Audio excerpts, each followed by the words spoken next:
welcome to Tales in the Dark. I know many of you enjoy relaxing with these videos, so I recommend turning down the volume until my voice is barely audible. It'll make the experience even more soothing. Before you close your eyes, let me know in the comments where you're listening from. Leave a like and subscribe to the channel.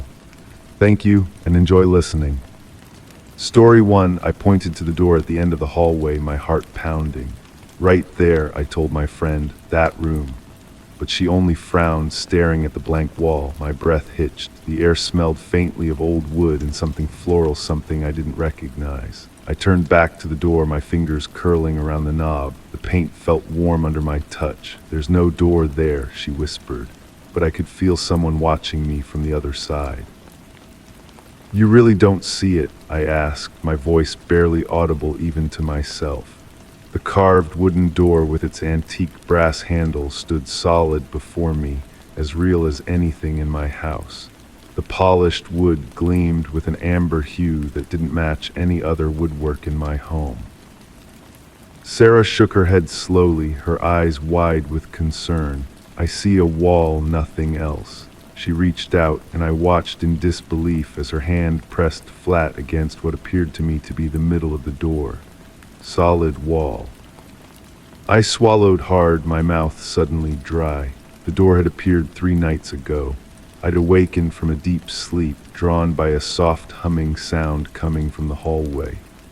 When I stepped out of my bedroom, I saw a door that had never existed before, standing at the end of the hallway where only a blank wall had been for the 5 years I'd owned this house. I need to show you something, I whispered, withdrawing my phone. I scrolled to the photos I'd taken over the past few days, showing Sarah the screen. Look. Her brow furrowed as she studied the images. These are just pictures of your hallway wall, she said, flicking through them. What am I supposed to be seeing? My stomach dropped. In each photo, where I had carefully framed the mysterious door, there was nothing but blank wall. The door existed only to my eyes, not to the camera, not to Sarah. Had I started to lose my grip on reality? Wait here, I said, my voice steadier than I felt. I moved toward the door again, feeling its solid presence, the subtle warmth radiating from its surface. The brass knob felt cool against my palm as I turned it. A soft click and the door swung inward. What are you doing? Sarah asked, her voice rising in pitch. You're just standing there with your hand outstretched. I stood at the threshold of a room that shouldn't exist. Inside, sunlight streamed through a window that faced an impossible direction. The walls were lined with bookshelves filled with volumes whose titles I couldn't quite make out, no matter how hard I squinted. A desk sat in the center, papers neatly stacked, a fountain pen resting atop them. The scent of flowers intensified, lilac perhaps, mixed with something spicier, unfamiliar. I stepped inside. Where are you going? Sarah's voice sounded distant now, as if coming from the end of a long tunnel rather than just behind me. The room was perfectly silent, no creaking floorboards, no tick of a clock, no sounds from outside. The air felt different, heavier somehow, pressing gently against my skin. I approached the desk, drawn to the papers. The pages were covered in handwriting, my handwriting, but I had no memory of writing any of it. They can't see it because it's not for them. The room manifests only for those who night it. You've been chosen as the witness. My fingers trembled as I flipped through the pages. Detailed accounts of events I had no memory of experiencing filled sheet after sheet.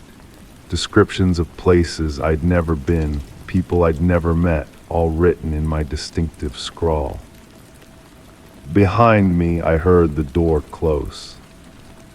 I whirled around to find a mirror where the door had been.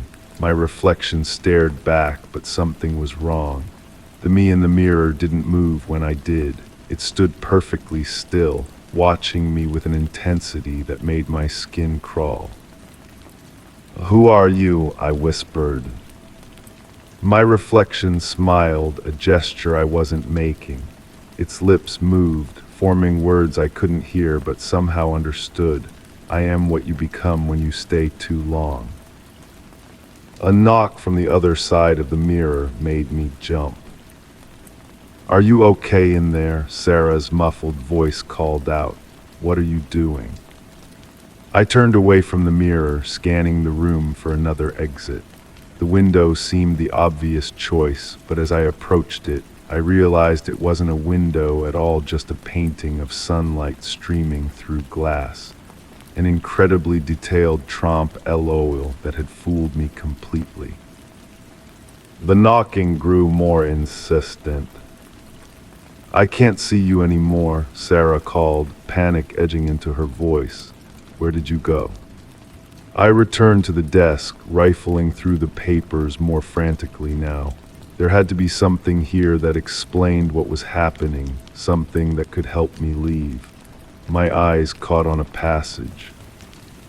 The room exists between spaces. It collects forgotten moments, abandoned dreams, discarded memories. It feeds on attention. The longer you observe it, the stronger it becomes. The more you question it, the deeper it roots itself into your reality. To leave, you must forget it exists. I glanced up from the papers to find the room had changed.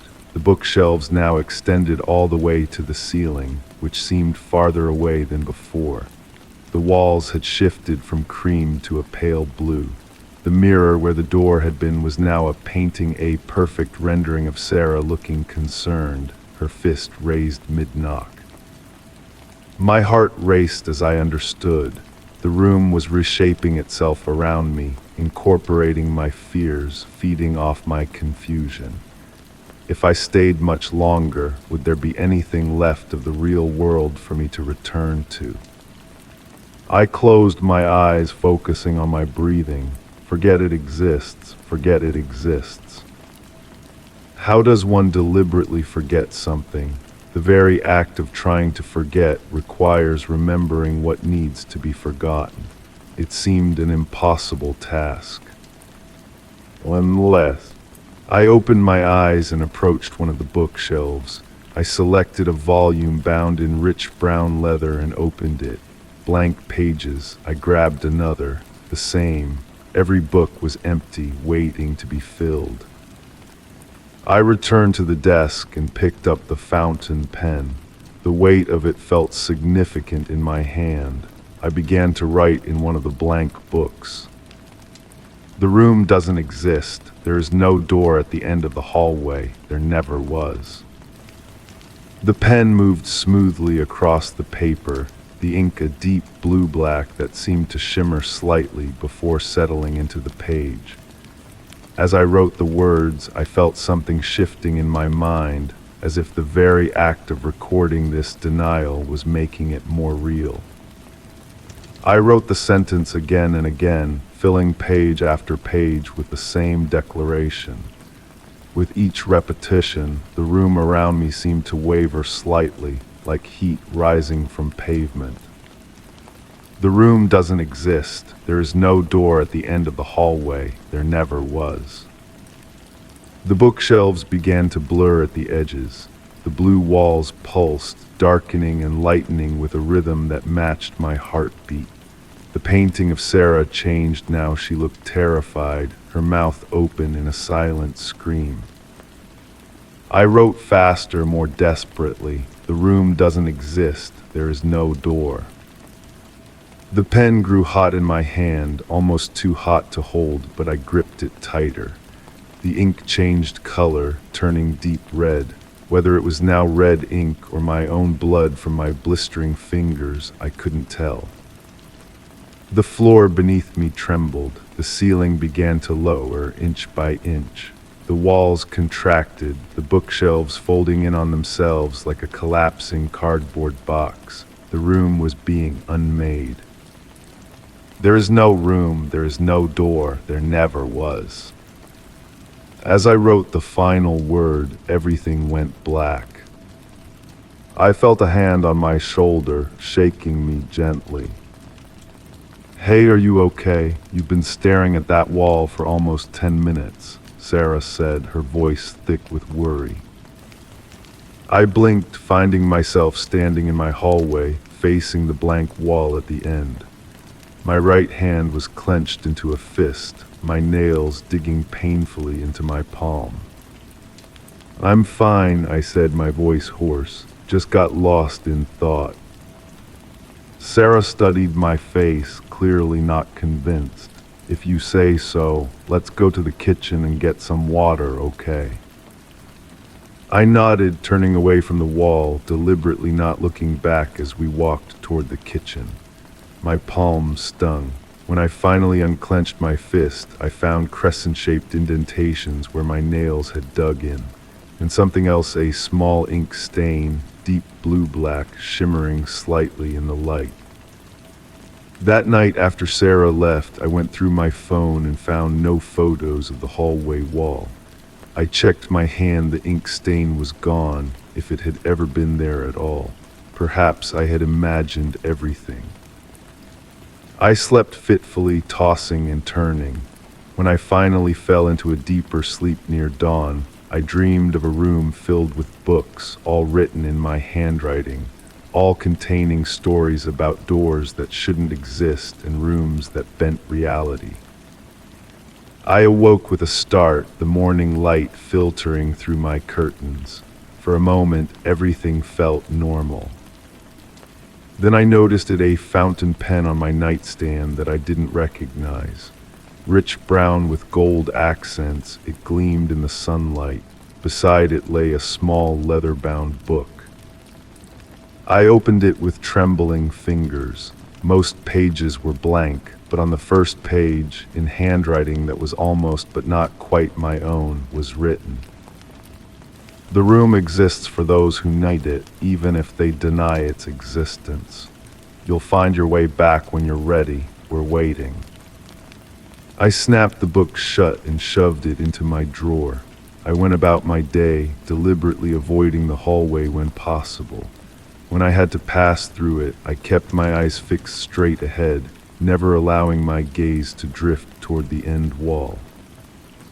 But sometimes, from the corner of my eye, I catch a glimpse of something that shouldn't be there. And in quiet moments, when the house is still, I hear it, the soft sound of a pen scratching against paper, writing my thoughts before I think them. I know what I have to do. I need to move out of this house. But deep down, I understand the truth that the pages revealed to me. The room isn't in my house. It's in my mind, and I can't move away from that. Story 2, I was brushing my teeth, half distracted, watching myself in the mirror, but then my stomach twisted. The air smelled faintly of steam and something bitter, like burned sugar. My fingers had stopped moving, but my reflection hadn't. It continued brushing in a casual rhythm, foam gathering at the corners of its mouth. I blinked hard, expecting the image to reset itself, to fall back into synchronization with my frozen posture. It didn't. Instead, my reflection paused, toothbrush suspended mid-stroke, and looked directly at me with an intensity I had never seen in my own eyes. The bathroom felt suddenly cold. The faucet dripped in slow, deliberate pulses against the porcelain sink. I reached out to touch the mirror, and my reflection did the same, but a heartbeat too late, as if it were responding to me rather than mimicking. Our fingertips met at the glass. The surface felt warm, almost feverish. My reflection smiled. I didn't. I pulled back, dropping my toothbrush into the sink with a clatter that sounded too loud in the quiet bathroom. My reflection placed its toothbrush neatly in the holder. Then it leaned forward slightly, head tilting in curiosity, studying me as I studied it. "This isn't happening," I whispered. My reflection mouthed something entirely different. I stumbled backward, shoulder blades pressing against the cool tile wall.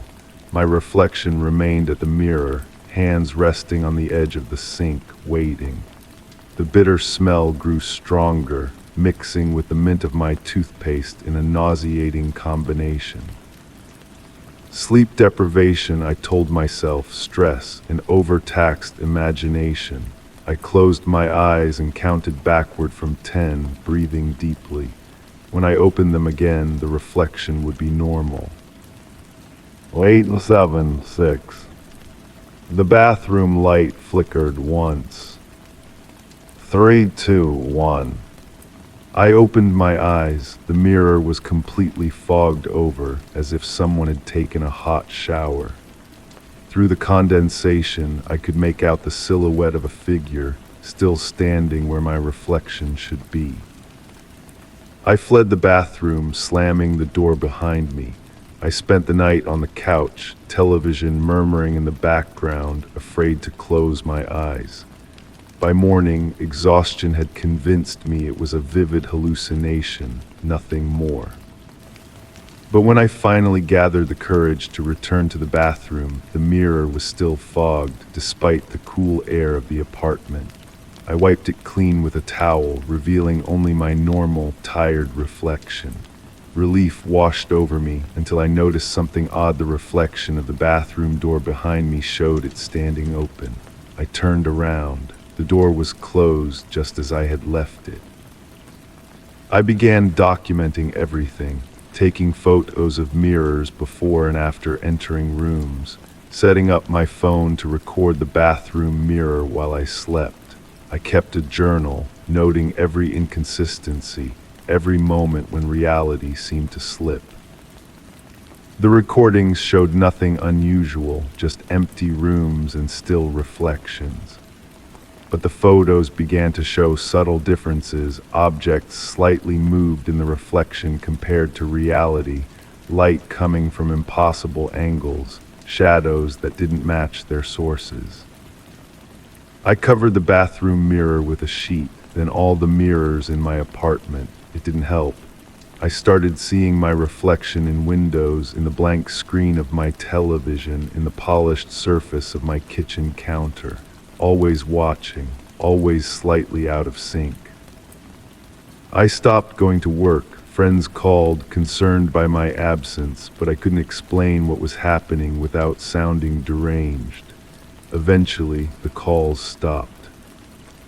One night, unable to sleep, I sat at my kitchen table reviewing my journal, searching for patterns. The pages were filled with increasingly frantic observations. Day 4, reflection scratched its ear while I was writing. Day 7, reflection wearing different shirt, gray instead of blue. Day 12, reflection has a small cut on its cheek. I have no cuts. I touched my cheek absently, feeling the smooth skin there. When I looked up, my reflection was staring back at me from the darkened window above the sink. It raised its hand to its face, mirroring my movement, but when it lowered its hand, a thin line of dark liquid trailed from the corner of its eye like a tear. The next morning, I found a smear of something rusty brown on my pillowcase. When I went to wash my face, my reflection looked tired but normal, following my movements precisely. Relief surged through me, powerful enough to bring tears to my eyes. For a week, everything was normal. I returned to work, apologizing for my absence with a vague story about a persistent flu. I started sleeping again. The bitter smell faded from my apartment.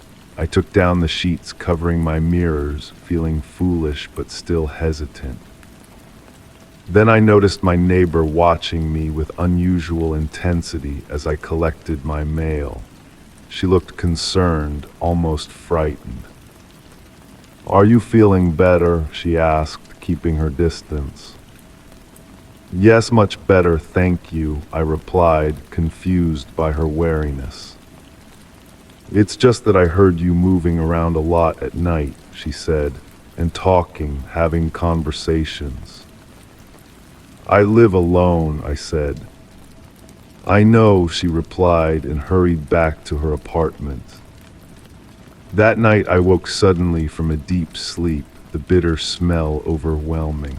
My bedroom was dark except for a faint glow coming from the hallway. I hadn't left any lights on. The floor was cold against my bare feet as I moved toward the light. It was coming from the bathroom door slightly ajar. Water was running. I pushed the door open.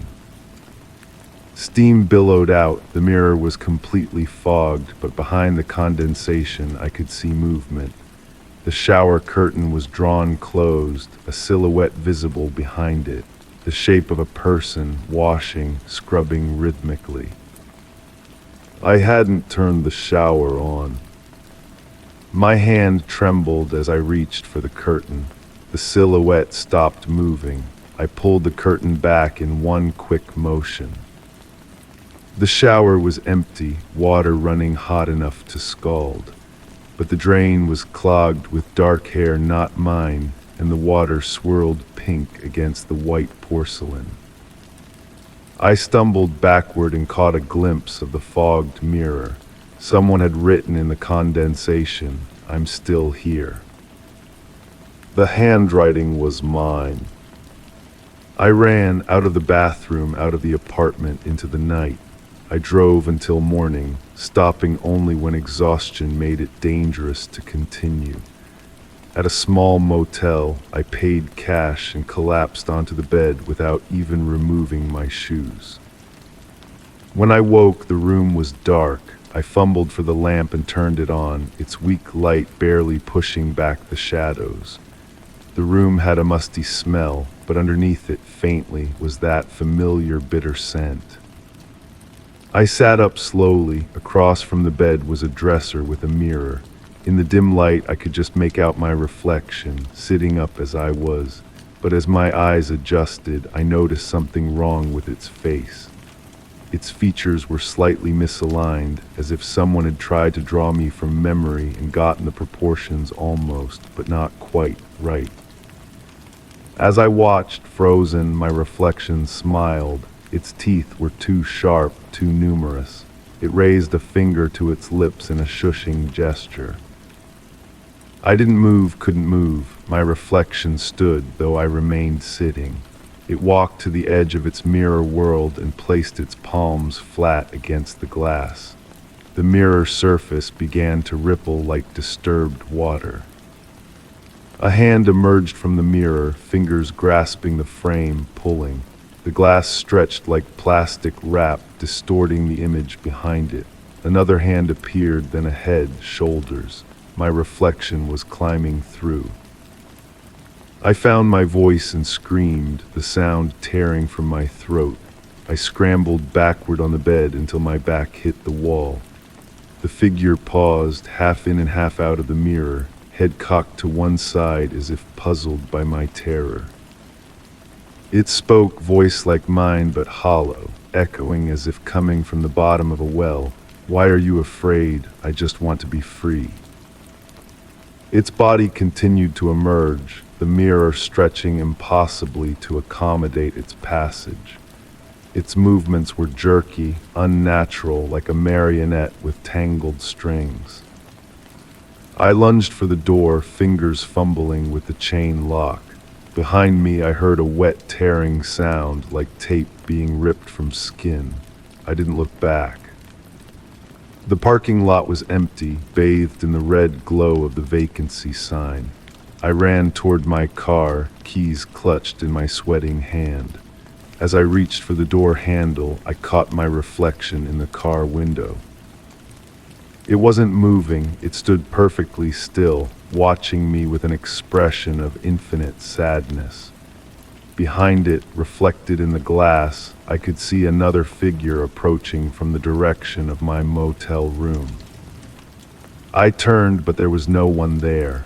When I looked back at the window, the figure was closer to my reflection, its features coming into focus.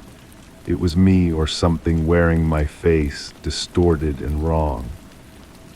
My reflection in the window backed away as the figure approached. It raised its hands in a pleading gesture. The other thing smiled with too many teeth. I understood then my true reflection was trapped.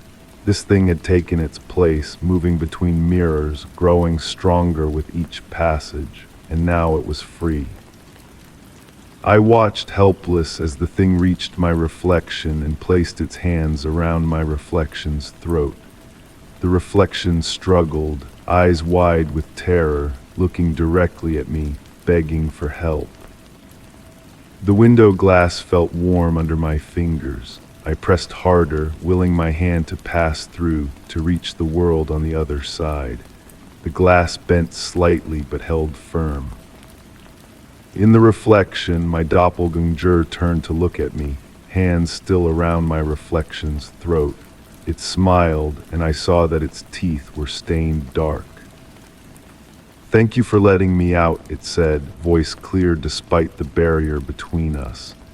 "I've been watching you for so long, waiting for you to notice me.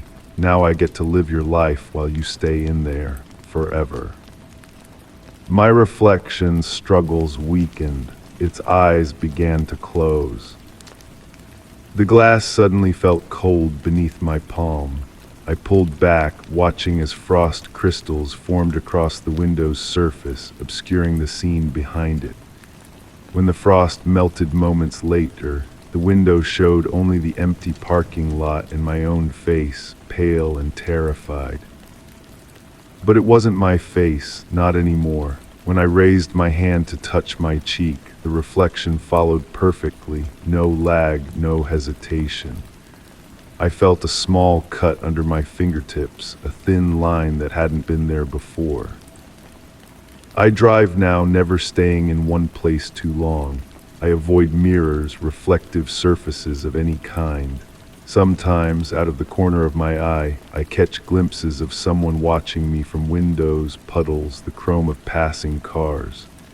Someone with my face pounding silently, desperately trying to get my attention. At night, I dream of being trapped behind glass, watching as something else lives my life. I wake with the bitter smell of burned sugar in my nostrils and the taste of copper in my mouth. My teeth feel different when I run my tongue across them, sharper, more numerous.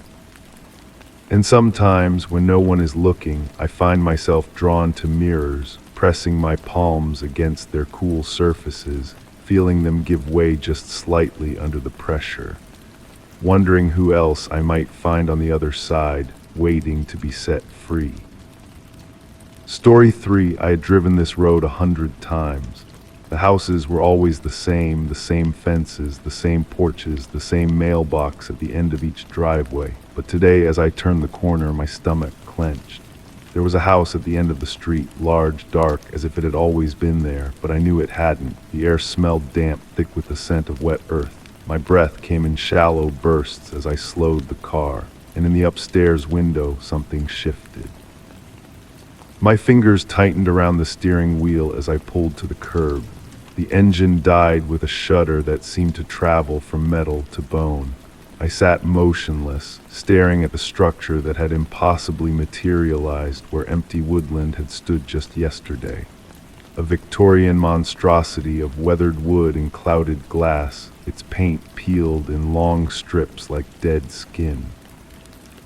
"This isn't right," I whispered to myself, my voice small in the confined space of my car. I reached for my phone, opened the camera app, and took a photo of the house. The screen showed nothing but trees where the house stood. I looked up, blinking hard. The house remained unmoved, unmovable, a dark blot against reality. I stepped out of my car. The neighborhood sounds faded away, no distant lawnmowers, no children playing, no barking dogs, just the whisper of wind through trees that suddenly seemed much closer, much older than I remembered. My feet carried me forward without conscious thought. The gravel path leading to the front door crunched beneath my shoes with each step, wet gravel, though it hadn't rained in weeks.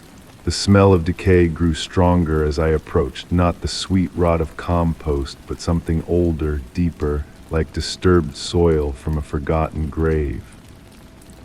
I stopped at the base of the porch steps. 3 wooden stairs separated me from the wraparound porch, its floorboards warped with age and neglect.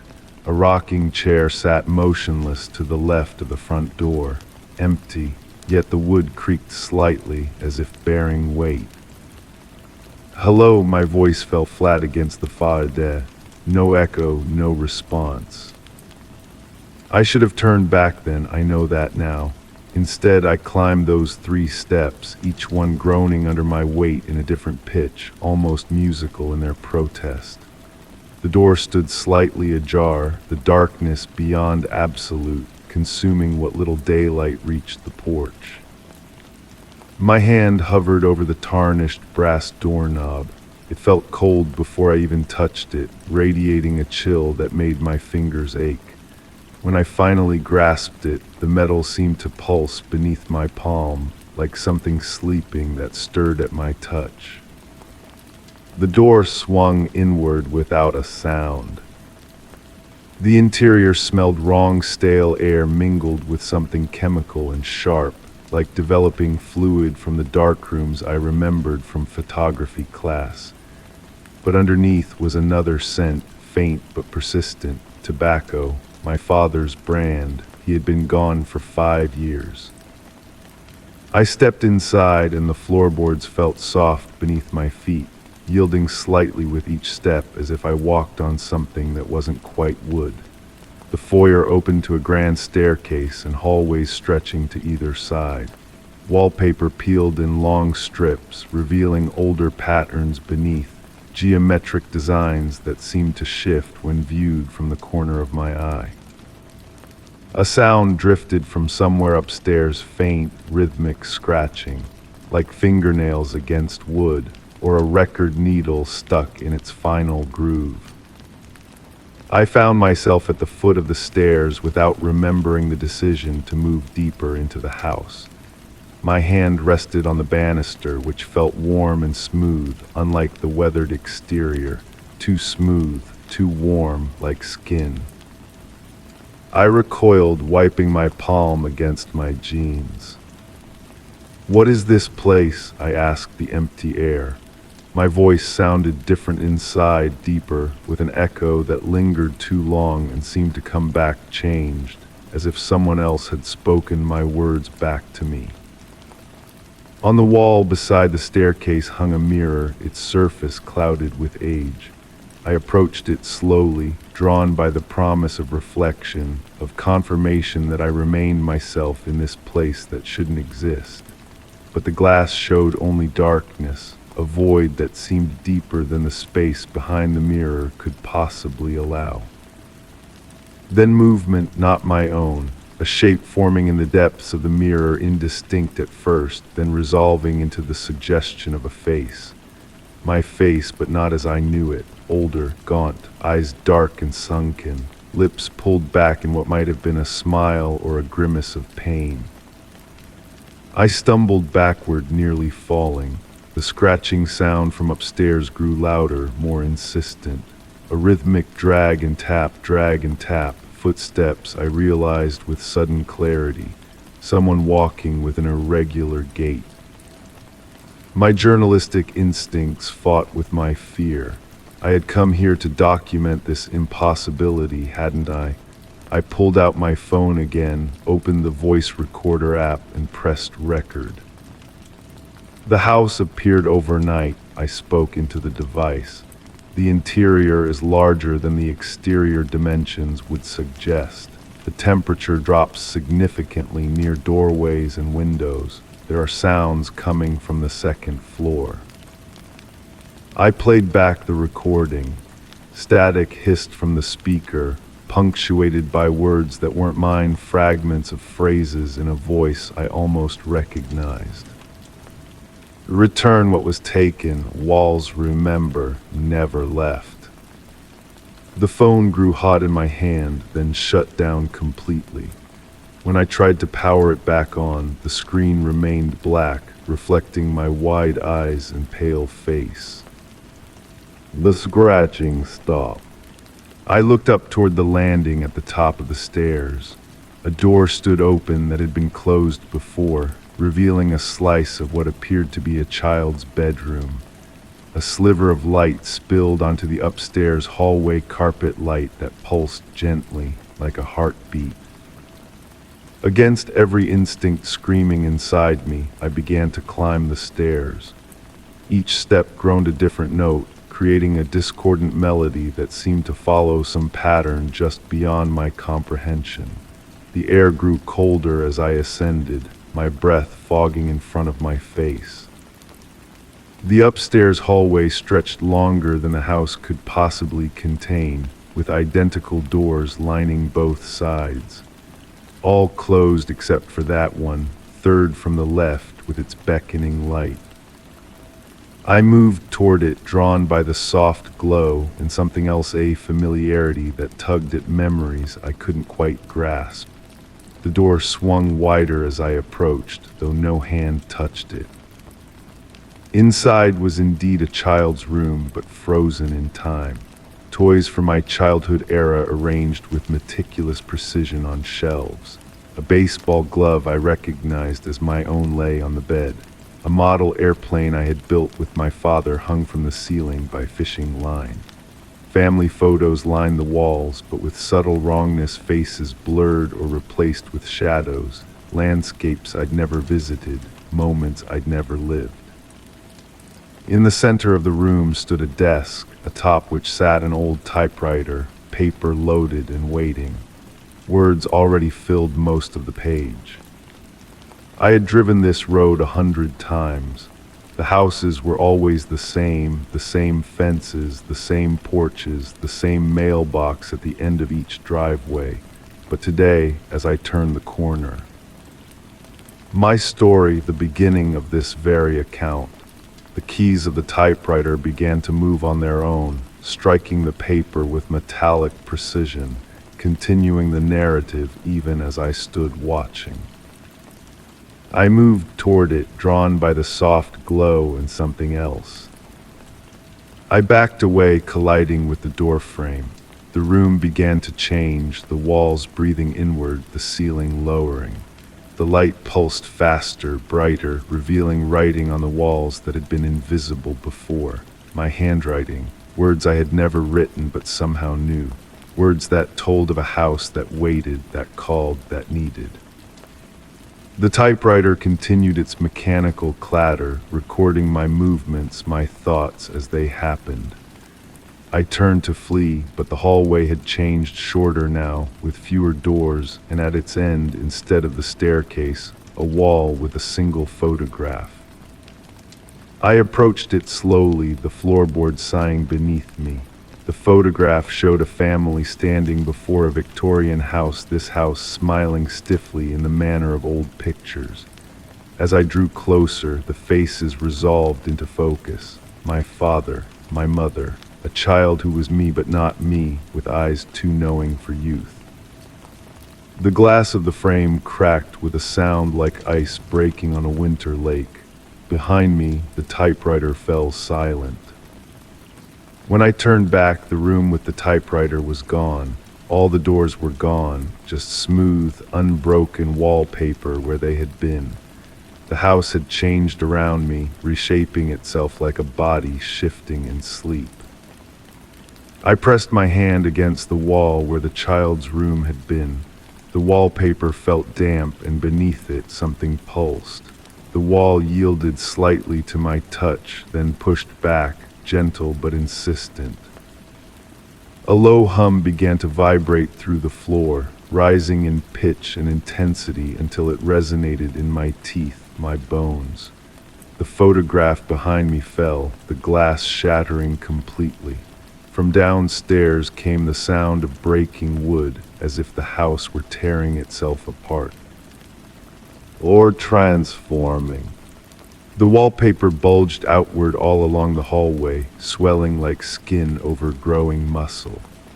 Cracks appeared in the ceiling, not from damage but like deliberate lines, forming patterns that nagged at my memory, the same geometric designs from the walls downstairs, now revealed as something more intentional. a language of angles and intersections. I ran, no longer caring which direction might lead to escape, just needing to move.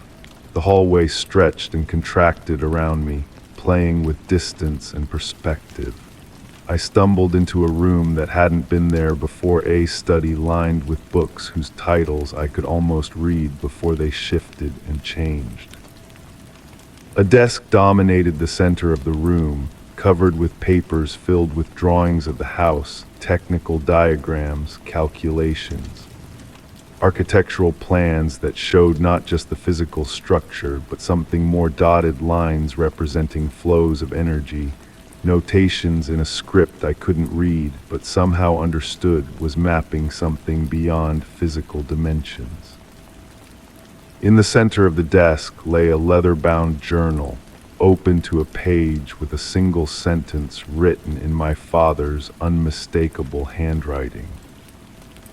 It was never about the house. The room plunged into darkness, not the absence of light, but something active, pressing against my eyes, filling my mouth when I tried to scream. I felt movement around me, through me, as if the darkness had substance and intention. When light returned, I stood in the foyer where I had entered. The front door remained open, showing the street beyond, my car still parked at the curb. Normal, inviting escape. I ran for it, feet barely touching the now solid floorboards. The door frame seemed to narrow as I approached, but I forced my way through, feeling resistance like pushing through dense liquid. Outside, the air tasted stale, wrong. The street looked as it always had, but the sounds remained muted, distant. No birds, no insects, no wind, though the trees still moved as if blown by an unfelt breeze.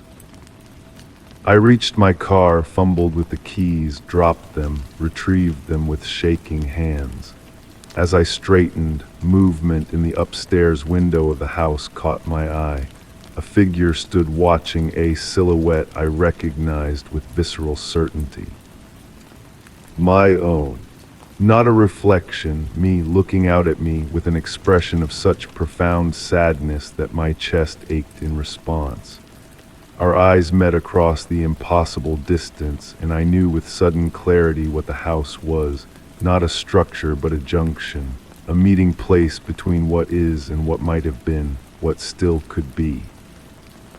The me behind the glass lifted a hand, pressed it against the window. Without thought, I raised my own in mirror response. The glass between us rippled. I drive this road now 100 times again, past the same houses, the same fences, the same porches. But I always slow at the end of the street where empty woodland stands. Sometimes from the corner of my eye, I see it still, the house that wasn't there yesterday, waiting, patient, knowing I'll return. After all, I never truly left. Story 4, it started as a soft rustling, something I convinced myself was just the wind slipping through cracks in the old house. But last night the whispers became words. The air smelled musty, thick with dust and something sharp, like ink left too long on paper. I pressed my ear to the drywall, my pulse hammering. The whispering stopped, and then right beside my ear, someone knocked from inside the wall. I jerked back, my heart racing wildly in my chest. The sound had been deliberate, 3 distinct knocks in succession, as if requesting entry. My fingers trembled as I ran them across the textured surface, searching for any sign of hollowness or weakness. The wall felt colder than it should have, almost damp beneath my fingertips. "Hello," I whispered, immediately regretting giving voice to my fear. Silence answered me, but it was the type of silence that feels occupied, like someone holding their breath. I backed away slowly, watching the wall as if it might move. That night I slept on the couch, far from that room, wrapped in blankets despite the summer heat. Morning brought rationality. Houses settle, pipes knock, old wiring creates strange sounds. I examined the wall in daylight, tapping methodically across its surface, listening for differences in tone that might indicate a hidden space. Nothing seemed unusual, just ordinary drywall mounted on wooden studs. I decided to document everything. I positioned my phone to record the wall while I was at work. The rational part of my brain told me I would find nothing, but something deeper, more primitive, knew better. When I returned home and reviewed the recording, my stomach dropped. For most of the video, nothing happened, just an empty room bathed in sunlight. But at the 2-hour mark, a shadow passed across the wall, not from outside, not from anything within the room. It moved horizontally along the wall itself, like something sliding behind the surface. The recording captured no sound, but I swore I could feel the whispering intensify as I watched the shadow move. I replayed that section over and over, studying the anomaly from different angles. It wasn't a trick of light or camera malfunction. Something had moved inside my wall. That night I placed my hand flat against the wall, palm down, fingers spread wide. "What are you?" I asked softly. The response came not in words, but in sensation. The wall beneath my palm grew warm, then hot, almost burning before I pulled away. When I examined my hand under the bathroom light, 5 small, perfect circles marked my palm, one for each fingertip that had touched the wall. I gathered tools, a stethoscope purchased from a nearby pharmacy, a small notebook, a digital thermometer. I would approach this methodically, scientifically. Each night I recorded temperature fluctuations, noted the times when whispering intensified, mapped the wall for cold spots and areas where the knocking seemed to originate. My notebook filled with observations. The temperature dropped by exactly 7 degrees whenever the whispering began. The knocking followed distinct patterns, sometimes rhythmic, sometimes erratic, but never random. The whispers always started on one side of the room and traveled to the other, as if something were pacing behind the walls. I became obsessed with patterns. I taped pages of notes across my living room, creating a visual map of the phenomenon. Red string connected similar events, blue string marked progression, green indicated anomalies. Standing back, I realized I'd created something that looked like a web or a trap. Sleep became a luxury I couldn't afford. Dark circles formed under my eyes as I spent night after night with my ear pressed against different sections of wall, tracking the movement behind it. Sometimes I thought I could make out words in the whispers. Find, open, release. One morning I noticed tiny black specks on my white sheets. When I touched them, they stained my fingers like ink. The same sharp smell from before filled my nostrils, ink left too long on paper. When I checked the bathroom mirror, I found the same black substance leaking from my ears. I started talking to the wall, not just questions, but conversations. I told it about my day, my thoughts, my fears. Sometimes when I paused, the knocking would respond once for yes, twice for no. We developed a rapport. This thing and I began to anticipate its moments of activity, even welcome them. My phone rang one day. My friend, concerned about my absence from social gatherings, my ignored messages. Her voice sounded distant, unfamiliar. "The walls in my house are talking to me," I said. She laughed nervously. "Maybe you need some sleep or a vacation." "No, you don't understand. Something lives in the walls. It's trying to communicate." The line went quiet for a moment. "I'm coming over," she said finally. I hung up and turned to the wall. "Someone's coming," I whispered. "We should hide this." The wall knocked once, agreement. When my friend arrived, I had hidden my notebooks, removed the strings and papers. The wall remained silent during her visit. She eyed me with concern, noted my disheveled appearance, the untouched mail piling up. "Maybe you should stay with me for a few days," she suggested. The lights flickered briefly, warning. "I can't leave," I said. "I'm in the middle of something important." After she left, I pressed my forehead against the wall. "Thank you for understanding," I whispered.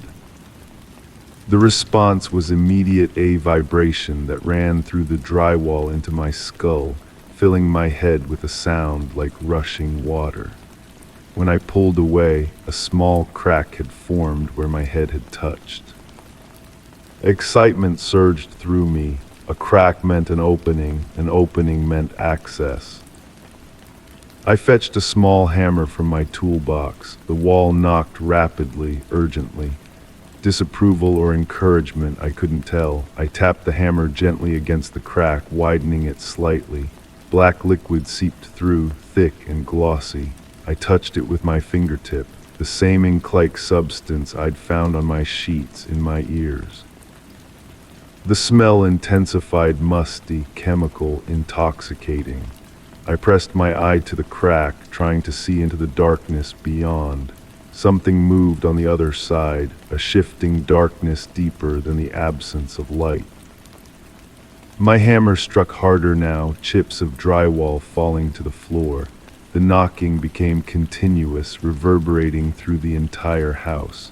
Windows rattled, light bulbs burst in showers of glass. The crack spread like a spiderweb, extending from floor to ceiling. I dropped the hammer and stepped back, watching as the crack widened on its own. Black liquid poured from the opening, pooling on the hardwood floor. The whispering crescendoed into a chorus of voices, no longer trying to form words, but expressing something more primal: release, freedom, hunger. A hand emerged from the crack pail, elongated fingers stained black with ink. It groped blindly at the air before finding purchase on the edge of the opening. Another hand followed, then another. The wall split open like a wound, revealing a darkness that had depth and texture. I should have run. Anyone else would have fled screaming from the house. Instead, I stepped forward, drawn by a curiosity stronger than fear. The hands, so many hands, reached for me, black ink dripping from fingertips onto my skin. "What are you?" I asked again, my voice steady despite everything. The darkness parted like lips, and from within came a whisper that was also a roar. "We are what lives between words, between thoughts, between moments." The hands pulled me forward, gentle but insistent. I didn't resist. As I crossed the threshold between my world and theirs, I felt my body dissolve, not painfully, but like ink spreading through water, my consciousness expanding to fill new spaces. Now I live in the walls. I learn to move between spaces that aren't spaces. I learn to speak without speaking. Sometimes I visit my old home, watching as new residents move in, unpack their belongings, settle into routines. At night, I rustle gently behind their drywall. I whisper words they almost understand. I knock 3 times in succession, requesting entry. Sometimes someone presses their ear against the wall, their pulse hammering. I go silent, waiting. And then right beside their ear, I knock from inside the wall. Story 5. The hiking trail had always looped around the lake, a simple, well-worn path that never changed. But today, as I walked, the air smelled damp, thick with the scent of pine and something almost sweet, like rotting fruit. My stomach twisted. The trees were unfamiliar now, their branches too thick, their roots twisting in the wrong directions. I turned around to go back, but the path behind me was gone. In its place stood more trees, densely packed together, their bark darker than those I'd passed. I blinked hard, convinced my mind was playing tricks. The forest had never been this dense before. My breath quickened as I touched the trunk of the nearest tree. The bark felt wrong under my fingertips, too soft, almost like skin, with a subtle warmth that made me pull my hand away. "Hello," I called out, my voice sounding muffled, as if the trees themselves absorbed the sound. No echo returned, no birds sang. The silence pressed against my ears with physical weight. I pulled out my phone to call for help, but the screen remained black despite my frantic tapping. When I slipped it back into my pocket, my fingers brushed against my notebook. I'd started carrying it on hikes to document interesting plants or wildlife. Now it would serve a different purpose. I wrote down everything I could observe, the strange quality of light filtering through branches that seemed to shift position when I wasn't looking directly at them. The temperature drop that made my breath visible despite the season. The way my footprints in the soft earth behind me disappeared within moments of being made. Moving forward seemed my only option. I marked trees as I passed, scraping the bark with my pocket knife. Within minutes, I discovered the marks vanishing, healing themselves like wounds closing. My heart pounded. I was being watched not by eyes, but by something more primal, more encompassing. The forest floor began to slope downward. I hadn't remembered any significant changes in elevation on this trail. The descent grew steeper, and soon I was sliding more than walking, grabbing at branches that seemed to pull away from my grasp rather than offer support. A clearing appeared ahead. I stumbled toward it, hoping for a landmark, anything familiar. What I found was a perfect circle of mushrooms, white caps gleaming despite the dim light. In the center lay my own backpack. My mind reeled. I'd been wearing my backpack this entire time. I reached behind me, felt the strap still secure across my shoulders. Yet here it was again, lying in the fungal circle, slightly worn but unmistakably mine. I approached cautiously, prodding the duplicate pack with a stick. It felt solid, real. I unzipped it slowly. Inside were my belongings: water bottle, first aid kit, granola bars. But there was something else, a small leather-bound journal I'd never seen before. The journal contained entries in my handwriting, documenting a hike through this very forest. The first entries matched my experience perfectly. The later ones described events that hadn't happened yet, encounters with strange animals, discovering an abandoned structure deep in the woods, finding footprints that followed alongside my own. The final entry was incomplete, ending mid-sentence. "I think I understand now. The forest isn't a place, it's a..." A branch snapped behind me. I whirled around, dropping the journal. Nothing visible, but the air had changed, grown thicker, like breathing through wet cotton. The mushroom circle had expanded, now nearly touching my feet. I backed away, clutching my notebook. I needed to document this, needed proof that I wasn't losing my mind. As I wrote, I noticed something disturbing, words appearing on the page before my pen touched the paper, anticipating what I was about to write. The sky darkened rapidly, not with approaching night, but with something else, a heaviness that pressed down. The trees began to emit a low humming sound that vibrated through my bones. I pressed my hands to my ears, but the sound continued, now inside my head. My senses sharpened painfully. I could smell the decay beneath the soil, taste metal on my tongue, feel the movement of insects through nearby trees. My skin prickled with awareness of things unseen. A wind picked up, carrying whispers that almost formed words. I strained to understand, turning in circles. The whispers seemed to respond to my thoughts, growing louder when I questioned what was happening, softer when I accepted. My reflection in a puddle showed someone else's face for just a moment, older, wilder, with eyes that knew too much. I stumbled back, splashing through the water. The ripples moved unnaturally, freezing in place before reversing direction. I ran, the trees blurred past, branches reaching for me like fingers. The ground beneath me felt increasingly spongy, giving way slightly with each footfall. My body grew heavier, each step requiring more effort than the last. A structure emerged from the mist ahead, a small cabin with windows that reflected nothing. No smoke from the chimney, no light within. The door hung partially open, an invitation I desperately wanted to refuse. But the forest at my back had grown hostile, branches now openly grasping at my clothes.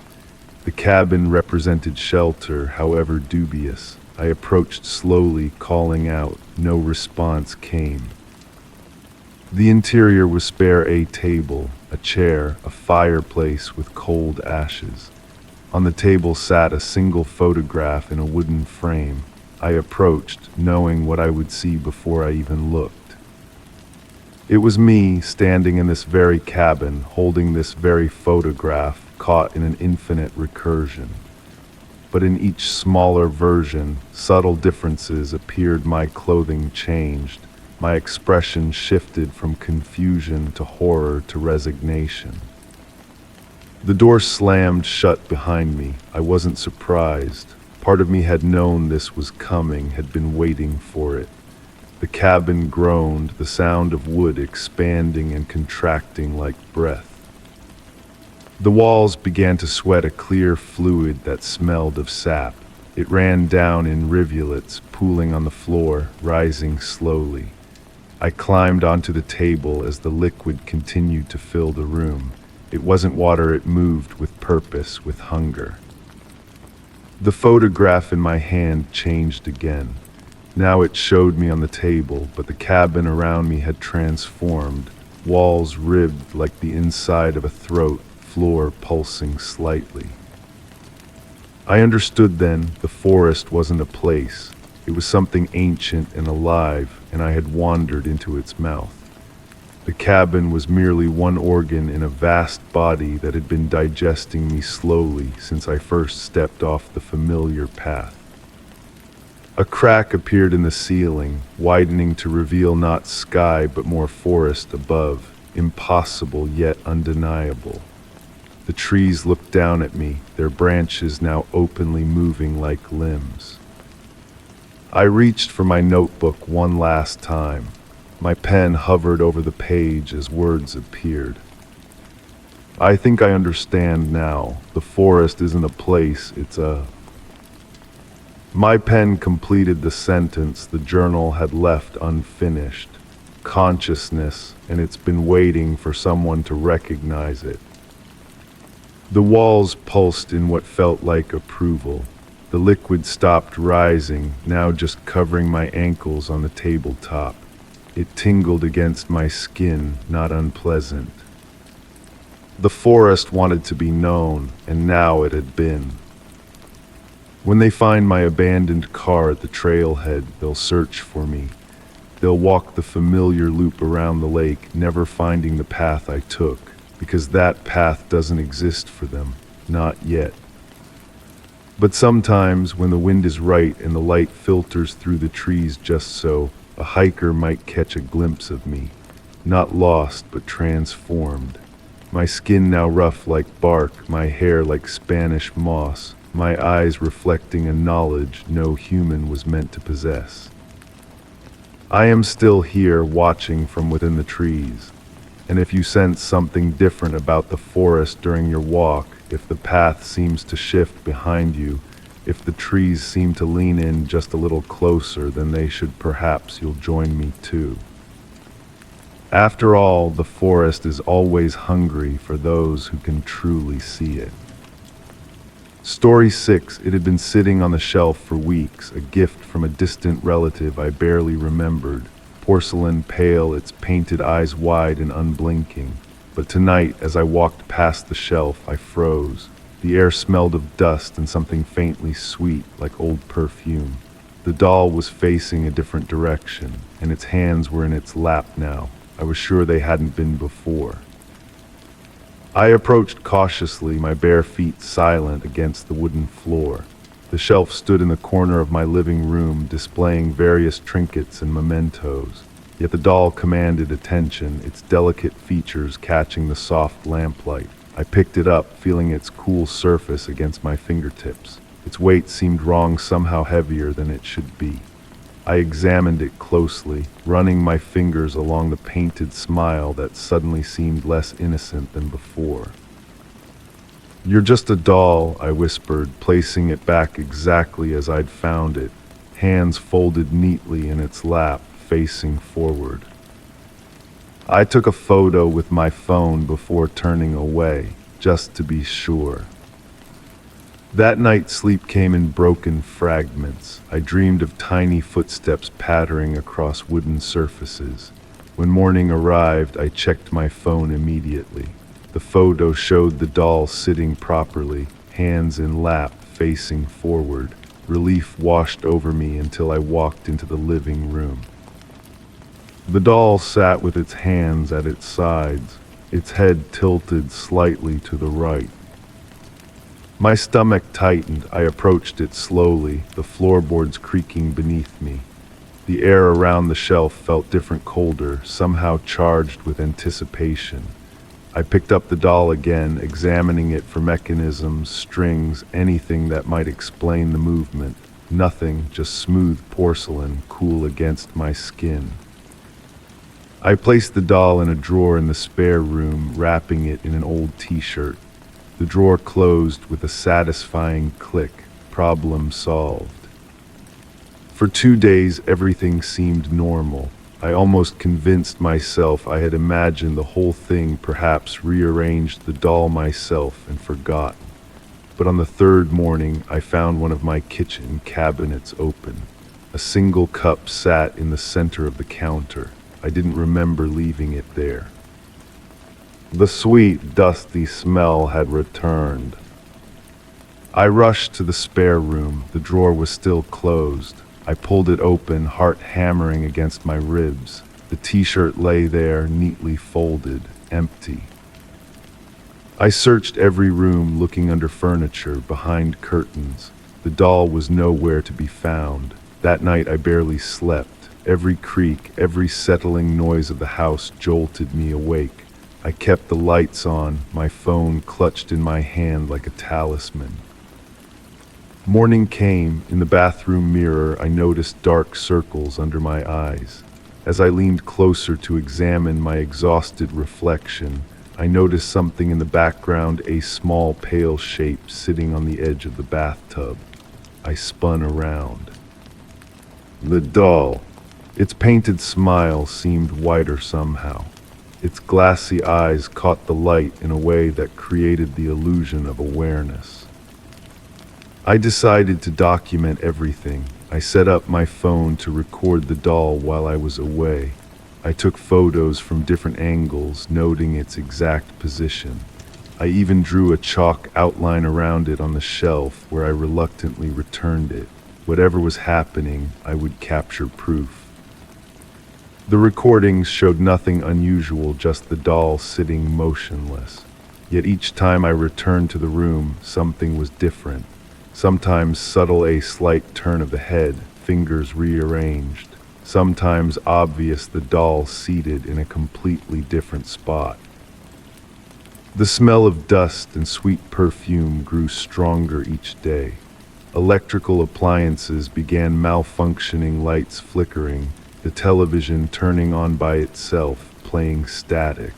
My phone battery drained rapidly whenever I tried to record the doll.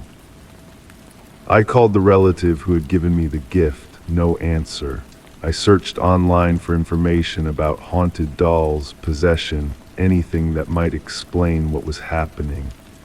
The internet was full of stories, but none quite matched my experience. One evening, while reading about porcelain dolls, I heard a soft thud from the kitchen. I froze, listening intently. Another thud, followed by the sound of something being dragged across the counter. My heart raced as I crept toward the kitchen. The doll sat in the center of the kitchen table, surrounded by every knife from my knife block, all arranged in a perfect circle, points facing outward like a macabre sunburst. The doll's head was turned directly toward the doorway where I stood, waiting for me. I backed away, stumbling over my own feet. This had gone beyond strange coincidences or my imagination. Something was happening, something impossible. I grabbed my car keys, deciding to leave for the night. As I reached for the front door handle, the sweet smell intensified, becoming cloying, overwhelming. The lights went out all at once. In the darkness, I heard the soft patter of tiny feet, the rustle of a miniature dress. I fumbled with my phone, turning on the flashlight. The beam swept across the empty hallway. Nothing. Then my light caught something moving, just a flash of pale porcelain disappearing around the corner. I followed, against all better judgment, driven by a need to confirm what I already knew. In my bedroom, the doll sat on my pillow, but now its painted face had changed. The smile was gone, replaced by a solemn expression. A single crack ran down one cheek like a tear track. I approached slowly, my phone still recording. "What do you want?" I whispered. The temperature in the room plummeted. My breath fogged in front of my face. The screen of my phone flickered, then died. In the sudden darkness, I felt something brush against my hand's small, cold fingers. When I managed to restore the lights, the doll was gone again, but on my pillow lay a small, yellowed photograph I had never seen before. It showed a young girl holding the exact same doll. Behind her stood a woman, her face blurred as if she had moved during the exposure. The girl's expression was one of pure terror. I turned the photograph over. Written in faded ink were the words, "She comes with it, always watching." That night I gathered all my courage and placed the doll and the photograph in a box, sealed it with tape, and buried it in the backyard under the old oak tree. I worked until my hands were raw and bleeding, the soil packed tight above my secret. I slept soundly for the first night in weeks. No dreams, no disturbances. When I woke, dirt covered my sheets. A trail of it led from my bed to the open window. On my nightstand sat the doll, its porcelain skin now covered in hairline cracks, dirt packed into every crevice. Its head was turned at an impossible angle. Both its arms were raised now, reaching toward me. And clutched in its tiny porcelain hand was a new photograph of me, sleeping in my bed, taken from above. The doll was visible in the corner of the image, sitting on my dresser, watching. I no longer try to get rid of the doll. It always returns in worse condition, more agitated than before. Instead, I've given it a special place on my shelf. I talk to it sometimes, ask it questions, though it never answers, at least not in words. The smell of dust and sweet perfume has become familiar now, almost comforting. The electrical disturbances have stopped. The doll stays in one position, watching me with its painted eyes. Sometimes I wake to find small gifts beside my bed, unusual stones, dried flowers I don't recognize, tiny bones from unknown creatures. I accept them graciously. What else can I do? Last night I heard crying coming from the shelf, soft, childlike sobs.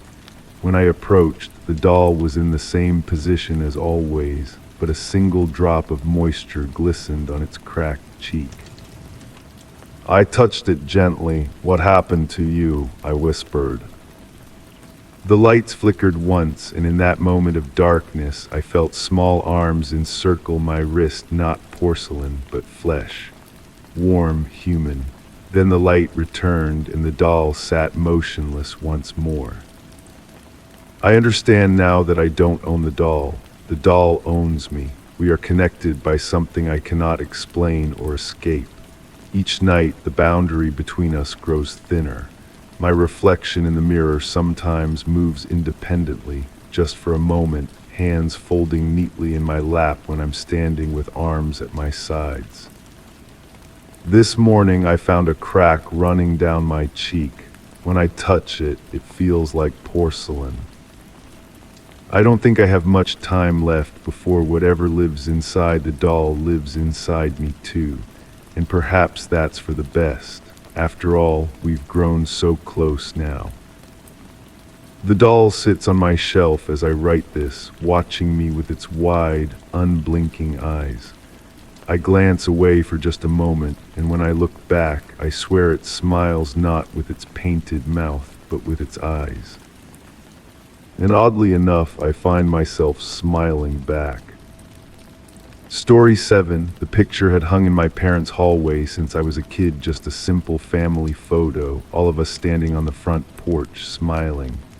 But as I walked past it tonight, something felt wrong. The air smelled stale, thick with old paper and something almost metallic. My stomach clenched. There was someone new in the photo. A woman in the background, standing just behind my mother's shoulder, watching. I stepped closer, my fingertips grazing the glass surface. The frame felt unusually cold against my skin, as if it had been stored in a freezer rather than hanging on this wall for decades. My eyes narrowed, focusing on her, this stranger who had somehow appeared in our family portrait. She wore a pale dress, her features slightly blurred compared to the rest of us, but distinct enough to see her unsmiling face. Her eyes seemed fixed directly on the camera, on me. "Mom," I called out, my voice sounding hollow in the empty house. No response came, just the soft creaking of the old wooden floors beneath my feet. My parents were away for the weekend, leaving me to house sit. I had done this countless times before, but something felt different now. I took out my phone and snapped a picture of the portrait, then zoomed in on the woman. Under the harsh light of my phone screen, her features seemed to shift slightly, becoming less defined the longer I stared. A cold sweat broke across my forehead. I knew every inch of this photograph. We had taken it the summer before I started high school. Just the four of us, Mom, Dad, my sister, and me. There had never been anyone else. That night, sleep evaded me. I lay in my childhood bed, covers pulled tight despite the warmth of the room, listening to the house settle around me. The soft tapping against my window might have been tree branches, but the trees had been trimmed back last fall. When I finally drifted off, I dreamed of the woman, standing at the foot of my bed, still watching, still silent. Morning brought rational thought. Photos degrade, paper warps, shadows form. I convinced myself that stress and poor lighting had played tricks on my mind. I avoided looking at the portrait as I made breakfast, focusing instead on the mundane task of brewing coffee and toasting bread. The landline rang, startling me. When I answered, nothing but static greeted me, punctuated by what sounded like distant whispers. I hung up quickly, my heart racing. The phone rang again immediately. This time, I let it go to the answering machine. No message, just more static. I decided to document what was happening. If I was losing my mind, at least I would have proof. I set up my laptop camera to record the hallway, aimed directly at the portrait. Then I went about my day, deliberately staying out of that part of the house. Around dusk, I checked the recording. For hours, nothing happened, just the stillness of the empty hallway. Then, just as I was about to stop watching, the quality of the video degraded slightly. A small distortion appeared near the portrait, like heat waves rising from hot pavement. I leaned closer to my screen, increasing the volume. A whisper emerged from my speakers, so faint I could barely make it out. I was always here. My fingers trembled as I rewound the footage, playing it again. The same distortion, the same whisper. I walked back to the hallway, drawn despite every instinct telling me to leave the house. The portrait had changed again. The woman had moved closer to my mother, one pale hand now resting lightly on her shoulder, and my mother's smile, once genuine, now seemed strained, her eyes holding something I had never noticed before: fear. I reached up and took the portrait off the wall. The back of the frame had yellowed with age, the paper backing brittle. I carefully peeled it away, revealing an inscription written in faded ink: "The Millers with Agnes." Agnes, the name struck a chord somewhere deep in my memory, though I couldn't place it. I returned to my laptop and began searching through old family photos stored in our shared cloud account. Hours passed as I scrolled through birthdays, holidays, vacations, hundreds of moments from my life. In none of them was Agnes. Until suddenly there she was, in the background of my 5th birthday party, standing near the door during Thanksgiving dinner when I was 7. A glimpse of her dress at my sister's graduation. Once I started seeing her, I couldn't stop. She appeared in dozens of photos spanning years, always distant, always watching, never acknowledged. I called my sister, trying to keep my voice steady. "Do we know someone named Agnes?" I asked after exchanging brief pleasantries. The silence that followed lasted too long. "Why would you ask about her?" my sister finally replied, her voice uncharacteristically quiet. "She's in our photos in the background. I never noticed before, but—" "Stop looking," my sister interrupted. "Just stop. Mom and Dad will be home tomorrow. Wait for them." She hung up before I could respond. That night the house felt different. The walls seemed to flex inward when I wasn't looking directly at them. The air grew thick, making each breath feel incomplete. I locked myself in my bedroom, pushing a chair against the door handle for good measure. Sleep came in fitful bursts, broken by the sensation of being watched. During one such moment of wakefulness, my phone lit up with a text message from an unknown number. I was the first daughter. The words glowed in the darkness of my room. My fingers hovered over the screen, trembling. I typed back, "Who are you?" The reply came instantly. "Ask them about the baby they lost before you were born." Morning arrived with gray light filtering through my blinds. I must have fallen asleep at some point, my phone still clutched in my hand.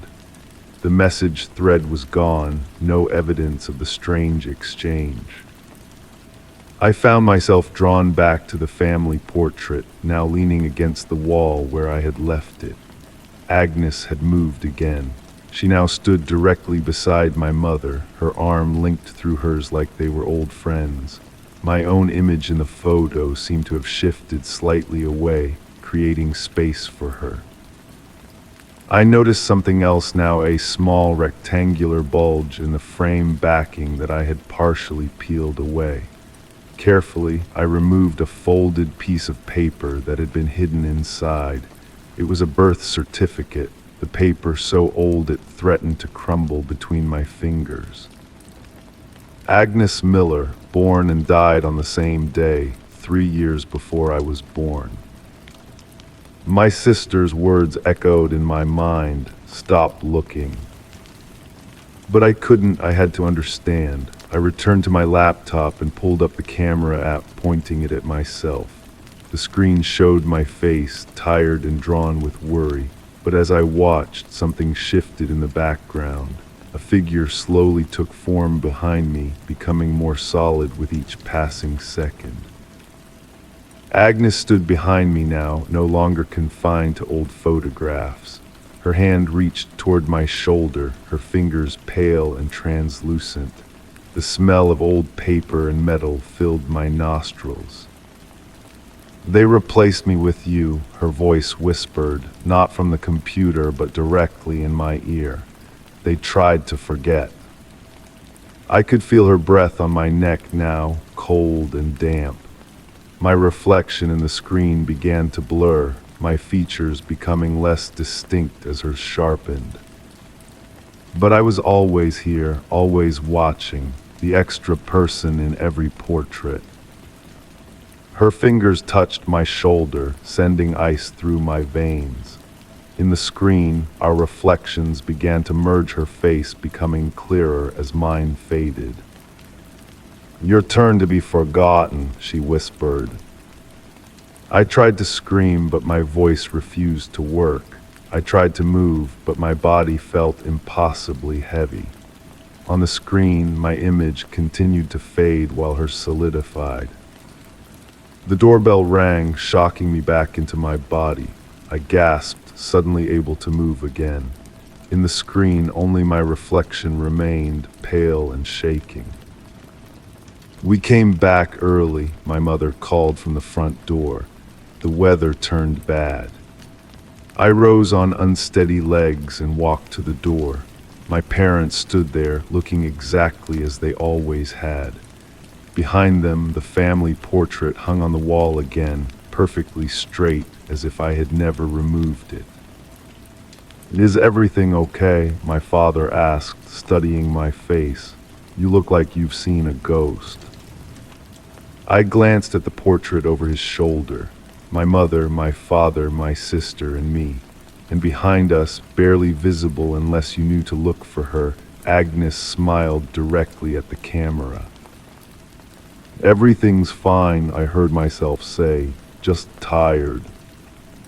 That night, as my parents slept, I packed a small bag and left a note saying I needed some time away. I didn't mention Agnes. I didn't mention what I had discovered. Some truths are better left buried. As I walked to my car, I caught my reflection in the window. For just a moment, I could have sworn I saw her looking back at me, her eyes holding mine, her lips curved in a satisfied smile. I drove away from my childhood home, but I know the truth now. Some presences can't be escaped. Some memories refuse to be forgotten. And sometimes, when you look at old family portraits, you might notice an extra person watching from the background. She was always there, and now so am I. Story 8. The old house had been empty for years before I moved in, the previous owner leaving behind only dust and forgotten furniture. But the basement door was different. Thick wooden planks had been nailed across it, uneven and splintered as if someone had been in a hurry. The air smelled damp, heavy with the scent of old wood and something bitter. My fingers hovered over the nails, and then from the other side something scratched against the door. I jerked my hand back, heart pounding in my chest. The sound stopped, just my imagination, I told myself. Old houses make noises, they settle, they creak, they breathe. Yet as I turned to leave, the scratching returned, more deliberate this time. 3 distinct scrapes against the wood, followed by silence. "Hello," I called out, feeling foolish immediately. The house had been empty for years. Nothing could be down there except perhaps a trapped animal. Yet something about those scratches felt intentional, methodical. I pressed my ear against the door, straining to hear. The wood felt unnaturally cold against my skin, despite the warmth of the summer day outside. Another sound came, then not scratching this time, but a soft thump, as though something heavy had shifted its weight. That night I dreamed of the basement. In my dream I stood before the door, watching as the nails slowly worked their way out of the wood, one by one, dropping to the floor with metallic pings. The planks fell away, revealing darkness beyond a darkness that seemed to pulse like a living thing. I woke drenched in sweat, convinced I could hear faint tapping coming from downstairs. Morning brought clarity and embarrassment at my midnight fears. I decided to deal with the door once and for all.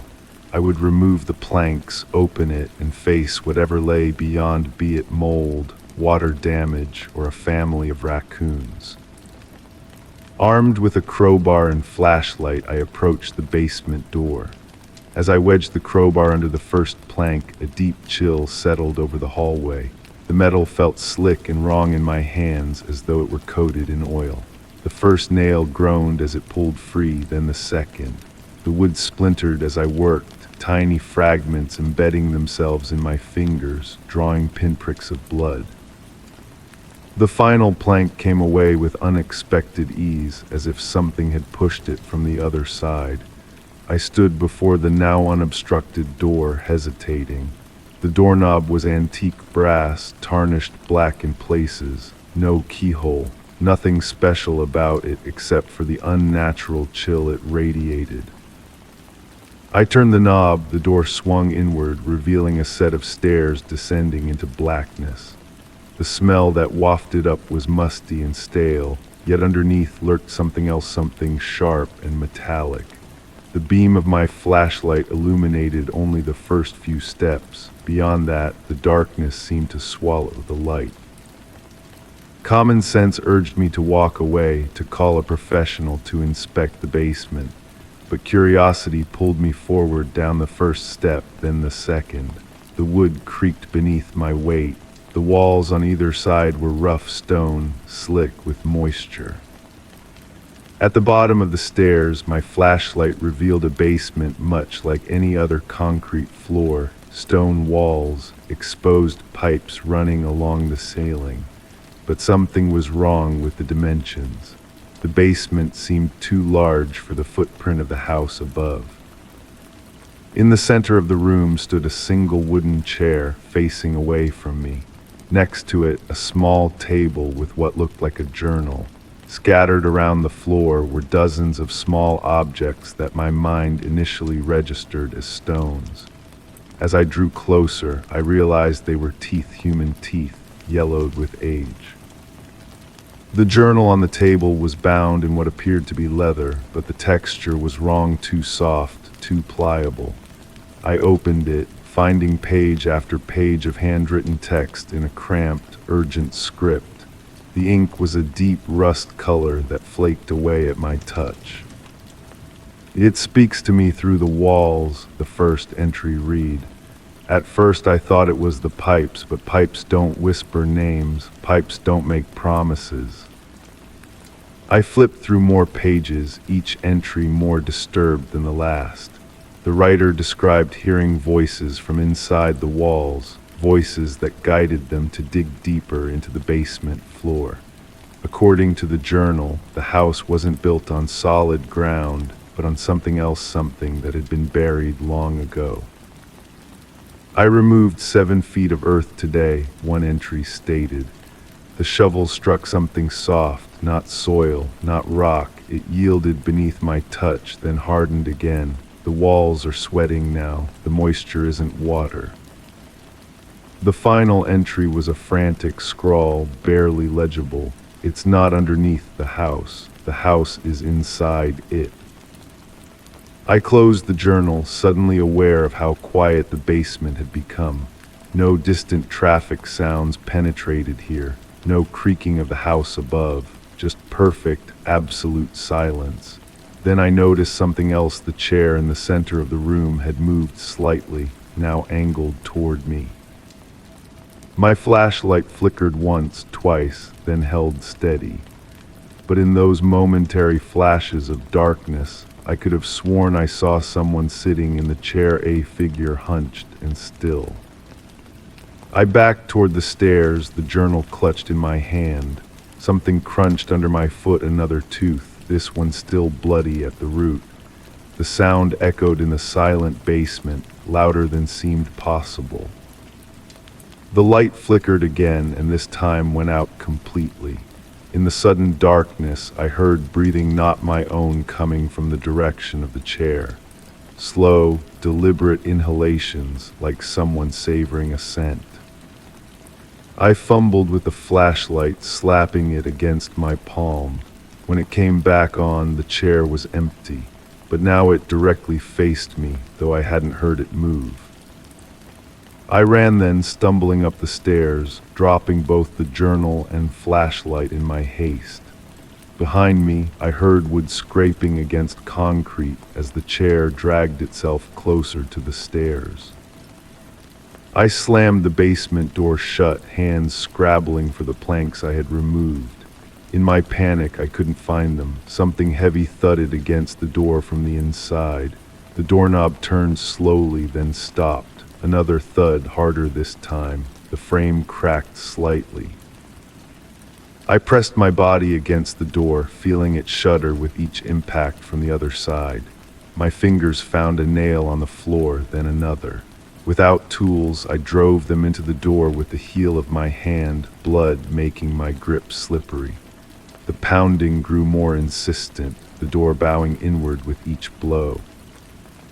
When the final nail was in place, the pounding stopped abruptly.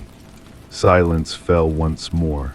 I stepped back, inspecting my makeshift barricade, 3 nails, barely penetrating the wood, a pitiful defense against whatever waited on the other side. In the quiet aftermath, I noticed something I had missed before. A small slip of yellowed paper had been pushed under the door while I worked. On it, written in that same rust-colored ink, were 5 words: "You invited me to stay." That night I slept in my car, parked at the end of the driveway. I watched the house until dawn, seeing nothing unusual except for one strange detail even in the darkness.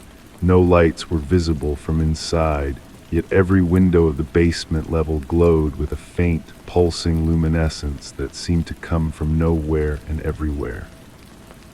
In the morning light, I convinced myself to return, to gather some belongings before leaving for good. The basement door remained as I had left it, the makeshift nails still in place, but something had changed in the house. The air tasted different, metallic and sharp. The walls, when I touched them, felt fever-warm and seemed to yield slightly under pressure, like flesh. In my bedroom, I found my belongings untouched, but rearranged, subtle changes in position that I might not have noticed had I not been looking for signs of disturbance. My clothes were folded differently, my books aligned too perfectly. On my pillow lay a single yellowed tooth. As I hastily packed a bag, a sound drifted up from below, the soft creak of a rocking chair in motion. Then, barely audible humming, a melody I almost recognized, distorted by the walls between us. I left that day and never returned. I abandoned everything except the clothes on my back and the car I drove away in. I heard later that the house remained empty, no new tenants willing to stay more than a night before leaving without explanation. Years have passed, I've moved far away, built a new life. But sometimes when the night is particularly quiet, I hear it, that same humming, coming from somewhere inside the walls of wherever I happen to be. And recently I've begun to notice something about the places I live. No matter how different the layout, no matter how modern the building, there is always a door that leads to a basement I never use. A door I find myself standing before, hand outstretched, fingers hovering over the knob. A door that, despite all logical explanation, bears 3 ancient nails, hammered in by a bleeding hand. A door behind which something waits, patient and hungry, having been invited to stay. Story 9, I lived alone, no roommates, no pets, no one to explain why in the middle of the night I heard a knock on my bedroom window. My stomach tightened. The air smelled faintly of rain and something metallic, like rusted iron. Slowly, I turned my head. The curtains swayed slightly, as if something had just moved them. My apartment was on the 4th floor. The knocking came again, 3 precise taps against the glass. Not frantic or demanding, but patient, as if whatever was outside had all the time in existence to wait for me. I sat frozen in my bed, sheets pulled to my chin like a child.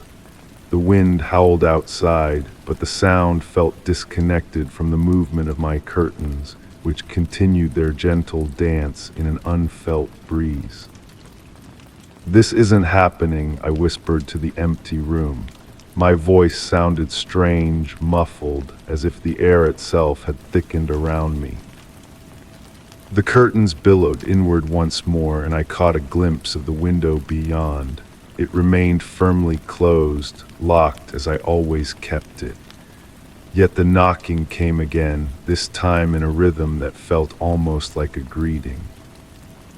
I reached for my phone, fingers trembling as I activated the flashlight. The beam cut through the darkness, illuminating dust particles that seemed to hang suspended unnaturally in the air. As I directed the light toward the window, the knocking stopped. The curtains went still. For several breaths, nothing happened. I began to wonder if my half-asleep mind had conjured the entire experience. Then my phone's flashlight flickered once, twice before extinguishing itself. I pressed the button repeatedly, but the screen remained dark. "Power saving mode," I muttered, trying to convince myself, but the device was fully charged when I'd gone to bed.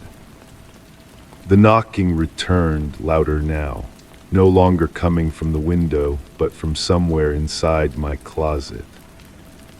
My heart hammered against my ribs, sweat beaded on my forehead despite the sudden chill that permeated the room.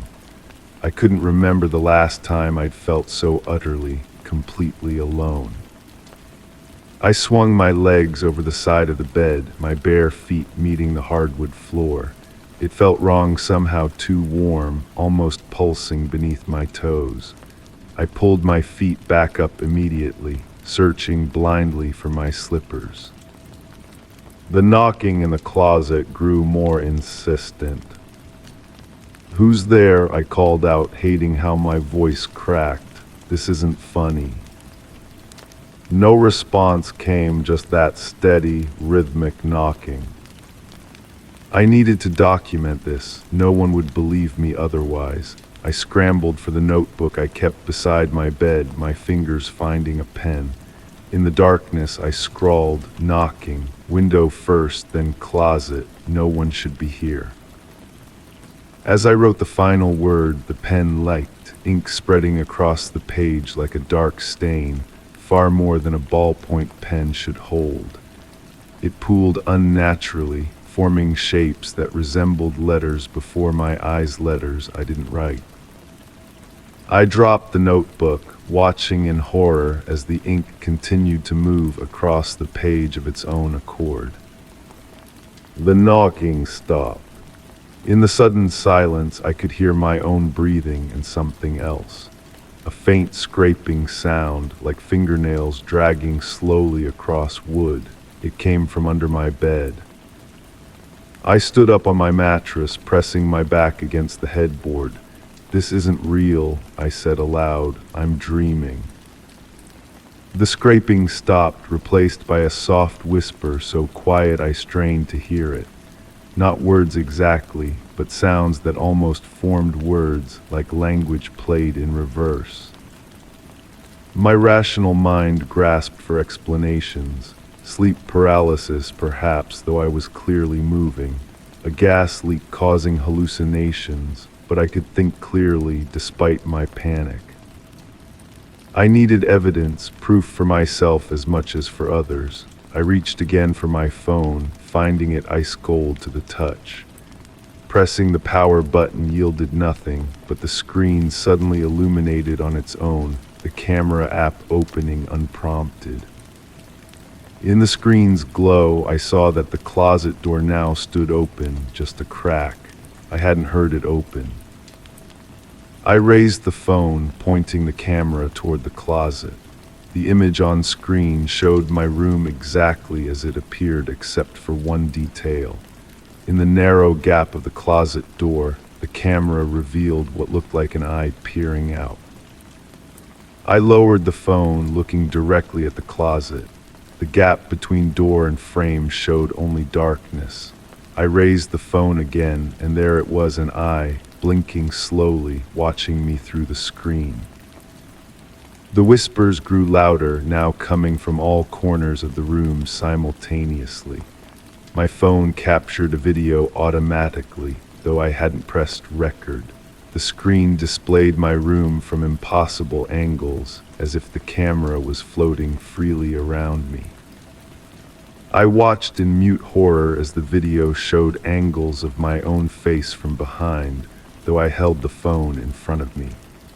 Then the image changed to show my window from the outside, looking in at myself holding the phone. The knocking resumed, now from the ceiling above my bed. I looked up instinctively, then back at my phone screen. The video now showed something crawling across my ceiling, something with too many limbs, moving in jerky, unnatural motions. I threw the phone away from me. It hit the wall and fell to the floor, screen still glowing, now displaying what looked like static but moving in patterns too organized to be random. The whispering voices formed a chorus now, almost intelligible. My name, repeated over and over with slight variations, as if multiple entities were learning how to pronounce it correctly. I grabbed my notebook again, needing to record what was happening.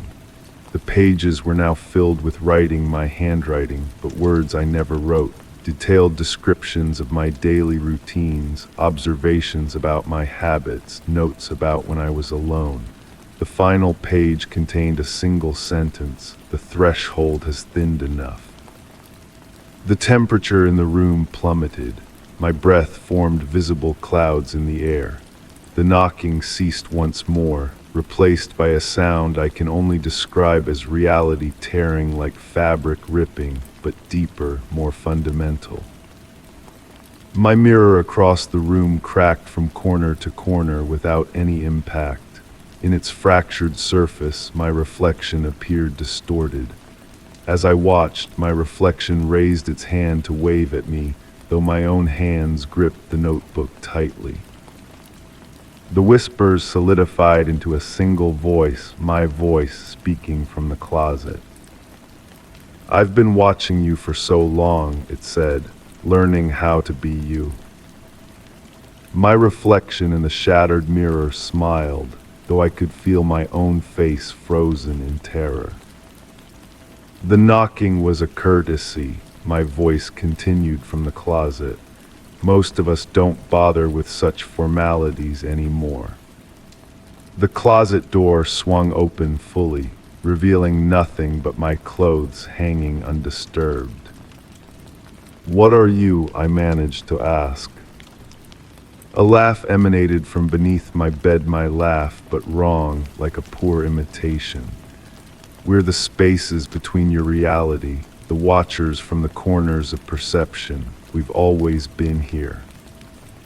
My phone lit up from where it lay on the floor, displaying what appeared to be a text message conversation between myself and myself.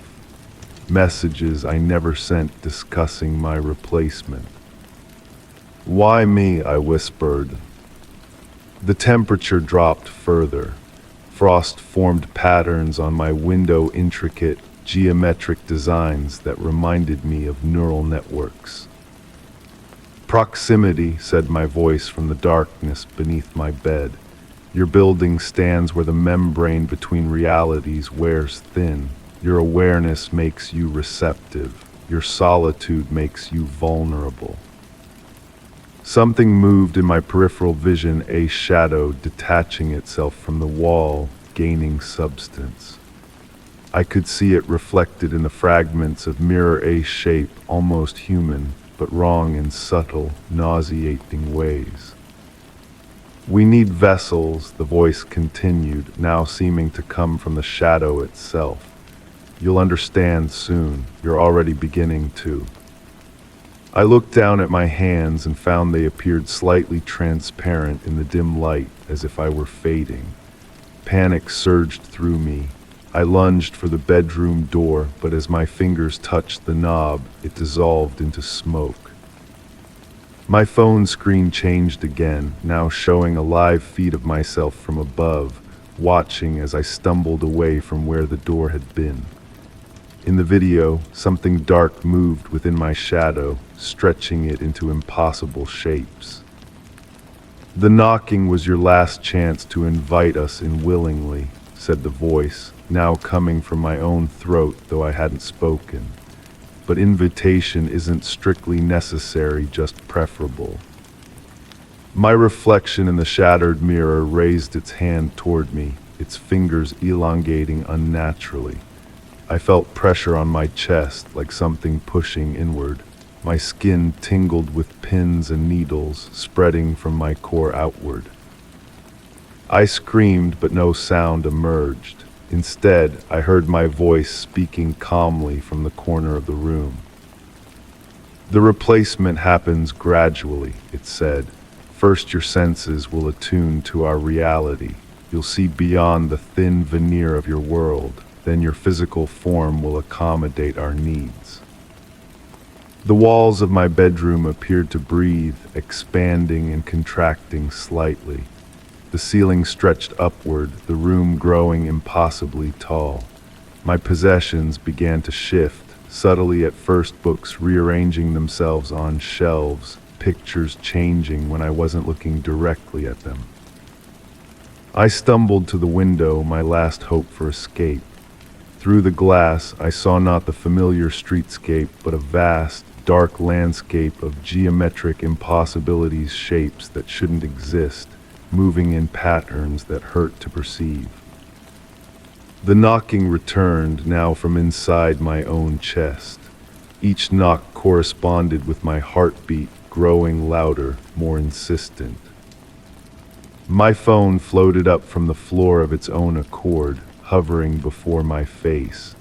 Its screen displayed a timer counting down from 30 seconds. "That's how long you have left as yourself," my voice explained from everywhere and nowhere.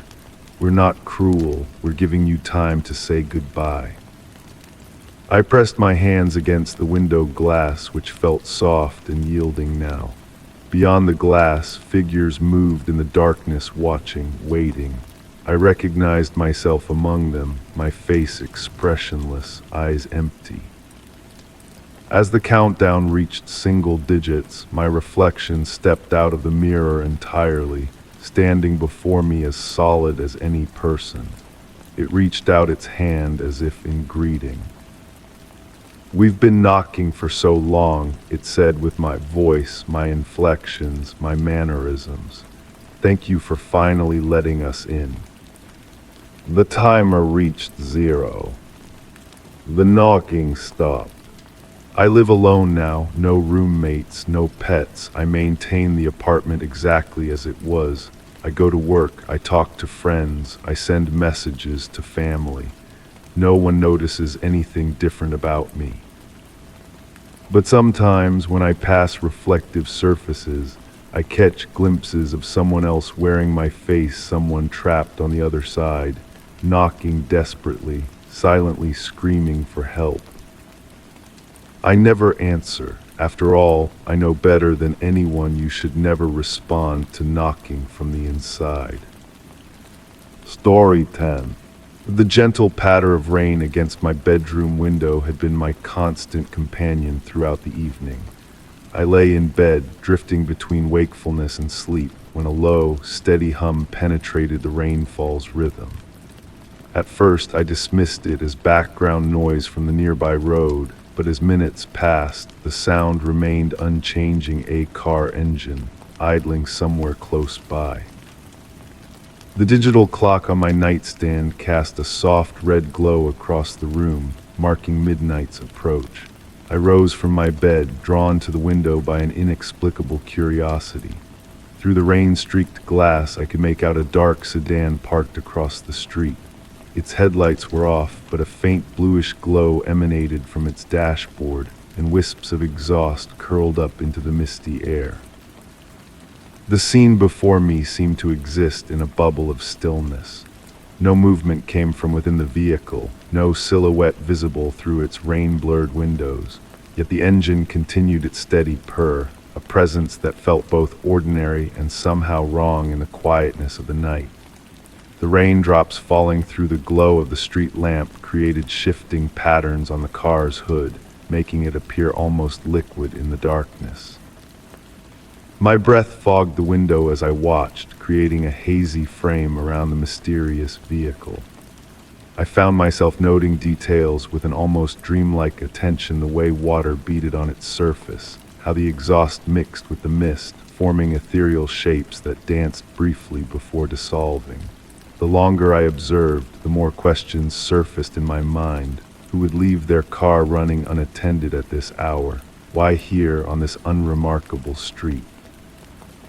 As if responding to my thoughts, the engine's note changed slightly, dropping to a lower pitch.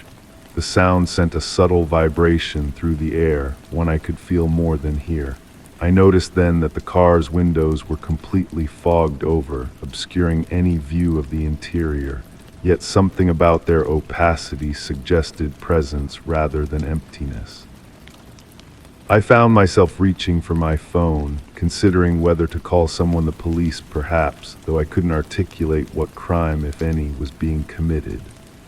The rational part of my mind suggested simple explanations: someone waiting for someone else, a driver taking a late night rest, a neighbor warming up their car before a night shift. But these explanations felt hollow against the weight of the scene's strangeness. Time seemed to flow differently as I stood at the window. The rain continued its gentle symphony, and the car maintained its vigil. I noticed small details changing: condensation patterns shifting on the windows, the exhaust clouds taking on different shapes.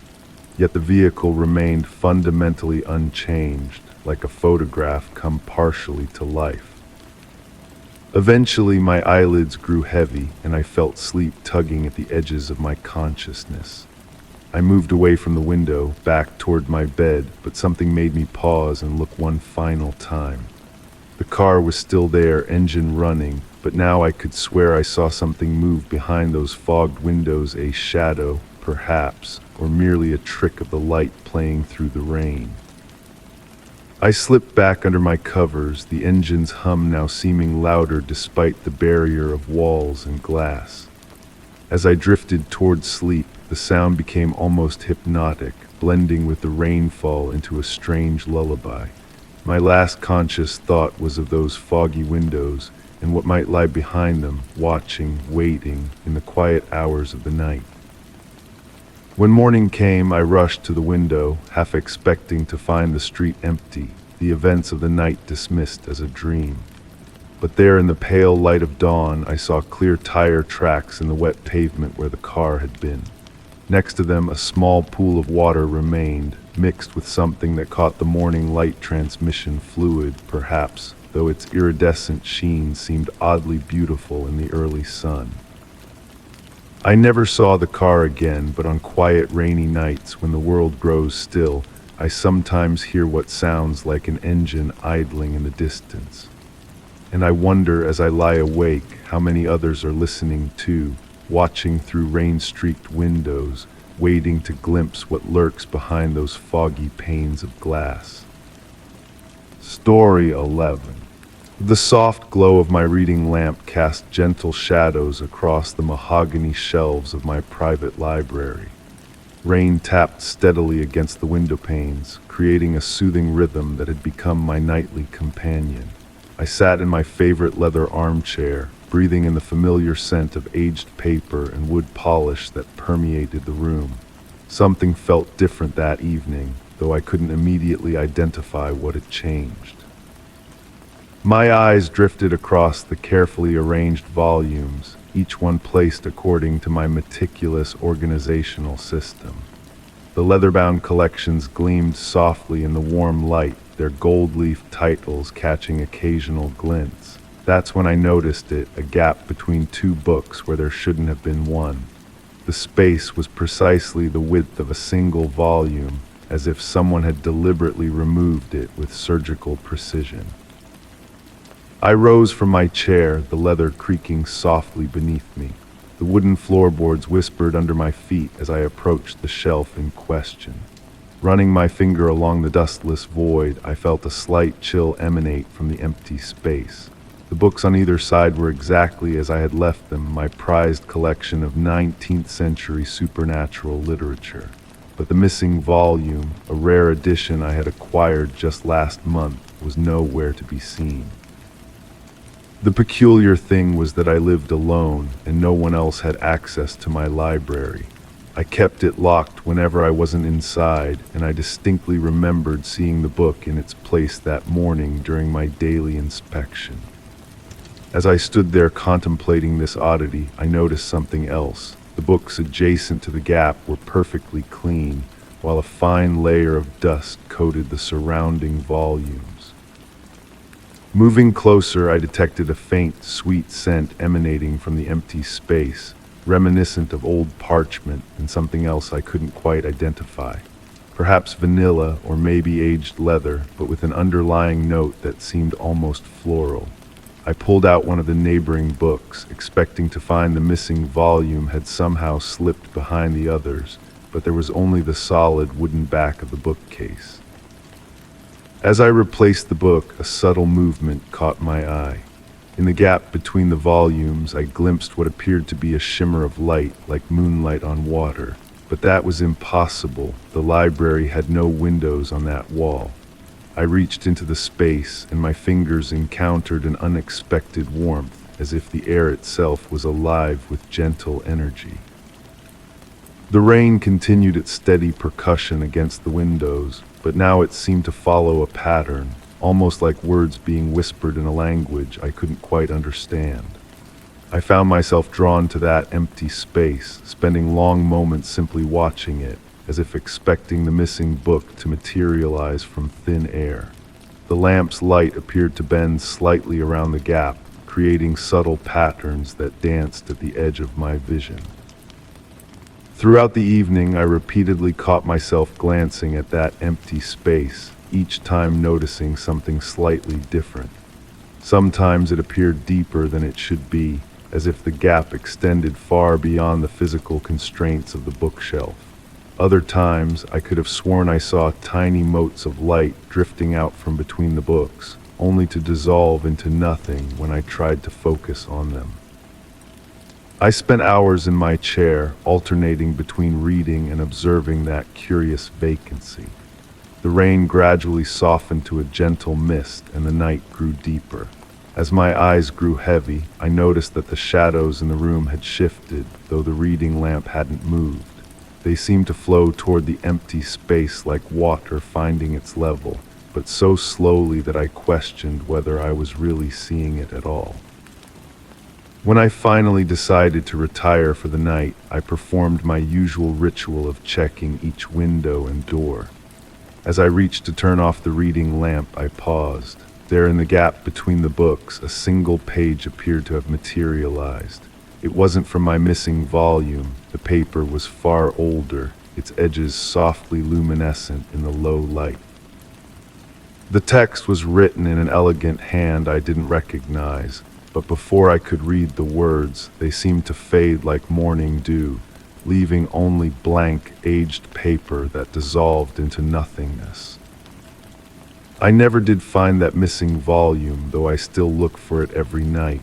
Sometimes, when the rain returns and the shadows grow long, I sit in my chair and watch that empty space between the books. On particularly quiet evenings, I can almost hear the whisper of pages turning, though the gap remains empty. And occasionally, I catch the scent of that strange, sweet perfume drifting through my library, reminding me that some mysteries prefer to remain unsolved, dwelling in the spaces between what we know and what we imagine. The gap remains to this day, refusing all my attempts to fill it with another book. Any volume I place there invariably finds its way back to my desk by morning, as if the space itself is waiting for the return of its rightful occupant.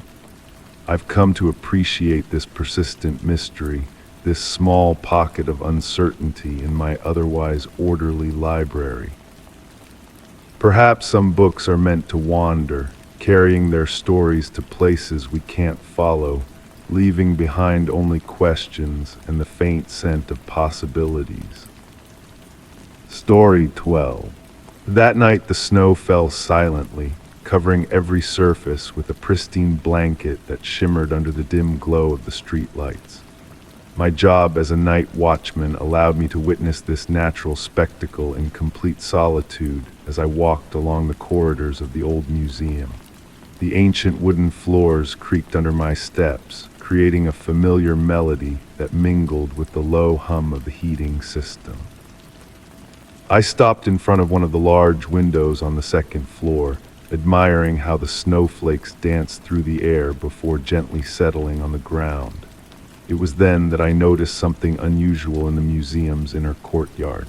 A figure moved among the bare trees, but what caught my attention wasn't its unexpected presence, it was the fact that it left no traces on the fresh snow. My first instinct was to check the security cameras. I headed to the control room where dozens of monitors lit up the walls with their bluish glow. I carefully scanned each screen, trying to spot the mysterious figure again. I found it on one of the monitors showing the inner courtyard, but the image was strangely blurry, as if something were interfering with the recording. I decided to investigate in person. The museum's silence felt deeper than usual as I descended the stairs to the ground floor. The sound of my footsteps echoed through the empty halls, bouncing off the display cases housing precious artifacts. The air was still, charged with that static electricity that often precedes inexplicable events. Through the glass doors leading to the courtyard, I could see the snow continuing its relentless fall. I paused for a moment to observe, and that's when I saw it again. It was a man, or at least it seemed to be dressed in dark clothes that blended with the shadows. He moved with an unnatural grace, as if gliding over the snowy surface. There was no sound of footsteps, no crunch of compressed snow. With trembling hands, I pulled the flashlight from my belt and aimed it at the figure. The beam of light seemed to pass through him, creating strange reflections on the surrounding snow. The man slowly turned toward me, and I noticed that his face was undefined, as though made of the same nebulous substance that formed the rest of his body. I approached the door leading to the courtyard, torn between professional curiosity and a primal instinct telling me to keep my distance. The cold glass under my fingers reminded me that what I was seeing was real, not a hallucination brought on by long hours of solitude. The figure began moving in my direction, still leaving no trace on the pristine snow.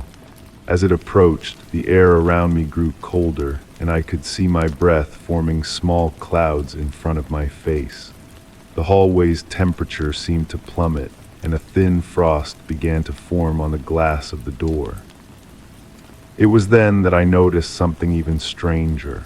Behind the figure, objects appeared to lose their solidity, as if its presence was distorting reality itself. The leaves on the trees moved unnaturally, as though suspended in an invisible liquid. The man stopped a few steps from the door.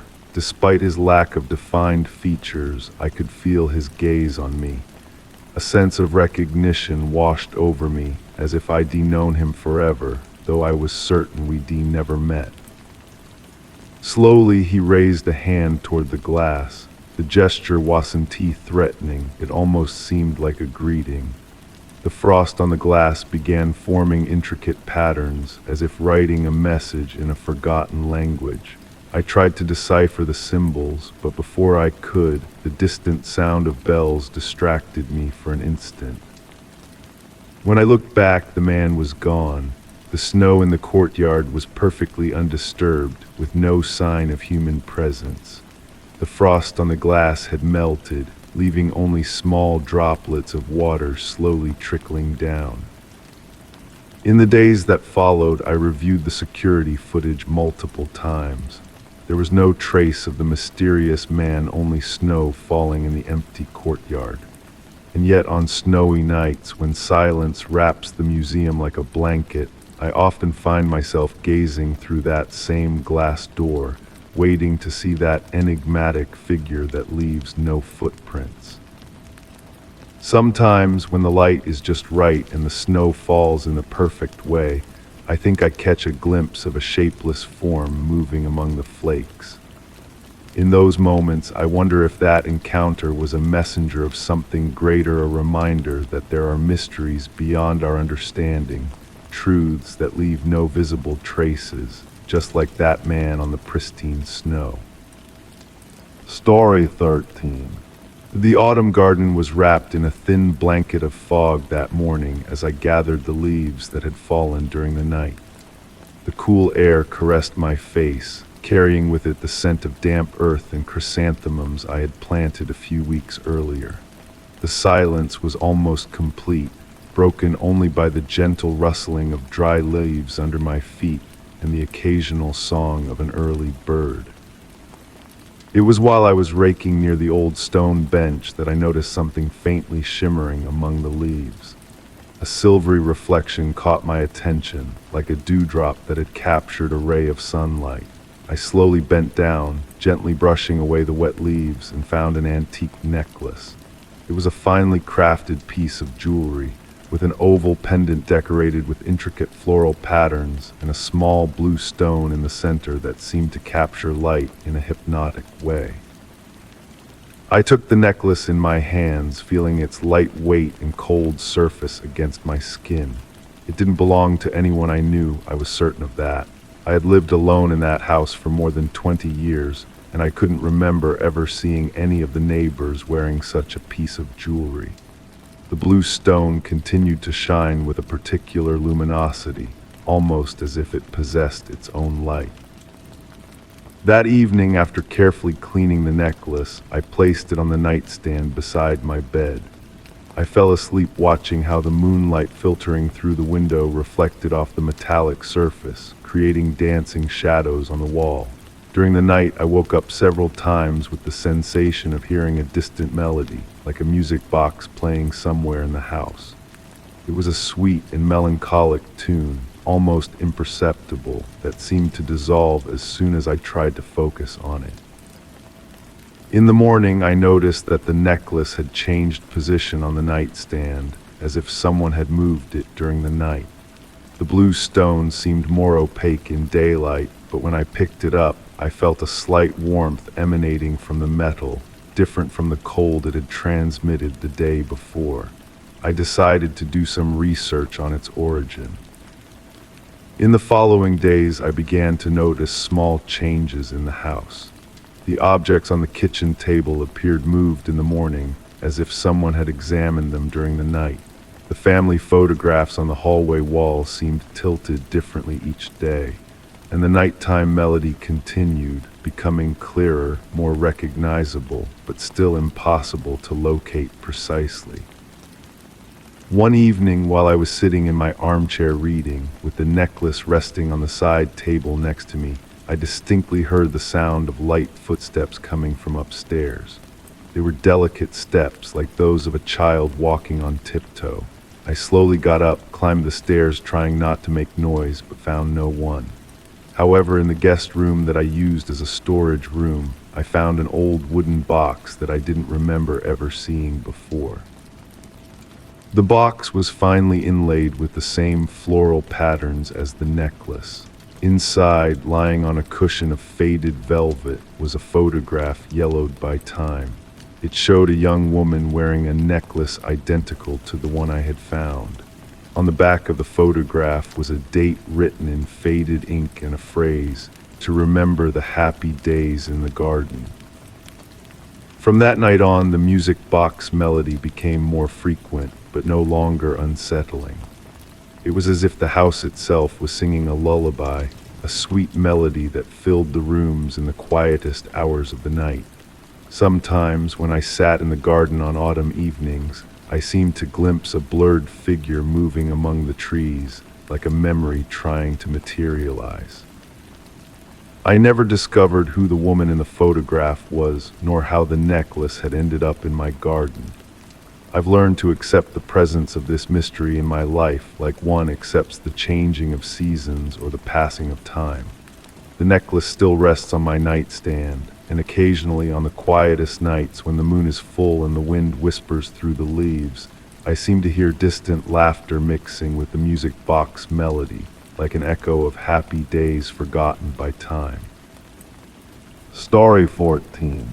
The soft glow of moonlight filtered through my bedroom window, casting gentle shadows across the wooden floorboards. I had always been a light sleeper, prone to waking in those quiet hours when the world seemed to hold its breath. That particular night, the autumn wind whispered through the trees outside, creating a peaceful rhythm against the glass panes. I first noticed it during one of my midnight wanderings through the old house, a peculiar shift in the wallpaper pattern along the hallway. At first, I dismissed it as a trick of the light, the way shadows can play with our perception in the dark hours. But as I traced my fingers along the wall, the texture changed beneath them, becoming smoother, more polished, like aged wood rather than the textured wallpaper I knew so well. The discovery became a nightly ritual. Each evening, as the sun dipped below the horizon and the world grew quiet, I would wait in anticipation. The transformation always began with a subtle change in the air, a slight drop in temperature, accompanied by the faintest scent of cedar wood and something older, something that reminded me of dusty leather-bound books and forgotten rooms. The door would materialize gradually, like a photograph slowly developing before my eyes. First, the outline would appear, barely visible against the wallpaper. Then, detail by detail, it would emerge an ornate wooden door with intricate carvings that seemed to shift and change whenever I tried to focus on them. The brass doorknob gleamed with a warm, inviting light that seemed to come from within rather than reflect from without. Night after night, I would sit in the hallway, watching the door take shape. Sometimes I would bring a cup of chamomile tea, its warm aroma mixing with the mysterious scents that accompanied the door's appearance. I never touched the doorknob, though my fingers often hovered near it, feeling the gentle warmth it emanated. Something told me that opening it would change everything, and I wasn't quite ready for that change. I began to notice other subtle alterations in the house during these nighttime vigils. The shadows seemed deeper, more purposeful in their movements. The usual creaks and settling sounds of the old house took on a rhythmic quality, almost like a distant lullaby. The air would grow thick with possibility, heavy with the weight of untold stories waiting to be discovered. On particularly quiet nights, I could swear I heard sounds coming from behind the door, not frightening sounds, but intriguing ones. The soft turning of pages in an unseen book, the gentle ticking of a grandfather clock that didn't exist in our world, and sometimes, very faintly, what sounded like someone humming an unfamiliar melody. My research into the house's history revealed nothing about the door, but it did uncover stories of previous residents who spoke of strange dreams and peaceful nights. One former owner, an elderly woman who had lived in the house for over 50 years, wrote in her journal about a passage to peaceful slumber that appeared only in the darkest hours. Her writings were dismissed as the ramblings of a lonely widow, but I understood them perfectly now. As weeks passed, the door became my companion in the night. When sleep eluded me, I would sit near it, feeling its presence like a comfortable friend. Sometimes I would read by its soft glow, other times simply sit in contemplation, listening to the subtle sounds that seemed to emanate from beyond it. The door never appeared threatening or malevolent. Instead, it brought a sense of peace, as if it were guarding something precious rather than hiding something sinister. One particularly memorable night, as I sat in my usual spot near the door, I noticed something new. The carvings in the wood seemed to be telling a story, figures moving through forests, climbing mountains, sailing across seas. But whenever I tried to follow their journey to its conclusion, the patterns would shift and change, beginning a new tale. It was as if the door itself was a storyteller, sharing endless narratives with those patient enough to watch and wait. Years have passed since I first discovered the door, and still, I've never turned its handle. Sometimes I wonder if that's why it continues to appear, because I've respected its mystery, allowed it to keep its secrets. The door has become a reminder that some questions are better left unanswered, some mysteries more beautiful when they remain unexplored. On nights when I can't sleep, I still make my way to the hallway, cup of tea in hand. The door always appears, right on schedule, bringing with it its familiar warmth and comfort. And as I sit there in the gentle glow, I realize that perhaps the true purpose of the door isn't to be opened at all. Maybe its gift isn't what lies behind it, but rather the peace it brings to those who simply appreciate its presence in the quiet hours of the night. In the morning, when sunlight streams through the windows and the door has faded back into ordinary wallpaper, I sometimes question if it was ever really there. But then night falls again, and with it comes that familiar change in the air, that subtle shift in reality, and I know that some things in this world exist only for those willing to sit quietly in the dark and wait for magic to appear.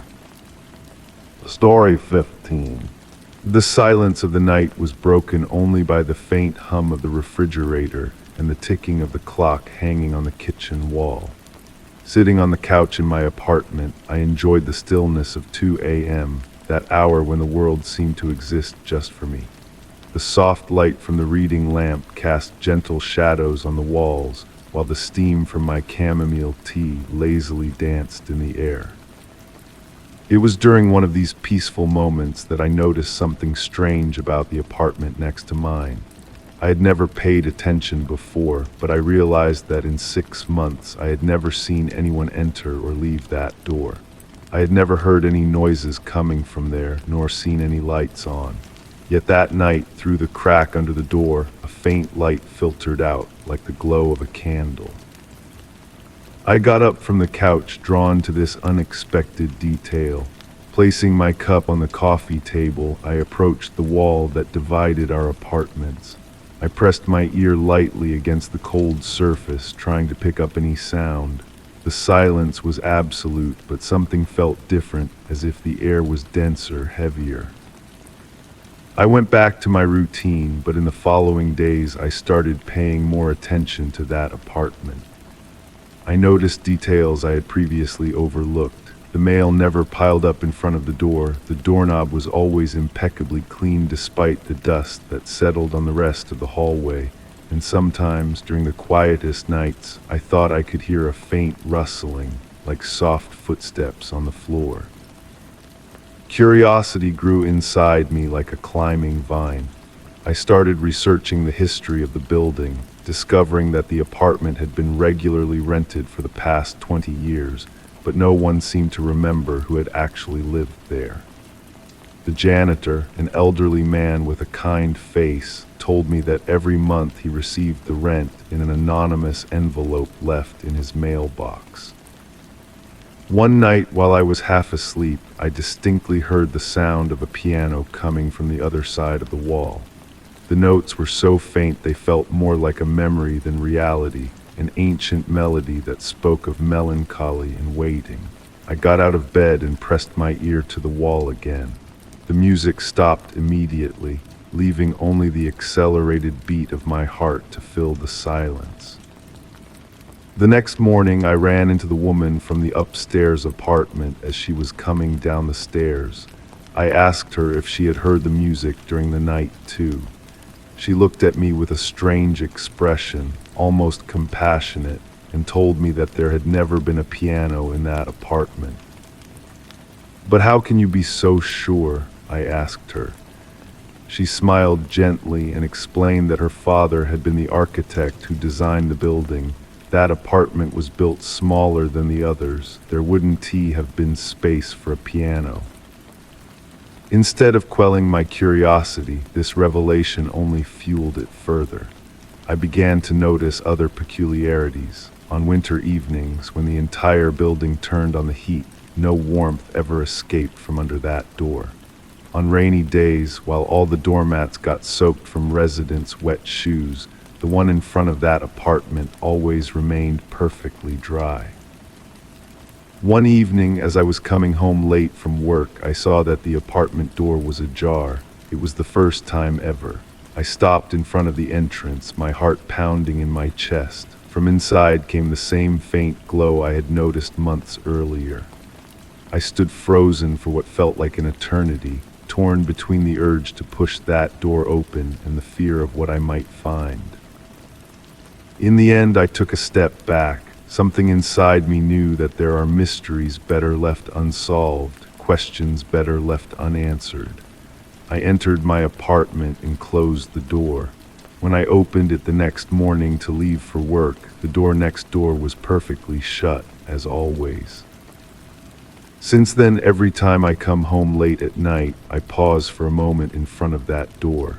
Sometimes I think I hear a distant melody, other times I see that flickering light. I've never tried to find out again who or what might be in that apartment.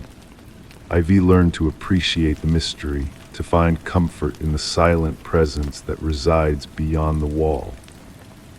After all, in a world where everything must be explained and catalogued, isn't there's something reassuring about knowing that there are still places that elude our understanding. Story 16. The autumn fog wrapped around the streets like a gray silk cloak, turning every streetlight into a blurred halo in the night.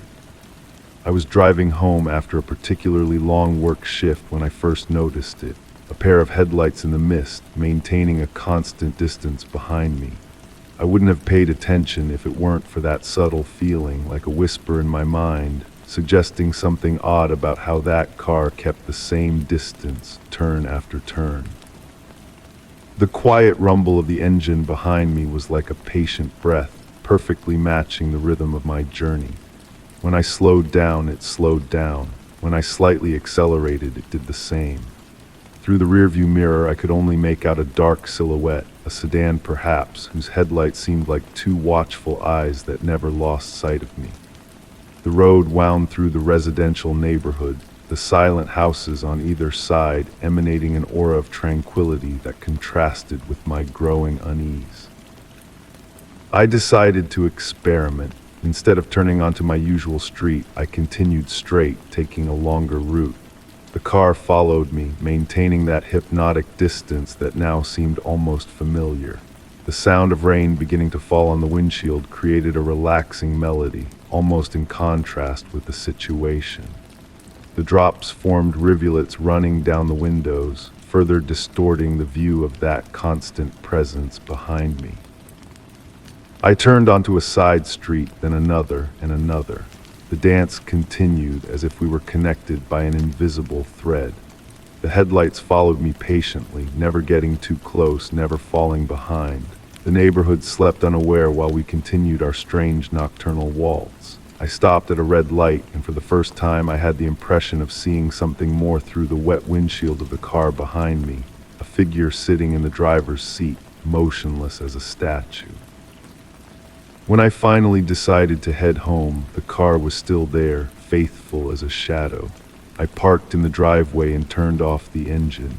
In the sudden silence, I could only hear the patter of rain on the car roof and my heart beat. Through the rearview mirror, I saw the car stop gently several yards back. It stayed there, headlights on, as if waiting. Several minutes passed that felt like hours. Then slowly the headlights turned off. In the darkness of the street, I could still make out the dark silhouette of the vehicle. I gathered my courage and got out of the car, protecting myself from the rain with my jacket. But when I turned to look more closely, the street was empty. There was no trace of the car that had followed me all that time. Since that night, whenever I drive after sunset, I can't help checking the rearview mirror more often than usual. And sometimes, when the fog is particularly thick, I seem to see those familiar headlights in the distance, patient waiting. I wonder if that car is still out there, following someone else, or if it's waiting for the right moment to come back and dance with me through the city's night streets. Story 17. The patter of rain on the roof tiles created a hypnotic melody as I prepared for the night. Droplets slid down the window panes, creating dancing shadows on the walls of my study. The extinct fireplace still emanated a faint scent of burned wood from the previous evening, and the soft light from the desk lamp wrapped the room in a warm, comforting embrace. It was in that moment of perfect quiet that I heard the first ring, a sound that shouldn't have existed, considering that the old rotary phone on the shelf had been disconnected years ago when I decided to keep only my cell phone. Yet its crystalline trill resonated in the air, clear and unmistakable. I rose from the armchair, placing the book I was reading on the side table. The Persian rug muffled my steps as I approached the shelf. The black phone, an inheritance from my grandmother, gleamed faintly in the dim light. Its ring stopped just as I reached out to touch it. The receiver was cold to the touch, and the smell of aged Bakelite brought back childhood memories of watching my grandmother dial numbers through the rotating disc. I shook my head, attributing the event to an auditory hallucination due to fatigue, but as I turned back toward the armchair, the phone rang again. This time the sound seemed more intense, more present, as if it wanted to ensure it had my complete attention. I turned slowly, observing the instrument with a mixture of curiosity and unease. The receiver vibrated slightly with each ring, an almost imperceptible movement that caught the lamp's light in dancing reflections. I found myself counting the rings, 1, 2, 3, 4. On the fifth, without thinking, I reached out and lifted the receiver. The silence that followed was deeper than before, broken only by the steady beating of rain on the windows. I brought the receiver to my ear, feeling the cold Bakelite against my skin. There wasn't the familiar dial tone, nor the sound of electronic silence. There was only an acoustic void, as if I were listening to the absence of sound itself. And then I heard it, a breath, slow, steady, distant, as if someone on the other end of the line was patiently waiting for me to speak first. The breath had something familiar about it, a rhythm that awakened memories buried deep in my mind. It reminded me of the way my grandmother breathed while falling asleep in her favorite armchair, with the phone always within reach. "Hello," I whispered, my voice barely audible above the drumming of the rain. The breath on the other end seemed to pause for a moment, as if waiting. Then very slowly, it transformed into a long, deep sigh, laden with a melancholy that tightened my heart. I remained motionless, with the receiver pressed against my ear, listening to that breath that now seemed to synchronize with the rhythm of the rain. I didn't feel fear, only a strange sensation of peace mixed with nostalgia. It was as if that moment suspended between reality and imagination was telling me a story that needed no words. The breathing continued, alternating with pauses that seemed full of meaning. I found myself closing my eyes, letting that sound wrap around me like a familiar blanket. I don't know how much time passed, but when I reopened my eyes, the room seemed different. The lamp's light was warmer, more enveloping, and the air was lightly scented with lavender, my grandmother's favorite perfume. Slowly, almost reluctantly, I placed the receiver back on its base. The phone remained silent, but now it seemed to emanate a comforting presence, as if it had delivered its message. I sat back down in the armchair, observing the instrument in the dim light. The rain continued to fall, creating a melody that mixed with memories. Since that night, the phone hasn't rung again. But sometimes, on rainy evenings, when the silence becomes too deep, I seem to perceive a distant breath, a familiar sigh traveling through time. And in those moments, I smile, knowing that some connections cannot be broken simply by unplugging a wire from the wall. Story 18. The grandfather clock in my study had always been reliable, marking each second with its gentle, rhythmic ticking that filled the room like soft raindrops on a window pane. That morning, as I sat at my desk reviewing old papers, something felt different. The familiar cadence that usually accompanied my morning routine seemed slightly off, as if the seconds were stretching longer than they should. At first, I dismissed it as my imagination, the way one sometimes does when confronted with something that defies explanation. The morning light filtered through the heavy curtains, casting a warm, golden glow across the wooden floors, and everything else appeared normal.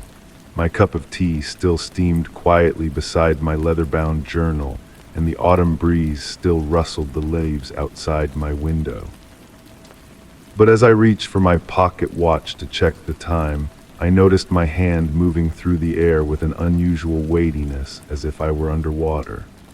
The watch's face revealed something impossible. The second hand trembled in place, vibrating between two marks but never quite completing its journey forward. I blinked several times, convinced my eyes were playing tricks on me, but the peculiar sight remained unchanged. Rising from my chair, I observed that the dust motes suspended in the sunbeams remained perfectly still, frozen in their aerial dance. The steam from my tea had ceased its graceful ascent, creating an ethereal sculpture in the air. Even the curtains hung motionless, caught in mid-sway by whatever strange phenomenon had gripped my morning. The silence was profound, yet not oppressive. The usual ambient sounds, birds chirping, distant traffic, the hum of household appliances had all faded away, leaving behind a peaceful stillness that felt almost sacred.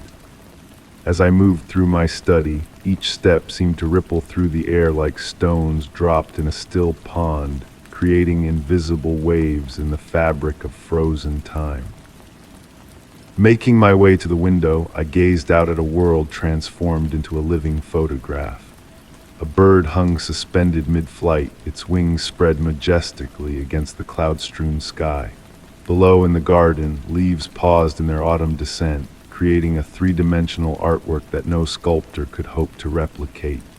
A neighbor's cat stood perfectly still on the garden wall, its tail curved in an elegant arc that would never complete its motion.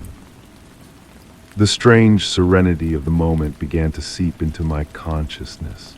Rather than feeling afraid, I found myself fascinated by this pause in reality. I walked through my house, examining the countless small details that usually passed unnoticed in the rush of daily life. Water droplets from a leaking faucet formed perfect spheres in the air. The hands on every clock had stopped, yet I felt no urgency, no desire to restore the normal flow of time. In the kitchen, I found my morning newspaper frozen in mid-flutter, the pages suspended as if caught by an invisible hand. The headlines spoke of world events that suddenly seemed distant and unimportant in this timeless moment. What significance did deadlines and schedules hold in a world where time itself had lost its meaning? As I returned to my study, I noticed something that sent a gentle shiver down my spine. While everything else remained frozen, my reflection in the old mirror above the fireplace moved in perfect synchronization with me. But there was something in the quality of the reflection that seemed slightly off, as if I were looking at a version of myself from another dimension where time flowed differently.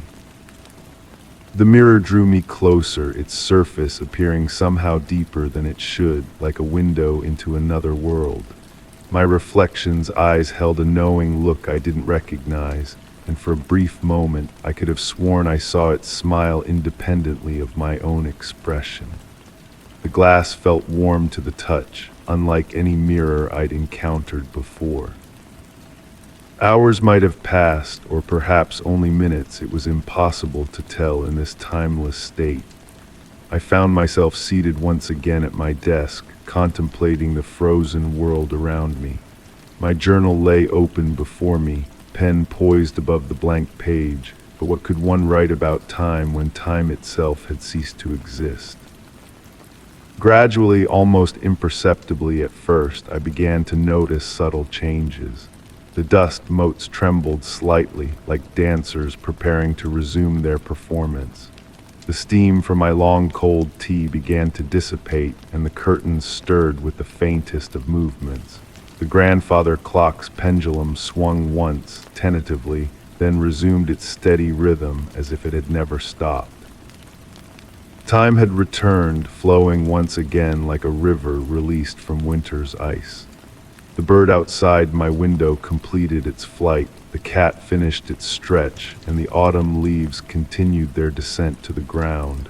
Everything returned to normal, yet nothing felt quite the same. To this day, I cannot explain what happened during that strange morning. The grandfather clock still keeps perfect time, and life continues its predictable pattern.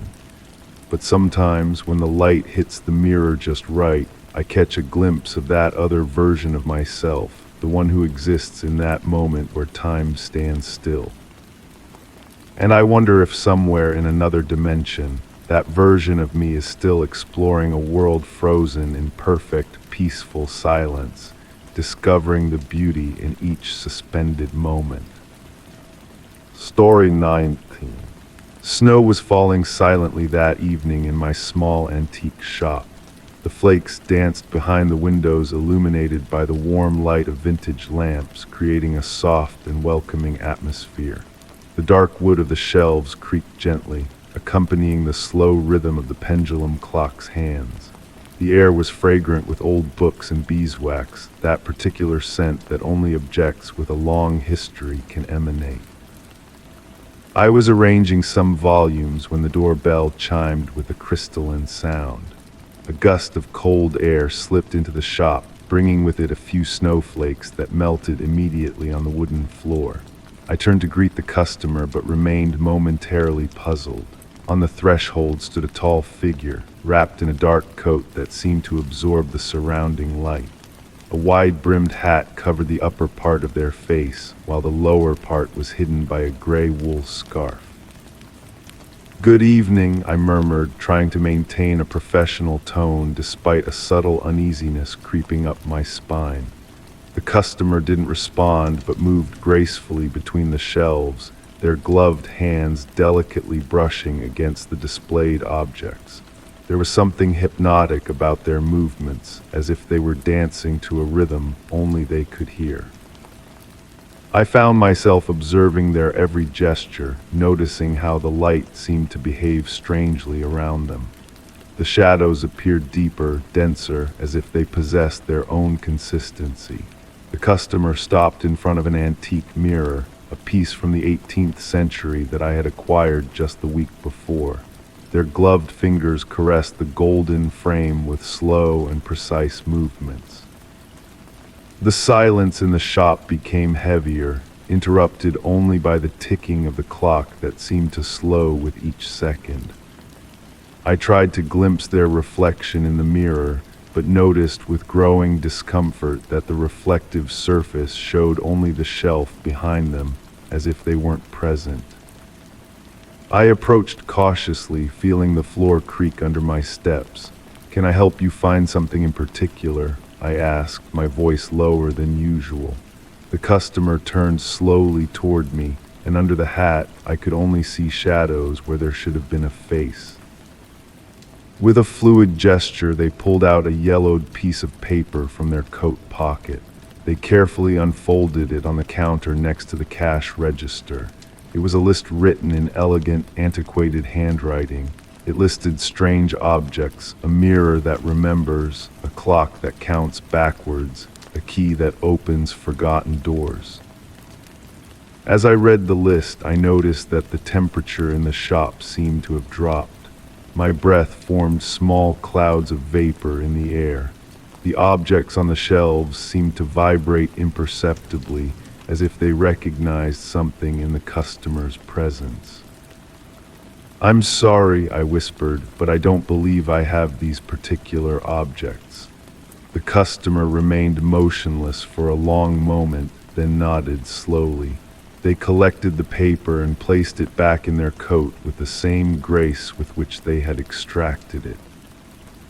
They headed toward the door, but before leaving they stopped. They turned slightly, and from the scarf emerged a sound more like a thought than a voice.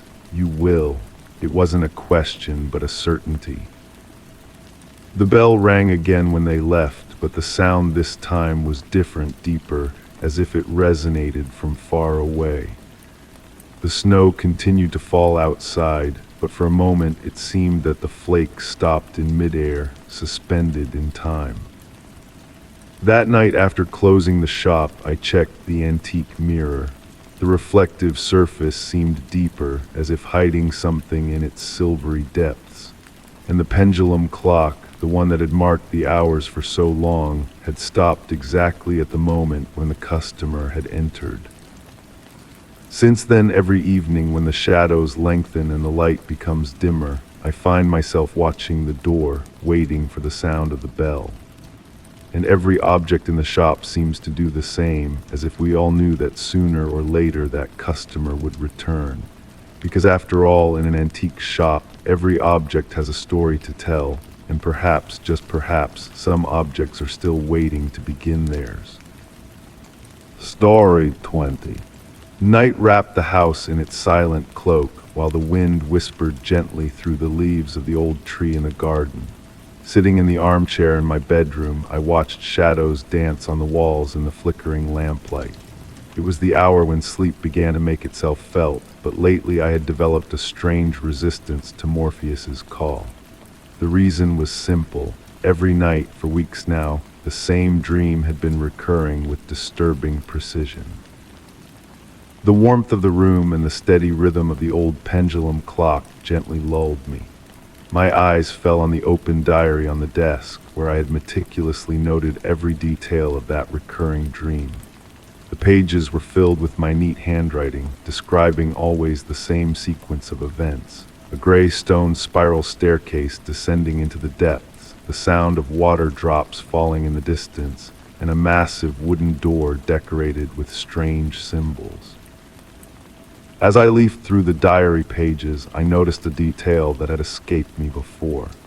In every version of the dream, the temperature seemed to gradually decrease as I descended the stairs. My fingers brushed against the cold stone, and my breath condensed in the air, forming small clouds of vapor. But what made the dream truly special was the sense of familiarity that accompanied me throughout the journey, as if that staircase led to a place I knew intimately, despite never having visited it in real life. The door at the bottom of the stairs was always closed, but each night I got a little closer to understanding the carved symbols. They were fluid shapes that seemed to shift under my gaze as if they were alive. In the dream, my fingers traced the contours of those mysterious symbols, and each time I felt a subtle vibration propagate through the wood, as if the door itself were breathing. That evening, as I prepared for bed, I noticed something different in my room. On the nightstand next to the lamp, there was a small object I didn't remember ever seeing before, an ancient bronze key with decorations that strangely reminded me of the symbols on the door in my dreams. I picked it up, surprised by its weight and the cold it emanated. I couldn't remember how it had gotten there, but its presence seemed perfectly natural, as if it had always been part of my life. I lay in bed, holding the key tight in my palm. Its weight reminded me that it was real, not another dream manifestation. As sleep enveloped me, I felt that tonight would be different. The dream began as always, the spiral staircase, the sound of drops, the air growing colder with each step. But this time, when I reached the door, the key in my hand pulsed slightly, in sync with the symbols carved in the wood. I brought the key to the door and for the first time noticed a lock hidden among the engravings. My heart beat slowly as I inserted the key. The mechanism turned with a soft musical sound like an ancient forgotten melody. The door opened slowly, revealing not another room but a mirror that reflected the staircase behind me. In the reflection, however, the steps led upward instead of downward. I woke up in my room, dawn light filtering through the curtains. The key was still in my palm, but now it felt warmer, almost alive. On the diary open on the desk, there was a new page written, but not in my handwriting. The characters were similar to the symbols on the door, and they seemed to change shape as I looked at them, like waves moving on a sea of ink. Since that night, the dream hasn't repeated. The key rests on my nightstand, and sometimes, on particularly quiet nights, I seem to feel it vibrate slightly. I often wonder what lies at the top of that reflected staircase, and if one day I'll find the courage to climb it. For now, I'm content to observe the symbols in the diary, which continue to dance in the darkest hours of the night, telling a story that perhaps I'm not yet ready to understand. Story 21.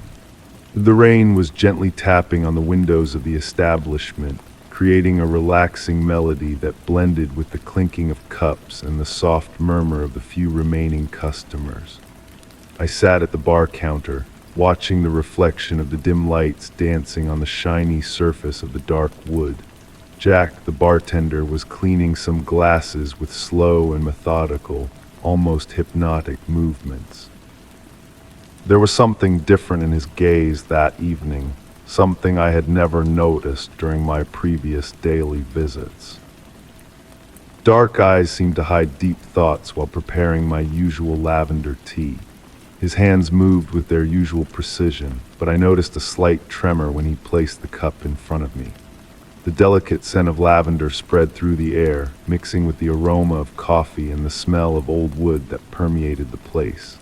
Jack kept casting furtive glances toward a table in the most remote corner of the bar, where a solitary figure sat motionless, almost as if they were part of the furniture. With measured gestures, Jack approached to refill my cup. His breathing was controlled, but I sensed a subtle tension in his voice when he asked if I wanted anything else. It was at that moment that I noticed a disturbing detail. On the cuff of his white shirt, normally immaculate, there was a small reddish stain, barely visible in the dim light of the place. The hours slipped away slowly, while the rain continued to fall with a steady, hypnotic rhythm. The other customers left one by one, leaving behind empty chairs and abandoned cups. Only the mysterious figure in the corner remained motionless, as if waiting for something or someone. Jack began to arrange the counter with an almost maniacal attention to detail, aligning bottles and dusting already perfectly clean surfaces. His movements betrayed growing unease, while the ticking of the pendulum clock relentlessly marked the passing of time. It was then that I noticed another detail.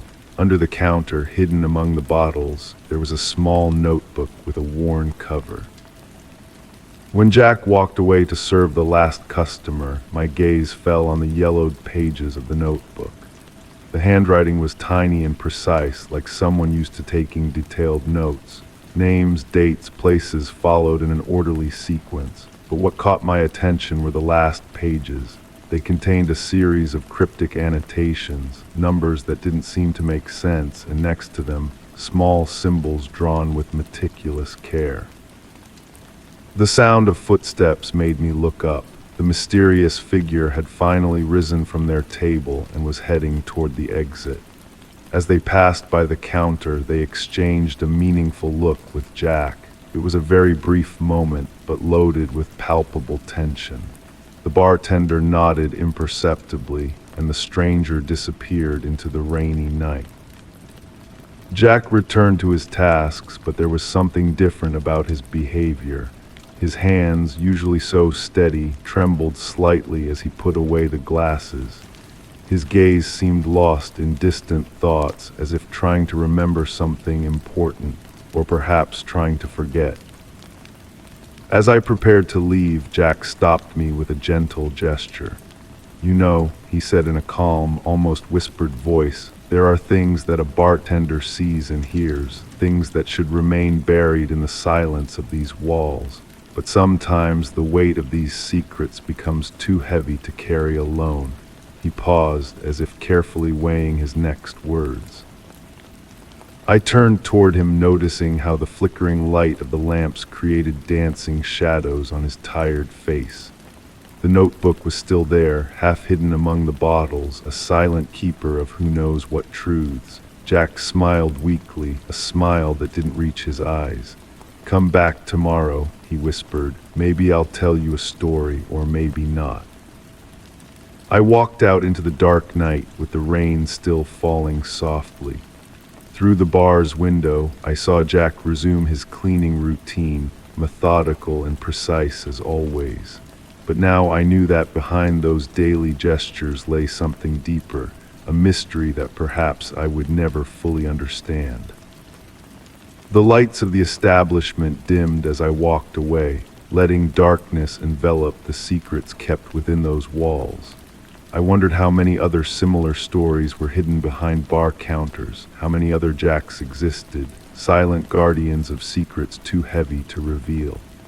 The answer, however, was lost in the sound of the rain that continued to fall, steady and reassuring, in the starless night. Story 22. The sound of rain beating on the roof of the old family house created a hypnotic melody as I sorted through the last boxes left from my grandmother's inheritance.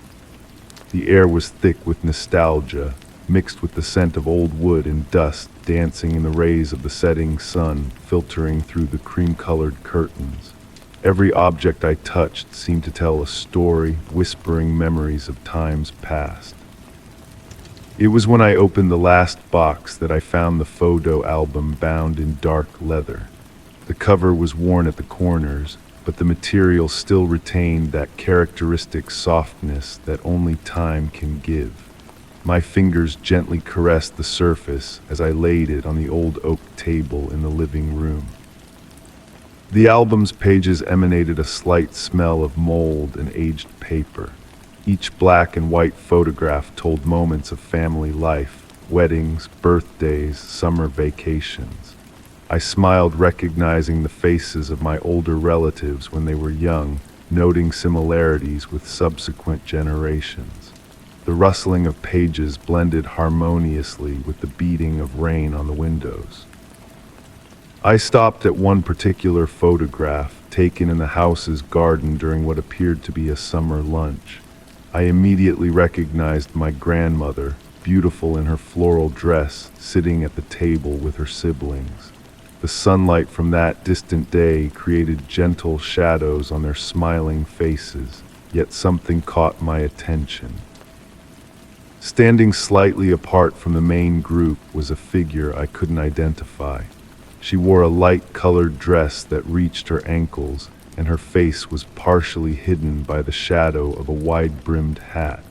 I didn't remember ever seeing this person in the family stories told during holiday dinners. I gently removed the photograph from the album to look at it more closely. On the back, in my grandmother's elegant handwriting, was a date, summer 1956, nothing else, no indication of who that mysterious figure was.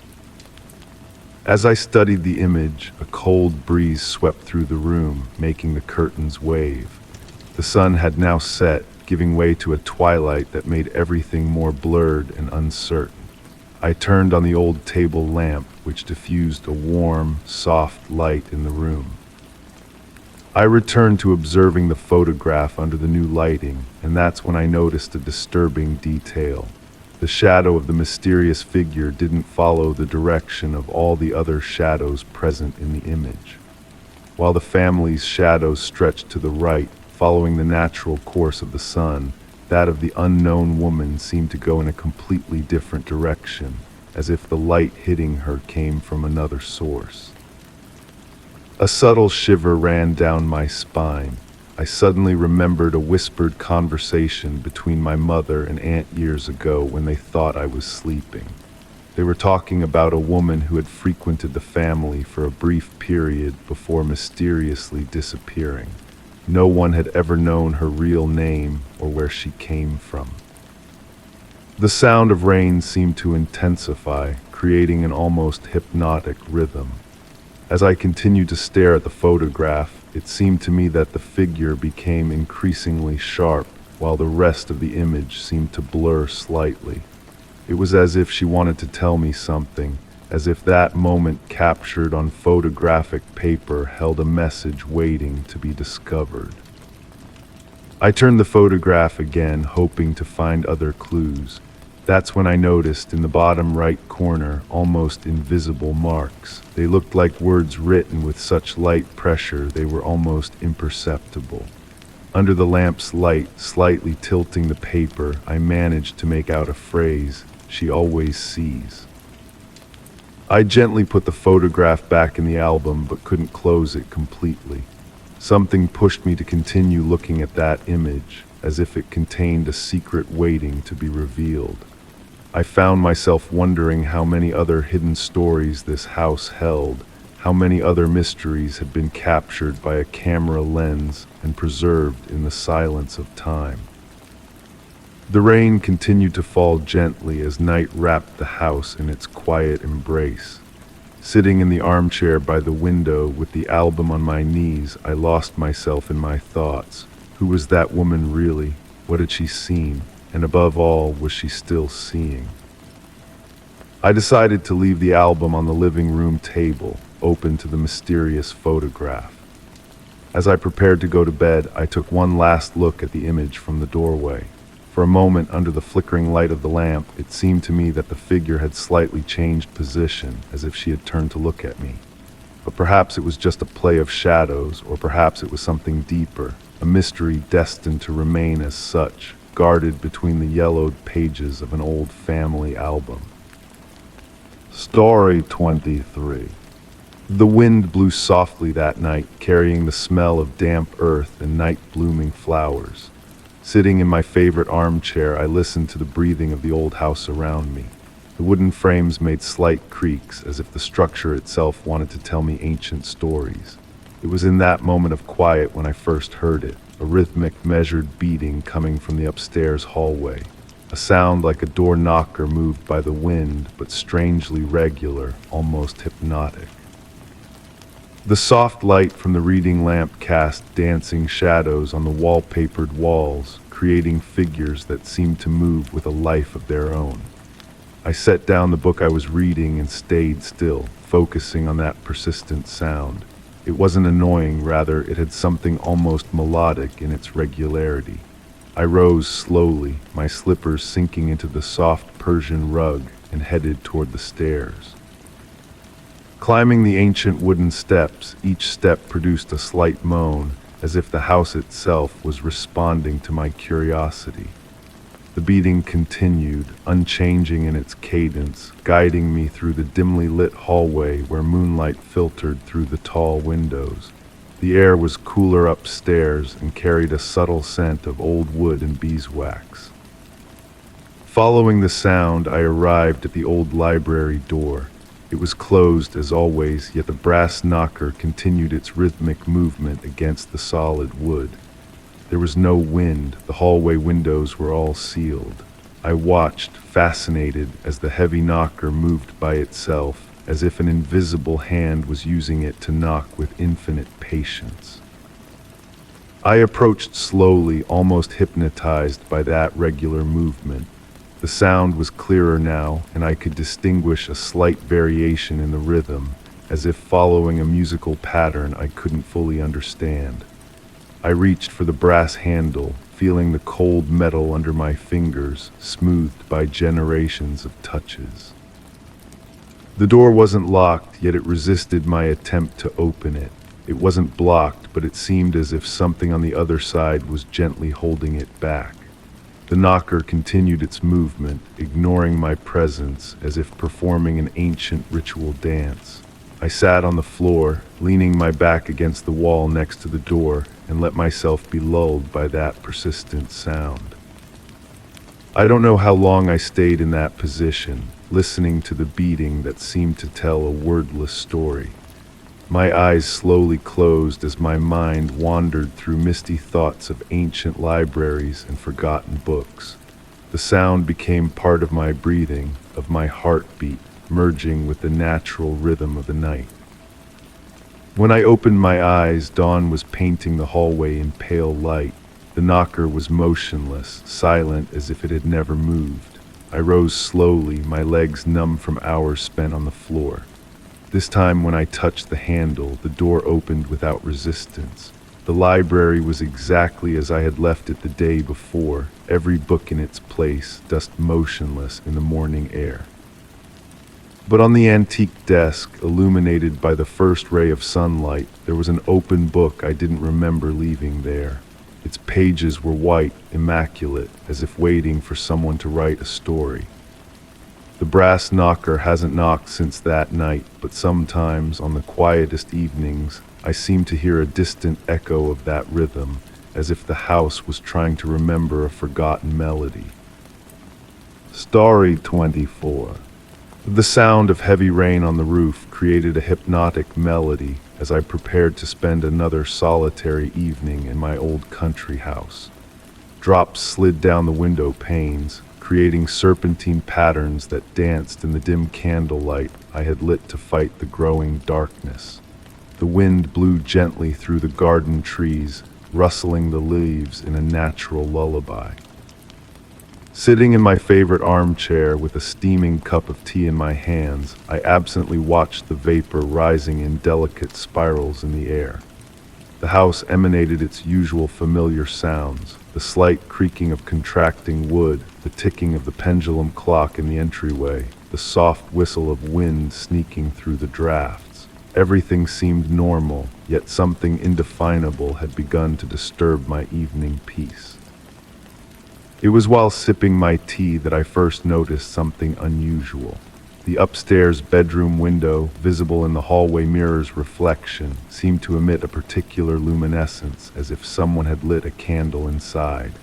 But I knew with certainty there was no light source in that room. I rose slowly, placing the cup on the small table beside the armchair, and headed toward the stairs. The wooden steps groaned under my feet, a sound I knew well after years of living in this house. Yet that evening, every creak seemed different, as if the house itself was trying to communicate something to me. The air grew colder as I climbed, and a thin layer of moisture seemed to cover the walls of the upper hallway. When I reached the bedroom door, I hesitated a moment before opening it. The brass handle was unusually cold to the touch, almost freezing. The door opened with a slight squeak, revealing the room immersed in shadows. The window, the one I had seen reflected in the mirror, was closed, but as I watched, I noticed the lock moving by itself slowly, as if moved by invisible fingers. To my great amazement, the window began to open gradually, inch by inch, without any visible presence pushing it. The wind entering wasn't strong enough to justify that movement, and the air that infiltrated the room carried with it a sweet and ancient scent, like dried flowers and old wood.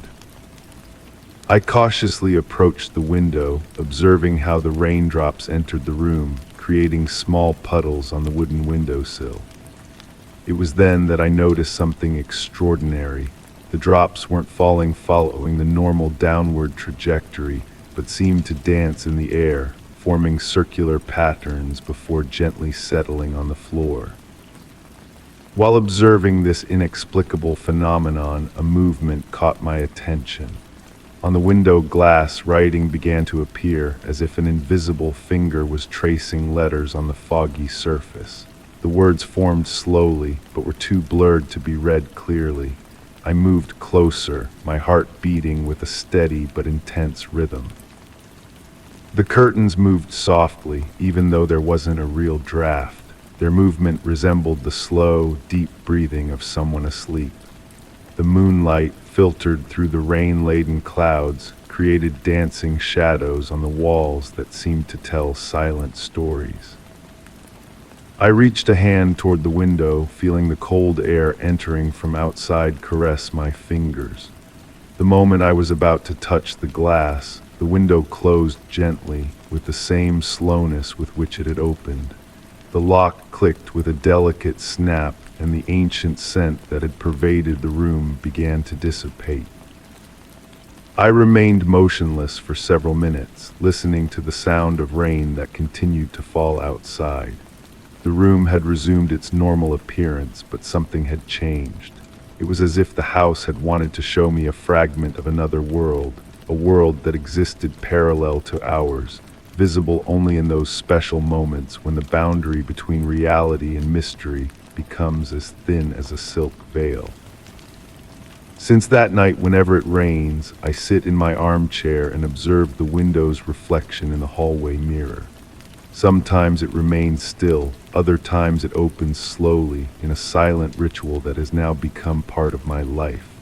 I never discovered who or what causes this phenomenon, but I've learned to accept it as part of the mystery of my house, a secret that only I and these ancient walls share.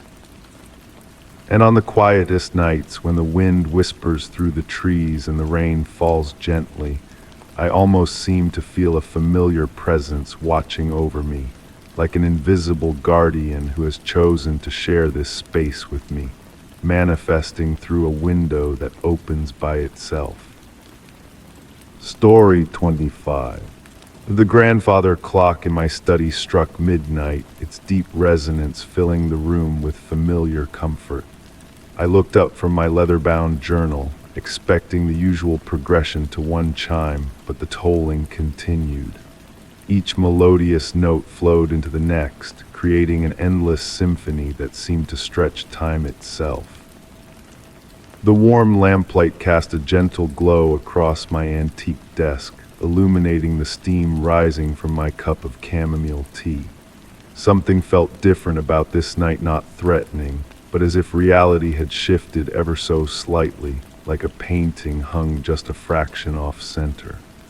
The darkness beyond my windows appeared thicker than usual, more viscous, as if it could seep through the glass at any moment. I rose from my chair, drawn to the peculiar quality of the darkness outside. The wooden floorboards whispered beneath my feet, their aged grain smooth against my wool-socked steps. As I approached the window, my reflection grew clearer in the glass, but something was odd about it. The movement of my mirrored self seemed to lag behind my actual motions by the smallest fraction of a second, as if time itself was struggling to keep pace. The air grew heavy with the scent of night-blooming jasmine, though I owned no such plants. It was a sweet, intoxicating fragrance that seemed to dance on the edge of memory, reminding me of summer evenings from my childhood that I couldn't quite recall. The clock continued its impossible chiming, each note now spaced further apart, stretching like honey from a spoon. I turned back to my desk, intending to note down these strange occurrences, but the words in my journal had begun to shift. The ink flowed across the pages like dark water, forming new patterns and sentences I didn't remember writing. Among them, I found descriptions of this very night, written in my own hand, but in a future I hadn't yet experienced. The temperature in the room began to fluctuate subtly, not in an uncomfortable way, but in gentle waves that matched the rhythm of my breathing. Each exhale brought a slight warmth, each inhale a cooling caress against my skin. The shadows in the corners of the room seemed to breathe with me, expanding and contracting in a hypnotic dance. My teacup, when I reached for it, was simultaneously warm and cool to the touch. The liquid inside reflected the lamplight differently with each tiny ripple, creating patterns that reminded me of stars wheeling across an endless sky. I watched, transfixed, as each sip seemed to refill itself, the level of liquid remaining constant despite my drinking. The gentle ticking of my wristwatch began to sync with the grandfather clock's eternal chiming, creating a lullaby of time. I noticed that the hands on my watch had begun moving in contrary directions, the hour hand proceeding forward while the minute hand traced its path backward. Yet somehow this paradox felt natural, as if I was witnessing the true nature of time rather than its usual linear facade. Words appeared on my journal's pages without my writing them. Time is not a river, but an ocean. As I read these words, I understood their truth. This night wasn't endless because it wouldn't end, it was endless because it existed in all moments simultaneously, like a dream that encompasses past, present, and future in a single breath. The darkness outside my windows had transformed into a gentle void, not threatening but inviting, like a soft blanket waiting to embrace the world. Through its depths, I occasionally glimpsed what seemed to be other versions of my study, other moments of this same endless night, all existing in parallel. My reflection in the window glass now moved independently, but not in an alarming way. It simply chose different books to read, wrote different words, sipped tea at different moments, as if showing me the infinite possibilities contained within this single night. We acknowledged each other with peaceful nods, two travelers sharing the same space in different times. As I settled back into my chair, I felt a profound sense of peace. The grandfather clock's chimes had become so spread out that each one felt like a separate lifetime, containing worlds of experience in the space between sounds. The night wrapped around me like a cocoon of infinite moments, each one perfect and complete in itself. I began to understand that this night would never truly end, not because time had stopped, but because it had expanded to reveal its true nature. Somewhere I was always sitting in this study, watching the darkness breathe, listening to the eternal chiming of the clock, existing in this perfect moment that contained all moments. And so I remain in this night that never ends, writing these words that have always been written, drinking tea that never grows cold, watching as time reveals itself not as a sequence of moments, but as an infinite dance of now. The darkness outside continues to pulse with possibility. The clock chimes its endless song, and I exist in this eternal moment, perfectly at peace with the infinite night. Story 26. The soft glow of sunset filtered through the sheer curtains, casting warm shadows across my study walls. I had always found comfort in this room, surrounded by old books and cherished memories, but something felt different that evening. Perhaps it was the unusual stillness in the air, or the way the autumn light seemed to linger longer than usual, painting everything in shades of amber and gold. My attention drifted to the newly acquired portrait hanging above my antique writing desk. It was a peculiar piece, a Victorian-era painting of a woman in a deep burgundy dress, her face bearing an expression I could never quite decipher. The elderly antique dealer who sold it to me had mentioned its fascinating history, though I had been too preoccupied with its remarkable price to pay much attention to his words. As I settled into my leather armchair with a cup of Earl Grey tea, steam rising in delicate spirals, I noticed something unusual about the portrait. The woman's eyes, which I remembered as gazing slightly to the left, now seemed to look directly at me. I dismissed the thought, attributing it to the changing light in my tired mind after a long day of writing. The grandfather clock in the corner marked the passing hours with its gentle ticking, a sound that usually brought me peace. Yet that evening, each tick seemed to draw my attention back to those painted eyes. I found myself stealing glances at the portrait between paragraphs of my work, each time convinced that something subtle had changed, the angle of her head, the curve of her lips, the direction of her gaze. As night descended and I lit the old brass lamp on my desk, the portrait took on new dimensions. Shadows played across its surface, bringing depth to the painted folds of her dress. The background, which I had always thought depicted a simple drawing room, now seemed to extend into infinite darkness. The warm lamplight caught the gilded frame, creating dancing reflections that sometimes appeared like movement within the painting itself. I began to notice other small changes in my study. Books that I was certain I had left closed would be found open to specific pages, all featuring stories of lost artwork and mysterious disappearances. My fountain pen would roll across the desk when I was certain I had capped it properly.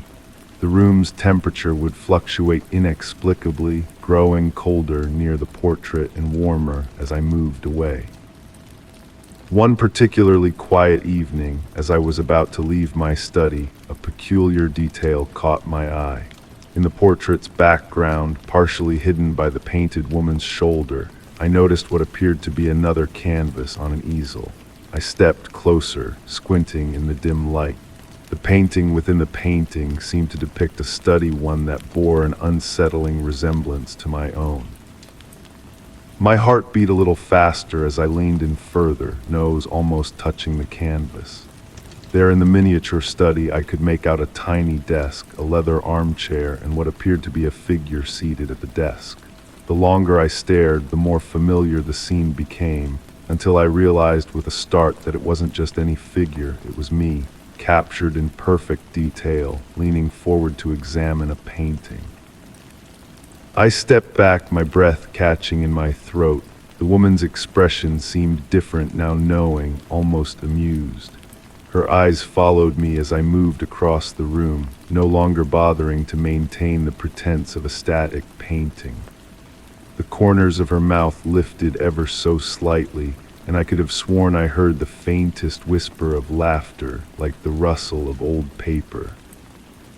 That night I left my study door firmly closed, yet I could feel her gaze following me through the house.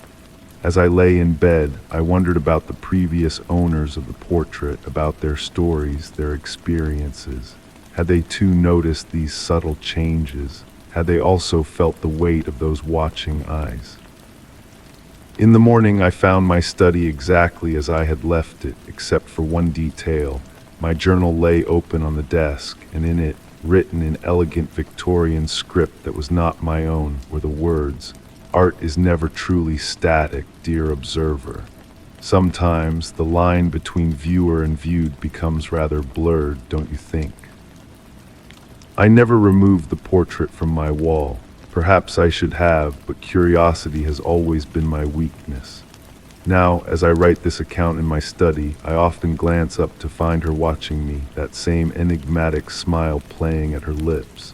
And sometimes, when the light is just right and the house is perfectly quiet, I notice other changes in the painting within the painting, new details emerging, the scene shifting ever so slightly. The portrait remains a mystery, but one I've grown to embrace. After all, who's to say which of us is truly the observer and which the observed? In the gentle quiet of my study, as the grandfather clock continues its steady rhythm and the evening light paints shadows on the walls, I've come to understand that perhaps we're both, the watcher and the watched, bound together in an endless dance of perception and reflection. Story 27. The silence of the night was broken only by the rhythmic clatter of the train wheels on the tracks. I was in the last car, wrapped in the dim light barely illuminated by the soft fixtures hanging from the ceiling. The air was warm, and the constant motion of the train created an almost hypnotic sensation. Through the window I could see the fog lazily dancing in the night, forming fleeting shapes that dissolved into the darkness. I was the only passenger in that car, or at least so I thought. My reflection in the window glass merged with the outside darkness, creating the illusion of an undefined presence watching me from the other side. The sound of the rails had something comforting about it, like a mechanical lullaby lulling me to sleep. That was when I noticed something strange in my reflection on the glass. There was a shadow behind me, a figure sitting a few rows back. I didn't remember seeing anyone board, yet now there was clearly someone there. The train continued its journey through the night, and the constant noise of the wheels seemed to whisper ancient, forgotten stories. I turned slowly, trying not to draw attention. The car was bathed in an amber light that cast long shadows over the empty seats. The figure I had glimpsed in the reflection sat motionless, wrapped in what looked like a dark coat. I couldn't make out its face, hidden in the shadow of a wide-brimmed hat. Time seemed to slow as I observed that silent presence. The air in the car grew denser, as if filled with memories that weren't mine. The passenger didn't move, didn't speak, simply sat there, as though they were an integral part of the train itself. I decided to get up, pretending to head toward the restroom at the back of the car. As I approached the mysterious figure, I noticed that their coat seemed to be made of a material that didn't reflect light, as though it absorbed every glimmer. The air around that presence was strangely colder, and a faint scent of lavender and old books lingered in the air. As I walked past the seat occupied by the mysterious passenger, I felt as if time had stopped for a moment. The noise of the rails suddenly became distant, as if coming from another world. It was then that I noticed a disturbing detail. Beneath the dark coat, there was no movement, no visible sign of breathing. I reached the end of the car and paused, unsure whether to continue to the next car or return to my seat. The corridor seemed endlessly long, and the dim lights created hypnotic patterns on the floor. When I turned back again, the seat where I had seen the mysterious figure was empty. On the seat there was only an old train ticket, yellowed with age. I picked it up with trembling hands. The date printed on it was from 50 years ago, exactly the same day. The ticket was warm to the touch, as if someone had held it just moments before. I returned to my seat, holding the ticket between my fingers. The train continued its journey through the night, the sound of the wheels once again reassuring. The fog outside the window seemed thicker now, and through it I could almost make out other figures walking parallel to the train, as if accompanying it on its nocturnal journey. As fatigue began to overtake me, I wondered how many others had encountered that mysterious passenger on the last train of the night. The ticket I held was the only tangible evidence of that surreal encounter, but even it seemed to become increasingly ephemeral, like a dream fading upon waking. The train continued its passage through the night, carrying with it its secrets and its passengers, both visible and invisible.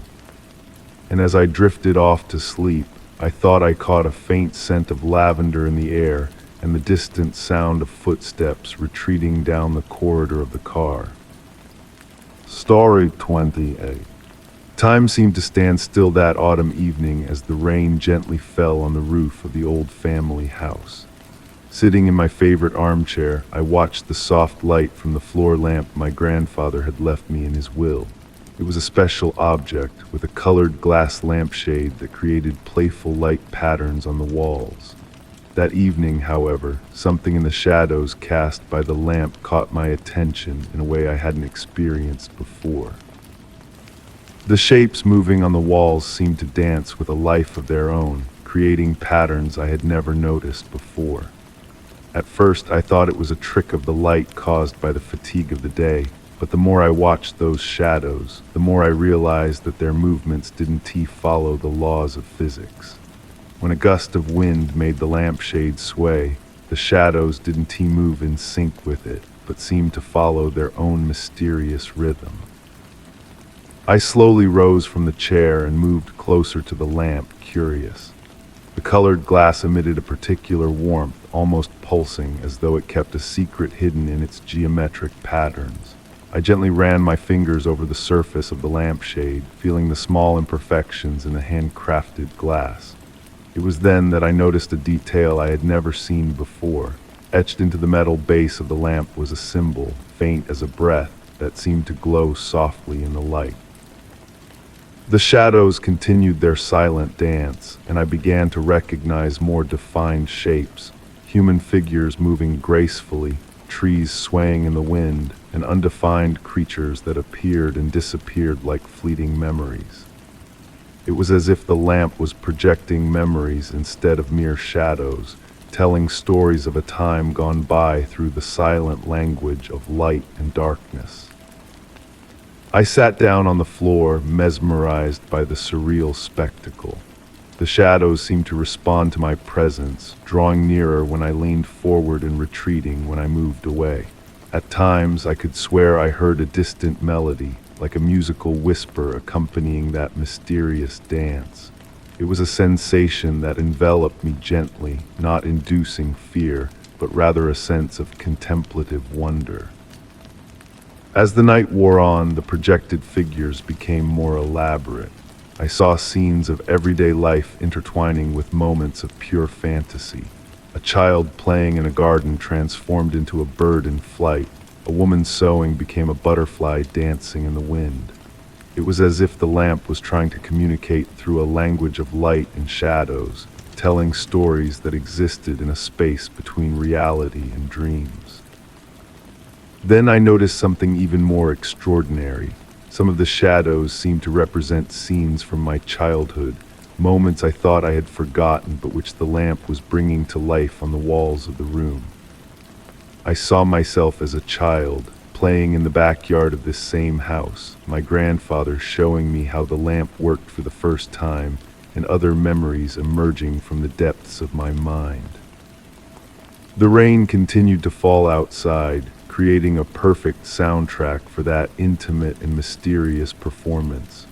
The drops tapping on the window pane seemed to sync with the movement of the shadows, as if they were part of the same silent show. Time had lost all meaning, and I found myself drifting in a state of serene contemplation. Gradually, the figures began to slow down, like dancers weary after a long performance. The shadows became softer, less defined, but no less captivating. It was as if the lamp was whispering the final words of a bedtime story, preparing to return to its state as an ordinary piece of furniture. When I finally got up from the floor, I noticed that the rain had stopped. The room was wrapped in a comfortable silence, and the shadows had returned to being mere projections of the lamp, yet something had changed. Looking at the old family heirloom, I knew I would never see it the same way again. I wondered how many more stories that lamp still held, how many other memories and dreams awaited to be projected on the walls of my house during peaceful nights like this one. I lay down on the couch, letting the soft light of the lamp lull me to sleep.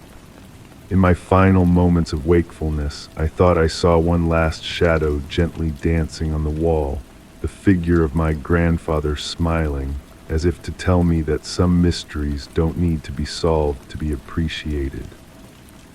Story 29. The rain gently tapped against the windows of my study, creating a relaxing melody that blended with the crackling of the fireplace. Sitting in my favorite armchair, I absent-mindedly watched the new acquisition hanging on the wall, an antique painting depicting an autumn landscape. I had found it in a small antique shop, drawn to its warm colors and the mysterious atmosphere it exuded. The golden frame, though worn by time, shimmered in the flickering firelight, creating dancing reflections on the walls. That evening, as the storm outside gradually intensified, I noticed something strange in the painting. The painted leaves seemed to move slightly, as if caressed by an invisible wind. At first, I thought it was just an effect created by the shadows from the fire, but the more I looked, the more I realized something was different. The colors appeared more vivid, deeper than I remembered. The path depicted in the painting, which had once disappeared among the trees, now seemed longer and more winding, as if it stretched beyond the boundaries of the canvas. I slowly rose from the armchair and approached the painting. The air around it felt strangely cool, in stark contrast to the warmth of the fire. I gently ran my fingers across the surface of the canvas, feeling an unusual texture beneath my fingertips. It wasn't too rough as one might expect from an oil painting, but smooth and almost silky. A faint scent of wet leaves and damp earth emanated from the frame, so realistic it made me question my senses. As I studied these incongruent details, a movement caught my attention in the upper corner of the painting. Among the branches of an old tree, something had moved. It wasn't just the usual play of light and shadow, but a deliberate movement, as if someone or something was hiding among the painted leaves. My heart quickened slightly, not out of fear, but out of growing curiosity. I stepped back a few paces, trying to get a better view. That's when I noticed how the brushstrokes in the painting seemed to change direction on their own, creating new paths and shapes in the landscape. The trees bent slightly, as though moved by a wind only they could feel. And in the distance, where there had only been fog before, I began to distinguish the outlines of what seemed to be a small building. The sound of the rain outside had turned into a gentle whisper, almost in tune with the movements of the painting. I sat back down in the armchair, now completely absorbed in the spectacle before my eyes. The room seemed bigger, deeper, as if the painting was slowly expanding its boundaries into the real world. As the night wore on, the painting continued its slow transformation. The autumn colors intensified and faded in a hypnotic cycle, creating hues I had never seen before.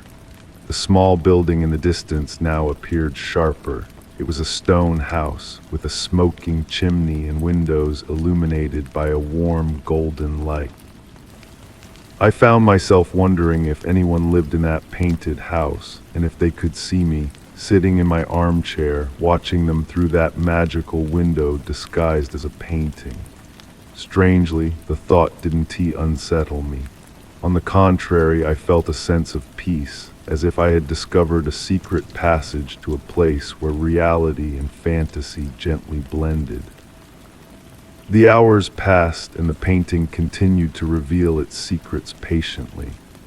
Sometimes I believed I saw figures walking along the path, other times they were just shadows dancing among the trees.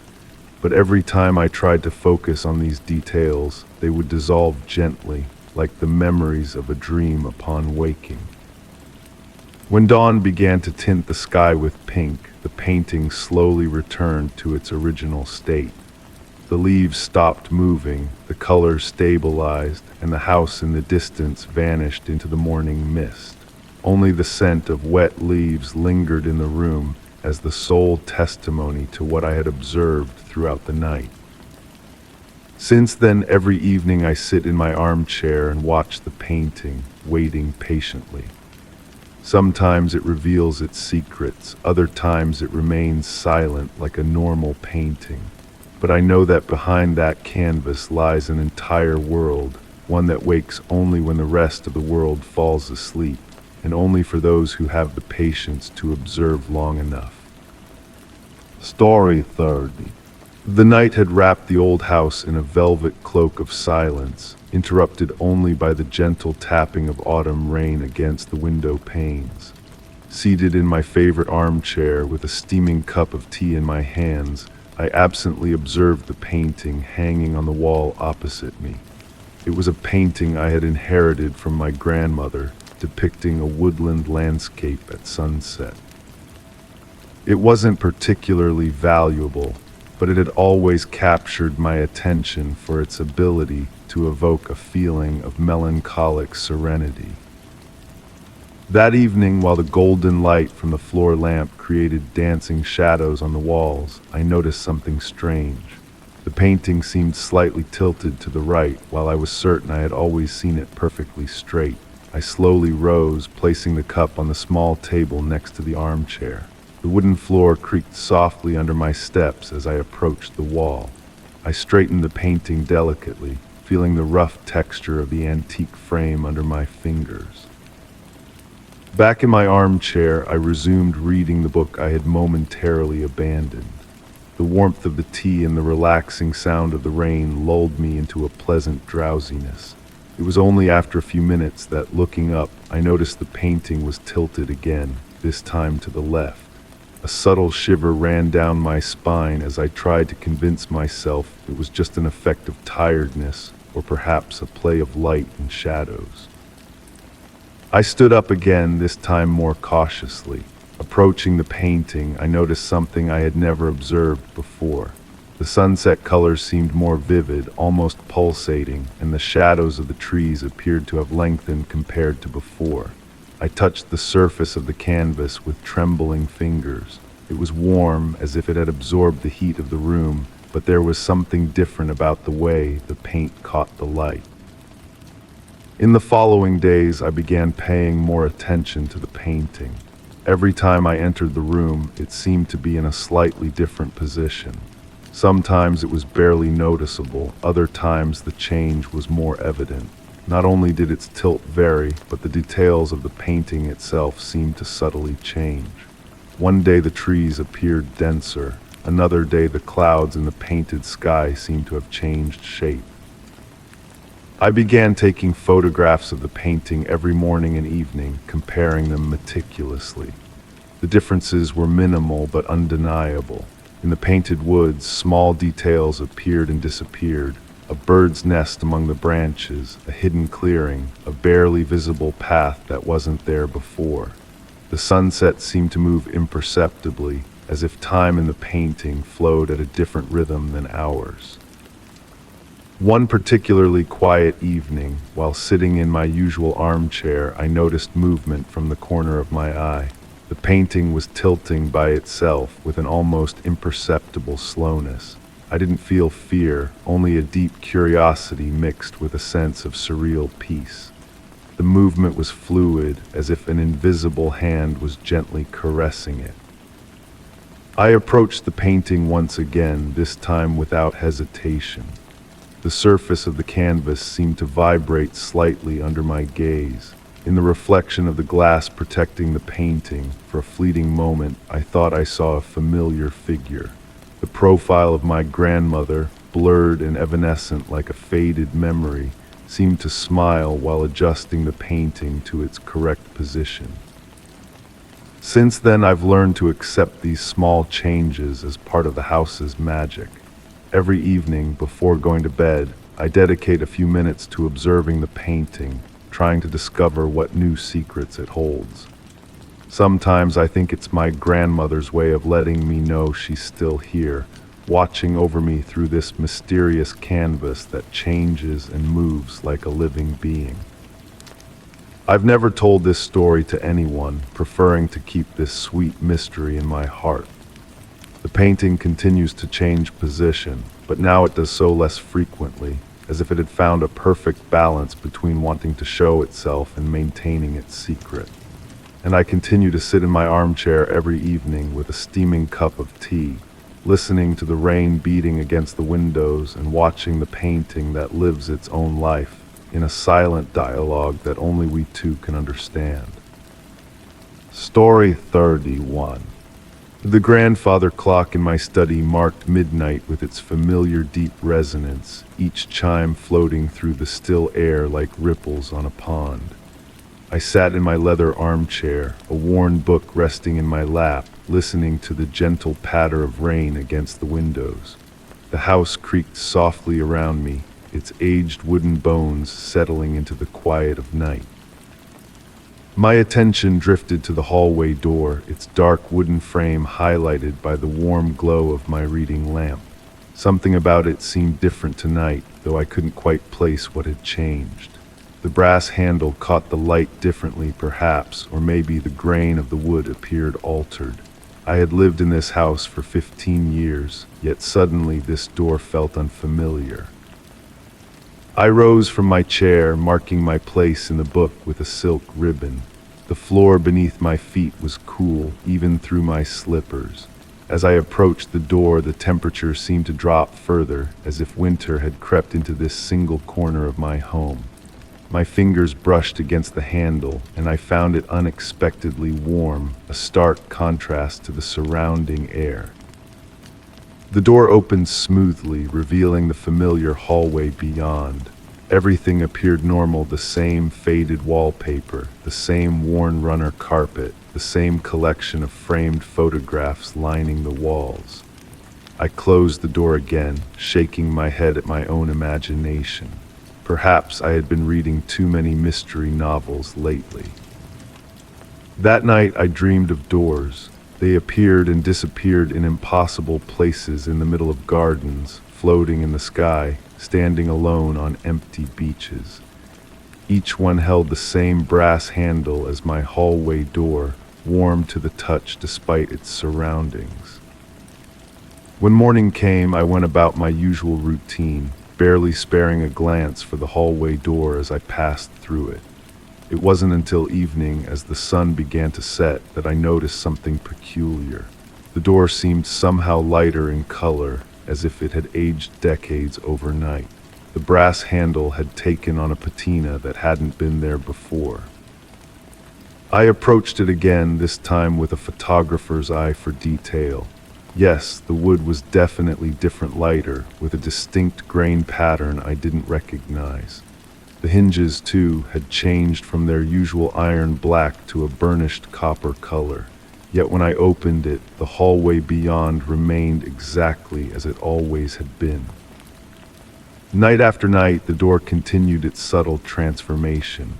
Sometimes it would appear older, sometimes newer. The handle would shift position slightly, or the frame would gain or lose elaborate carvings, but it always opened to the same hallway, with the same wallpaper, the same carpet, the same photographs. I began keeping a journal, documenting each change with careful sketches and detailed descriptions. The door never changed while I watched it. It was always during the deepest part of night, when the house was at its quietest and my attention was elsewhere, that the transformations occurred.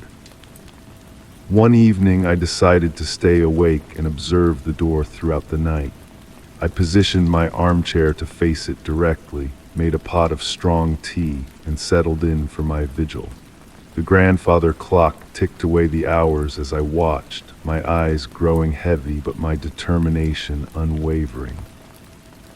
At precisely 3:17 a.m., according to my watch, the lights in my study flickered briefly. In that moment of darkness, barely longer than a blink, I felt a subtle shift in the air pressure of the room. When the light steadied, the door had changed again.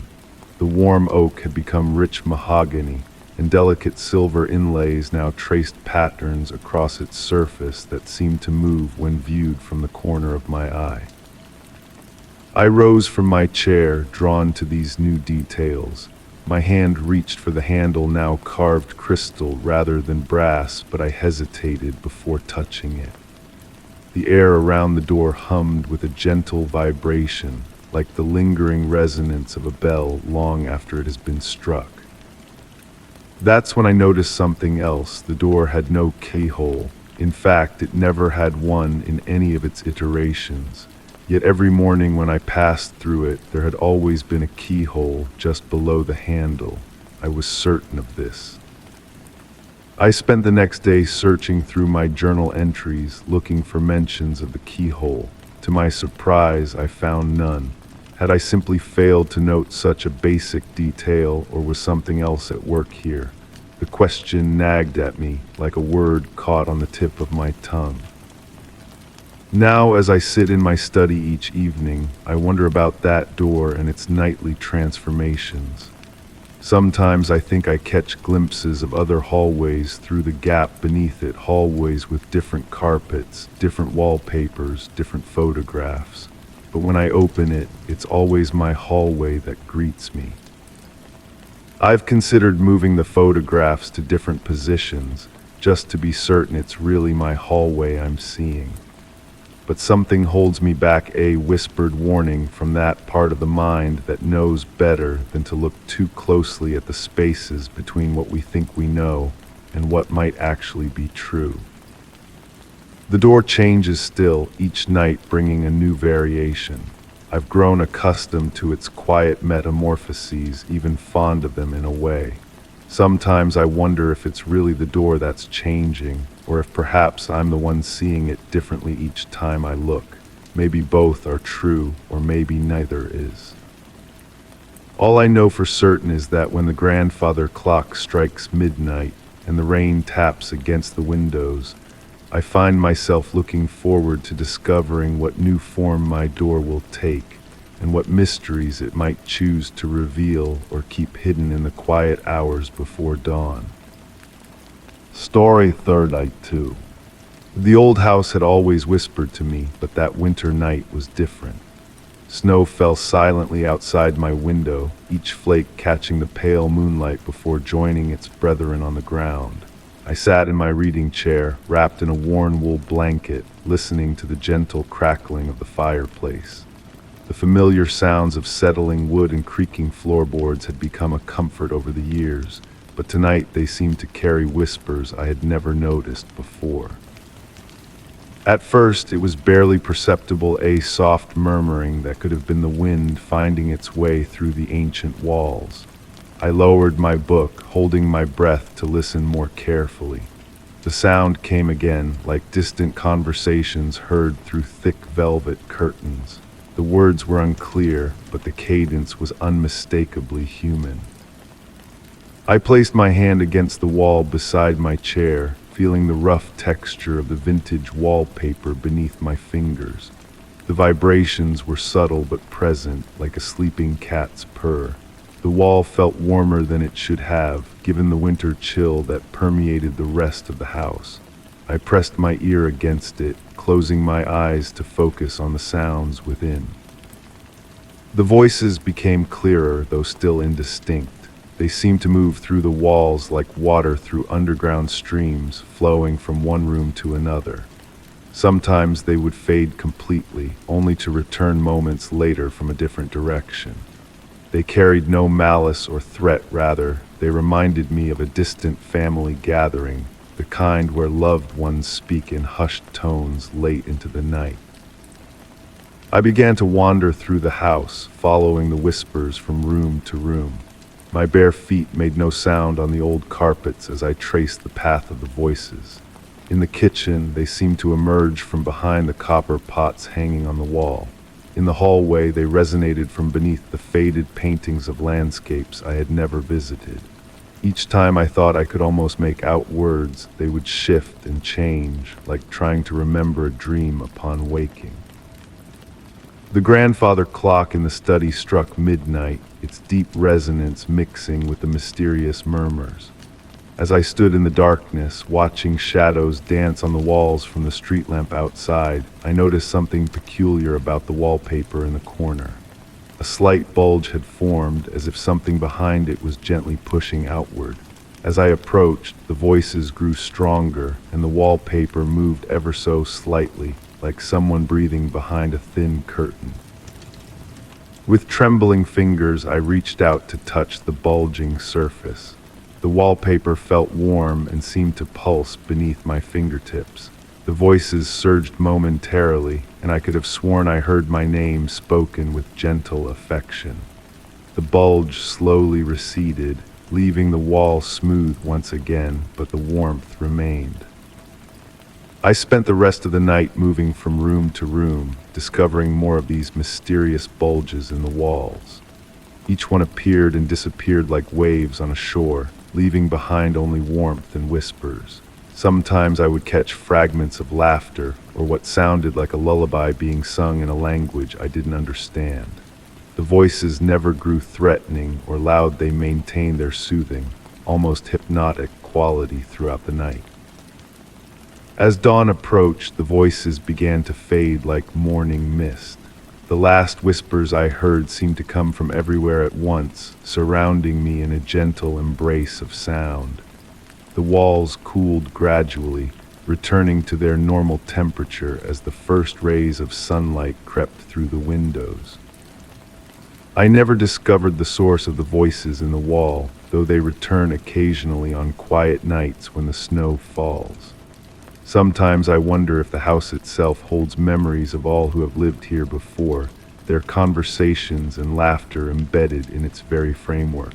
Other times, I think perhaps the walls simply thin on certain nights, allowing us to hear the gentle murmurings of those who dwell in spaces we cannot see. What I do know is that the voices have become a strange comfort, like a lullaby from a forgotten childhood. They remind me that even in solitude, we are never truly alone. The walls of my house hold their secrets close, sharing them only in whispers on winter nights when the world grows still and the boundary between what we know and what we imagine becomes as thin as old wallpaper. Story 33. The grandfather clock in the hallway struck midnight, its deep resonance filling the old house with gentle waves of sound. I sat in my favorite armchair, wrapped in the soft embrace of a wool blanket, listening to the winter wind whispering through the gaps in the window frames. The warm glow of my reading lamp created a comfortable bubble of light, while the corners of the room remained shrouded in comfortable darkness. My evening ritual of reading before bed had become a cherished moment of solitude, especially during these long winter nights. The house would settle into its familiar symphony of subtle creaks and sighs, like an old friend murmuring quietly in sleep. Tonight, however, something felt different about the quality of silence between those familiar sounds. I lowered my book and lifted my head, allowing my senses to expand beyond my circle of lamplight. The air had changed not dramatically, but in that subtle way that makes one's skin prickle with awareness. It carried a slight chill, reminiscent of the moment before snow begins to fall, though I knew the sky outside was clear. My gaze drifted naturally to the hallway door, which I always left partially open to hear the clock's comforting chimes. The door stood exactly as I had left it, angled just enough to create a wedge of darkness beyond. But as I watched, I began to notice something unusual about that slice of shadow. It seemed somehow denser than it should be, as if the darkness had gathered itself into a more substantial form. The longer I looked, the more I became aware of a subtle variation in its depth, like layers of silk hanging in still air. The radiator hummed softly, pushing warm air through the room, but it seemed to avoid that particular corner, as if something was gently redirecting its flow. I found myself leaning forward in my chair, not out of fear, but with a sense of quiet fascination. The shadow appeared to respond to my attention, becoming more defined while simultaneously remaining frustratingly vague, like a word that hovers just at the edge of memory. I marked my place in the book with a silk ribbon and set it aside. The leather armchair creaked softly as I shifted my weight, but I didn't rise. Instead, I allowed my eyes to adjust fully to the interplay of light and shadow. As I watched, the darkness behind the door seemed to acquire a gentle motion, like curtains stirred by an imperceptible breeze, yet the air in the room remained perfectly still. The grandfather clock continued its steady rhythm, but its ticks now seemed to fall in synchronization with subtle shifts in the shadow's form. I noticed that my breathing had naturally slowed to match this peaceful cadence. The shadow swayed ever so slightly, as if it too was breathing, creating patterns that reminded me of watching sunlight filter through deep water. A curious warmth began to spread through the room, despite the shadow's presence. It wasn't the artificial heat of the radiator, but something more organic, like the comfort of sitting near a sleeping cat. The shadow's movements became more deliberate, almost like a form of communication, though not in any language I could name. It reminded me of watching someone speak through frosted glass. The meaning was conveyed more through rhythm and motion than through distinct words. Time seemed to flow differently in these moments, stretching and contracting like honey being stirred in warm tea. The shadow and I existed in a peaceful dialogue of observation and response. Sometimes it would seem to reach out, extending tendrils of darker darkness into the room, only to withdraw them with gentle grace. Other times it would compact itself, becoming small and dense, before slowly unfurling like a midnight flower. I began to notice details within the shadow that seemed impossible in normal darkness. Swirls and patterns emerged, suggesting depths that couldn't exist in the simple space behind my door. They formed and dissolved like ink drops in water, creating ephemeral shapes that my mind struggled to categorize.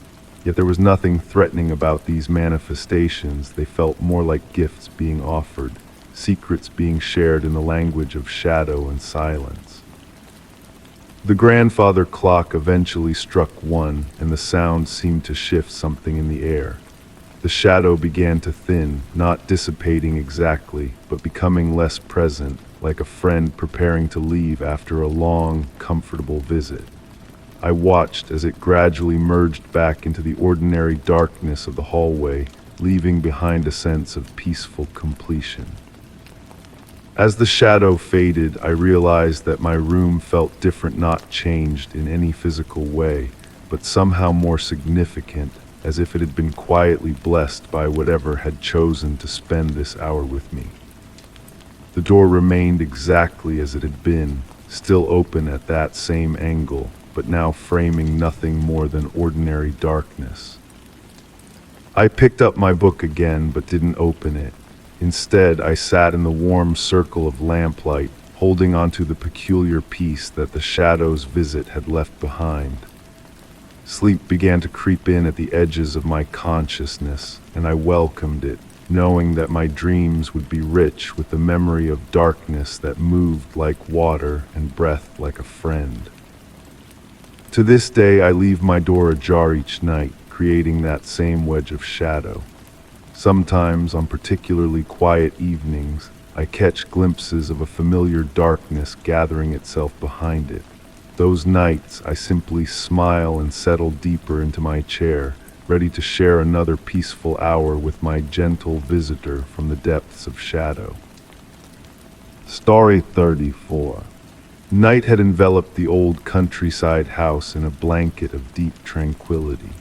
Sitting in my favorite armchair by the fireplace, I watched the shadows dance on the walls while the flames slowly consumed the logs. The warmth wrapped around me like a blanket, while outside the autumn wind gently caressed the tree leaves. It was in that moment of perfect tranquility that I heard something unusual, a crystalline, childlike laugh coming from the upper floor of the house, a laugh that seemed made of silver bells. I stopped to listen, letting the sound mingle with the crackling of the fire. There was nothing threatening about it. In fact, it was a joyful laugh, almost musical. Yet I had lived alone in this house for more than 20 years and had never hosted children. Curiosity began to flow inside me like a quiet stream, gradually replacing the drowsiness that had almost overcome me. I rose from the armchair with slow movements, savoring the moment when my feet met the old Persian rug. The floorboards emitted soft creaks as I headed toward the stairs. The light from the candles I had lit in the living room created a warm and welcoming atmosphere, projecting my shadow on the walls like a silent dance. As I climbed the stairs, I noticed the air becoming progressively cooler. It wasn't a biting cold, but rather like a caress on the skin, similar to the breeze you feel when approaching the ocean. The laugh echoed again, this time closer, coming from the guest room. It was a room I rarely used, furnished with antique furniture covered in white sheets that swayed slightly, moved by an invisible draft. The door to the room was ajar, and through the gap filtered a silvery light, different from any other light in the house. It wasn't moonlight, too warm to be that, and not electric lamps either. It was something different, something that seemed to pulse gently, like a quiet heart. When I pushed the door, the ancient wood sang a familiar melody. The room revealed itself to my eyes, immersed in that strange luminescence. The sheets on the furniture created soft, reassuring shapes like clouds in a clear sky. And there, sitting on the ledge of the large window, I saw something that made me hold my breath, not a defined figure, but rather a play of light and shadows that seemed to take the form of a child. The laugh resonated again, this time clearly coming from that luminous presence. I felt no fear, only a deep sense of wonder. The light child seemed to play with the rays it emanated, creating luminous patterns on the walls as if painting with light itself. I approached slowly, and as I did, the room's temperature gently oscillated between cool and warm, like ocean waves breaking on the shore. When I was close enough, I noticed that the figure had something familiar about it. In its fluid movements, I recognized the same gestures I made as a child when playing alone in my room. The realization hit me with the sweetness of a forgotten memory. That laugh, so crystalline and pure, was my childhood laugh. Time seemed to slow down as I observed that surreal scene. The light child continued its silent game, occasionally interrupted by that melodious laugh that now resonated like an echo from the past. I didn't try to speak or interact, fearing to break that spell of peace and nostalgia. Gradually, the silvery light began to dim, like the sun setting on a winter afternoon. The child's figure became increasingly evanescent until nothing remained but a faint glow. The last laugh I heard was almost a whisper, a gentle goodbye before completely vanishing into darkness. I remained in the room for what seemed like an infinite time, wrapped in a comfortable silence. The sheets on the furniture had stopped swaying and the air had returned to its normal temperature, yet something had changed. The guest room, which before was just a storage place for dusty memories, now seemed to hold a precious secret. I returned to my armchair by the fireplace, where the fire continued to burn slowly.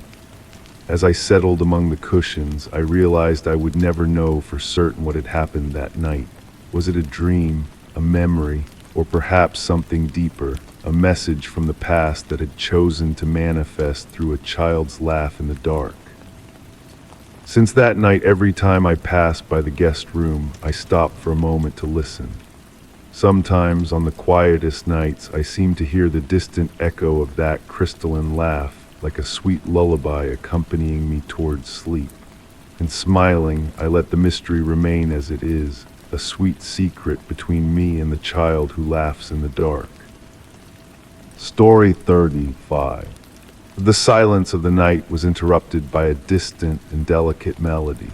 Sitting in my favorite armchair with a wool blanket on my knees and a cup of chamomile tea, now cold, on the side table next to me, I looked up from the book I was reading. The notes floated through the air like snowflakes, almost imperceptible but undeniably present. It was a piano, I was certain, playing a composition I couldn't quite recognize, but that seemed familiar, like a faded memory of a forgotten dream. The house was wrapped in darkness, illuminated only by the small lamp next to the armchair that created a circle of warm light around me. Shadows danced on the walls, following the rhythm of the mysterious music. I slowly rose, letting the blanket slip to the floor with a soft rustle. My steps on the wooden floor produced slight creaks as I approached the living room window. Outside, the night was calm and silent. The full moon illuminated the garden with its silvery light, revealing the silhouettes of trees swaying gently in the night breeze. There was no sign of activity in the neighboring houses, all immersed in darkness. Yet the music continued, as if coming from every direction and from nowhere at the same time. I moved through the house, room after room, searching for the origin of that melody that seemed to change subtly as I moved. In the kitchen, it seemed to come from the living room. In the living room, it appeared to originate from the stairs. On the stairs, the sound seemed to descend from the upper floor. It was a hypnotic game of echoes and reverberations that guided me in a silent dance through the familiar spaces of my home. Having reached my bedroom upstairs, I noticed that the door was ajar, even though I was certain I had left it open that morning. Moonlight filtered through the thin curtains, creating intricate patterns on the floor. The music was now clearer, more defined, as if I was finally close to its source. I paused at the threshold, observing the room carefully. My old music box, a gift from my grandmother that I kept on the bedside table, gleamed in the dim light. I had never opened it in all these years, convinced it was broken.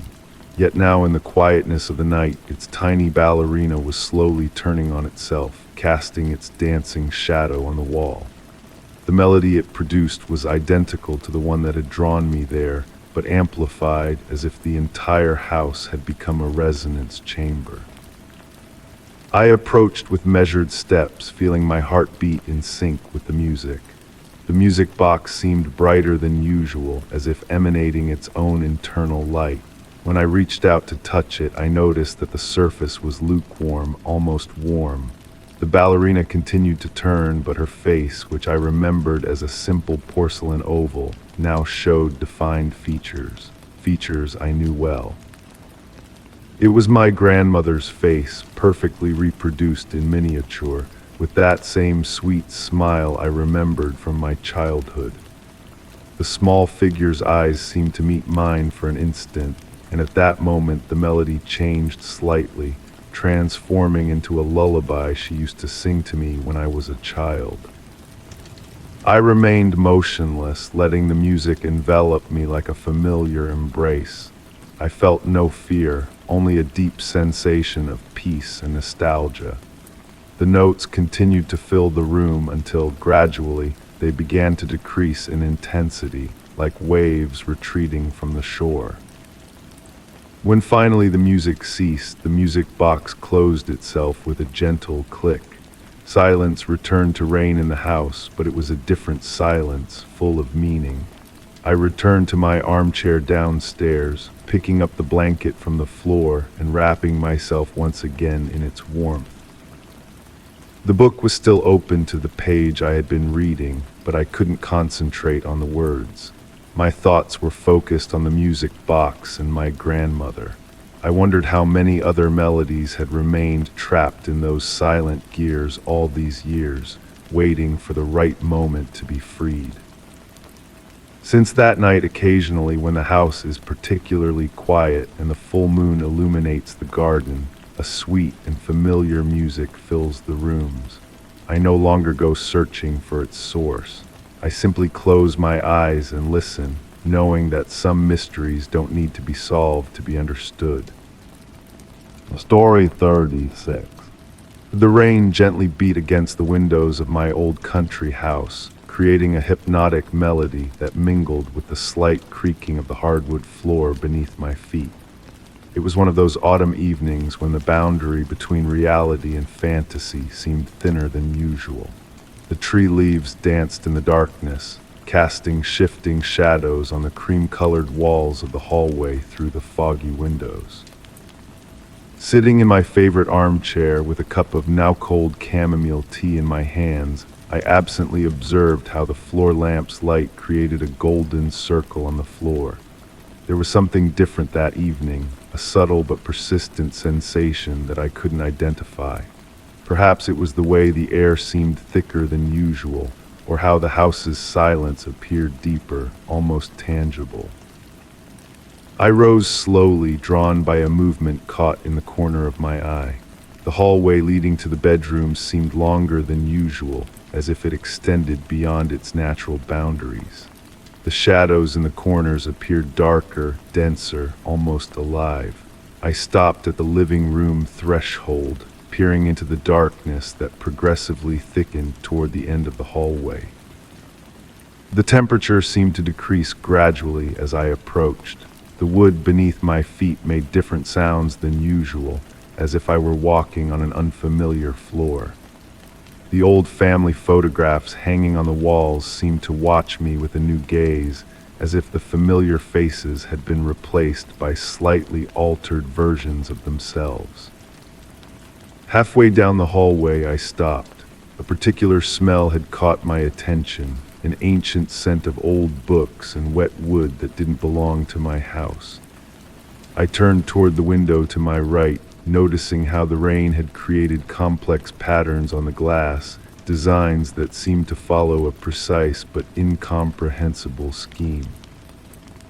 That's when I saw it, a shadow darker than the others, moving with unnatural grace along the opposite wall. It wasn't cast by any visible object and seemed to have its own consistency, as if made of solidified mist. It moved slowly, almost timidly, as if it were aware of my presence. My breathing became deeper and more regular as I observed the phenomenon.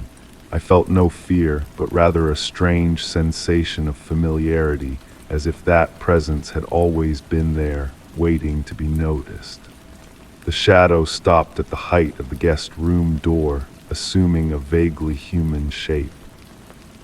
I took another step closer, and the shadow seemed to react to my presence, wavering slightly.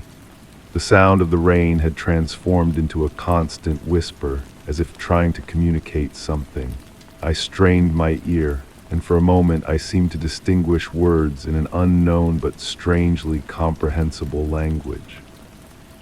The air around me had become colder, but not unpleasantly so. It was like being wrapped in a cool silk sheet on a warm summer night. The shadow began to move again, this time toward me, with fluid movements that resembled a dance in slow motion. I remained motionless, observing as it gradually approached. When it was a few steps from me, it stopped. In the silence of the house, I could hear my heartbeat, calm and regular. The shadow seemed to tilt slightly, as if in a greeting. I raised a hand, moved by an impulse I couldn't explain. The shadow mimicked my gesture, and for an instant I thought I saw a hand emerge from its nebulous form. There was no physical contact, but I distinctly perceived a sensation of warmth where our hands had almost touched. Then, with the same grace with which it had appeared, the shadow began to dissolve. It dispersed into the air like smoke carried away by an invisible breeze, leaving behind only a slight scent of jasmine and a sensation of deep peace. I remained in the hallway for what seemed like an infinite time, listening to the sound of the rain gradually diminishing. When I finally returned to the living room, I noticed that my tea was still hot, as if time had stopped during my encounter in the hallway. Since that evening, every time I walk down that hallway on rainy nights, I pay particular attention to the shadows. Sometimes I think I glimpse that familiar form, dancing just beyond the limit of my vision. I never discovered who or what that shadow was, but its presence has left in me not a sense of unease, but rather the awareness that there are mysteries that don't need an explanation. The hallway of my house now guards this secret, and on silent nights when the rain beats against the windows, I find myself waiting, with a mixture of curiosity and serenity, for a new encounter with the shadow that dances beyond the hallway. Story 37. The faint candlelight cast dancing shadows on the stone walls as I descended the steps of the old cellar. The wood creaked under my feet, a familiar sound that had always accompanied me on those daily trips to retrieve Grandma's preserves. The air was cool and damp, with that characteristic scent of earth and aged wood that took me back to my childhood. That evening, however, something was different. Perhaps it was the way the candle flame flickered, despite the absence of drafts, or maybe it was that thin layer of dust that seemed to cover every surface, even though I had been there just the day before. The shadows on the walls seemed longer than usual, as if they were stretching toward the darkness at the bottom of the stairs. I stopped halfway down, struck by a strange sensation. The wooden shelves that normally ended after a few yards seemed to extend deeper than usual. The candlelight couldn't reach their end, as if the corridor was stretching before my eyes. The silence was almost tangible, broken only by my heartbeat and the distant dripping of water filtering through the stones. I decided to continue, driven by a curiosity that overcame my fear. The jars of preserves gleamed weakly in the flickering light, but instead of the usual familiar labels, I noticed that some bore increasingly ancient dates as I moved forward. 1980, 1960, 1940. Some were so faded they were illegible. The air grew progressively colder, and the smell of damp earth mixed with an older scent, like forgotten parchments. The shelves continued to extend into the depths, and I noticed that the walls were no longer rough stone, but showed ancient bricks arranged in complex patterns. Some sections were decorated with symbols I had never seen before, carved into the stone with a precision that seemed impossible for the era when the house was built. I stopped in front of a particular shelf where one jar caught my attention. It was different from the others, made of dark glass that seemed to absorb light rather than reflect it. The label, strangely intact despite its apparent antiquity, showed a date that made no sense, 1820. My hands trembled slightly as I lifted it for a closer look. In the silence of the cellar, an almost imperceptible sound reached my ears. It was like a whisper, but not made of words. It seemed more like the sound of time itself flowing, like pages of an ancient book being turned by the wind. I turned slowly, and for a moment I had the impression of seeing blurred figures moving in the darkness, like memories trying to take shape. I decided it was time to head back. I turned toward the stairs, but something wasn't right. The distance I had covered seemed to have multiplied. The light at the top of the stairs was now just a distant point, like a star on a moonless night. I started walking, trying to stay calm, counting steps like I did as a child. As I climbed back up, I noticed the shelves changing again, gradually returning to the familiarity of the cellar I knew. The dates on the jars became more recent, and the walls resumed their usual appearance. The 1820 jar was still in my hands, a reassuring weight confirming that I hadn't imagined everything. I finally reached the stairs, and the warm light from the kitchen enveloped me like an embrace. I set the jar on the first step and turned one last time toward the darkness of the cellar. For an instant, I thought I saw something moving in the depths, as if time itself was bending and distorting. That night, sitting in the kitchen with a cup of hot tea in my hands, I reflected on what had happened. The jar I had brought with me was now perfectly normal, with a label that simply read Blackberry Jam 2023. But when I opened it, the aroma that emerged was different from anything I had ever smelled before. It was the scent of time itself, sweet and ancient like a childhood memory. Since then, every time I go down to the cellar, I wonder if I'll find that infinite corridor again. The stairs are always the same. The shelves contain the usual preserves, but sometimes when the light is particularly dim and the silence particularly deep, I have the feeling that the cellar is waiting for me, ready to reveal more of its temporal secrets. And perhaps one day I'll find the courage to explore that seemingly endless corridor to its end, to discover what lies at the point where time itself loses its meaning.